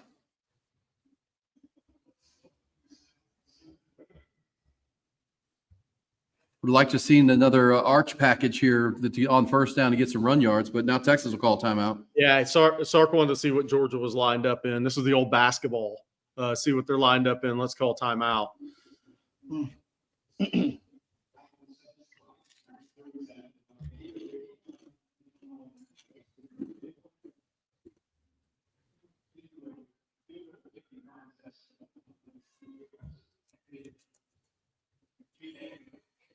Well, here we go. 3rd and 10. Would have liked to have seen some running yards on those first couple downs, but 2 passes incomplete, and now you're in a spot here. Yeah, Sark just And you're doesn't on the wrong hash for Bert Auburn too. What's that, Rod? Yeah. Sark doesn't trust the traditional run game unless he's going to bring back Arch in there. No, I agree with that. On 3rd. Yeah. Yeah. He's taking too many negative plays.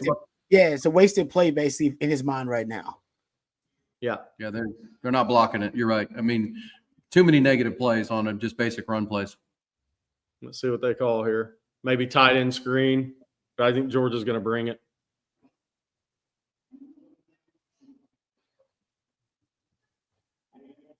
I would. Right hash. Oh boy, here we go.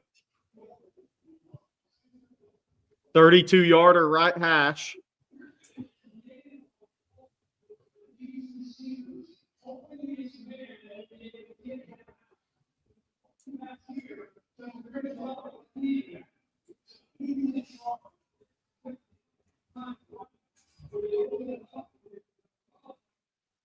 Yeah, Bert Auburn's missed 2 field goals from this hash, but this one is shorter variety, only 32 yards. Woo! You made it. Whoa. Well,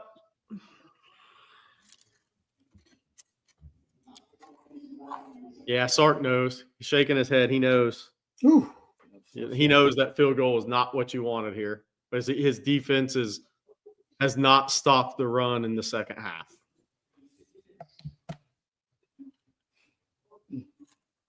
Well, just got to keep him out of the end zone. Just got to keep him out of the end zone, though. You just got to keep him out of the end zone. You don't have to stop him, but Yeah. you can't. You got to keep him out of the end zone. You know what the crazy thing is, Aaron? Look What's at the that? rushing yards for Texas. 31. Same number as the first meeting. 31.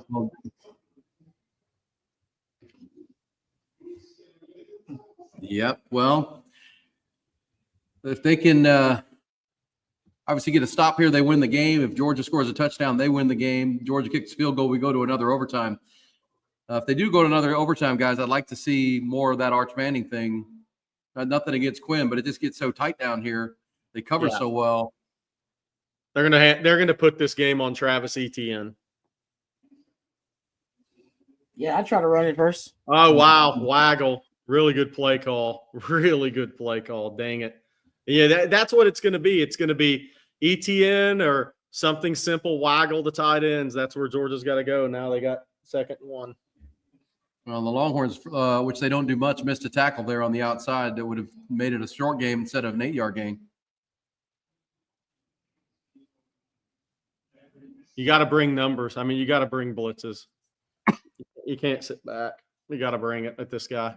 I agree. Got to create chaos. Speed up his clock. Good tackle there. Now it'll be 3rd down. Big play. Makuba. 3rd and See, 3. you missed a tackle on the other side. That time you make the tackle and it's a negative play. Now you got a 3rd down chance. Makuba's had a hell of a game. Win or lose, had a hell of a game.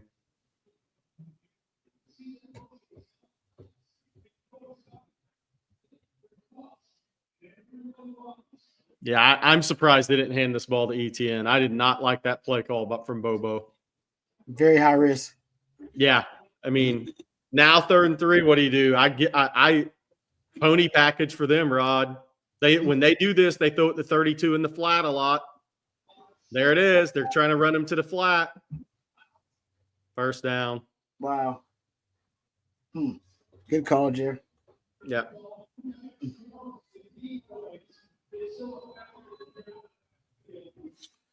All right. Initial first down is gotten, much like Texas did, and that's when Texas Georgia bowed up and forced a field goal. See if Texas can do the same. They're now at the Yeah, look, you're going to go. I'm handing it 14. to ETN on first down. I'm running quarterback draw or running waggle on second down and seeing where I'm at on third down. That's pretty simple for Georgia here. But you got to bring pressure. Good tackle there. 2nd and 8. Makuba having a heck of a game here, guys. That's back-to-back big tackles he's made. Yeah, if I'm Georgia, I'm running QB draw here, or I'm faking the ETN and running waggle back to the boundary side here. But they don't have that formation. Yeah, Actually, they do. They could, but they're not. Quarterback draw. That's it. great call. Oh man, his helmet came off, and that's going to be targeting, isn't it? Got empty formation again. They love it. Yep. Quarterback draw out of empty. They've run it like 4 or 5 times. It's Makuba, isn't it? Who got it? I don't know, but if this is targeting, this guy, whoever it is out for the first half of the playoff. That Makuba. It might be Makuba. He's going to be out for the first half of the playoff game. That looked like his shoulder to me, guys, but Was it targeting? If His helmet does, but his shoulder was first. There is some helmet contact, but I agree with E. The shoulder seemed like it hit first. yeah. well, I mean, you just said it, guys, out of empty. I'm not sure how Texas wasn't ready for that. They didn't have. I mean, Jerry, you're calling the plays. They only have 3-4 plays they're going to run here. Yeah. I mean, geez, guys. PK, man. Yeah, it's targeting. That's a tough thing. He leads with his shoulder, and the quarterback is lowering his head, which makes it difficult not to hit part of his head. There was no launch. He's just running through a tackle. He's a runner now, guys. He does lead with the shoulder, though. You can tell, like intentionally, he puts his shoulder first. He even tries to follow through with the shoulder, but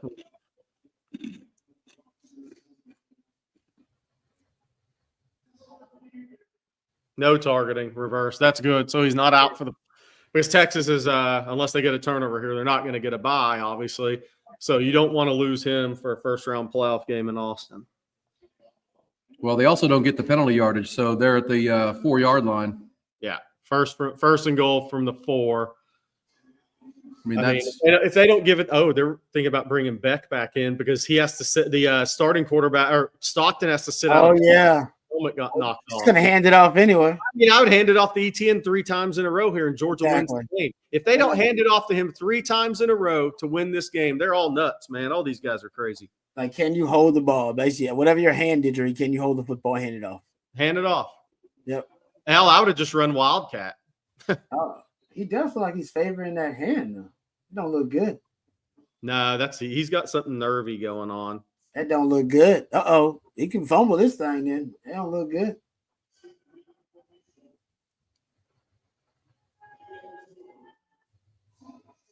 Yeah, that's it. all right. There it was, 4-yard touchdown run. Trevor Etienne, the backup quarterback, gets it done in the second half. They outscore the Longhorns in the overtime, 6-0. They win 22-19. But the second half was all Georgia on the ground. 10 points in the third quarter, 3 in the fourth, and 6 in overtime. They rush over 140 yards now, guys. All right, Grande Equipment, ATX Trees, appreciate them. At One Source Gas, post-game show coming. Jerry, tough one there. Couldn't get a touchdown on your end. Longhorns only rushed for 31 yards. Yep. Win yours, I'm sure, will take some heat. But, your team gained 389 total yards, and he threw for 360 of them. I don't know how you get mad at Quinn here. 10 penalties or 11 penalties, 2 missed field goals, drop passes, and no running game. No run game. Again, no run game. 15 tackles for loss in this game. Like you said, Aaron, I mean, that's I know some people are going to blame the refs. I don't, look, Texas had plenty of chances in this game. 2 missed field goals. You make one of those field goals, there's no OT. There's some drop passes. There's so many things that went into this game. But at the end of the day, Texas didn't get it done, and Georgia found a way to. Yeah, they did. Well, and it's because, as we said at halftime, Jerry, they ran the ball. I mean, they found a running game in the second half with their quarterback and Travis Etienne. Neither team had a run game in the first half. Georgia ended up with 140 yards. Texas never found theirs and got dominated. Quinn Ewers threw for 360 and a touchdown, but 2 picks. And, DeAndre Moore and Matthew Golden were phenomenal. But, that's where your red zone issues are going to come. When you're committing penalties and not running the ball, that's going to show up in the red zone. Yep, that's true. Post game coming up. Thanks, Aaron, very much. We'll be back for the playoffs.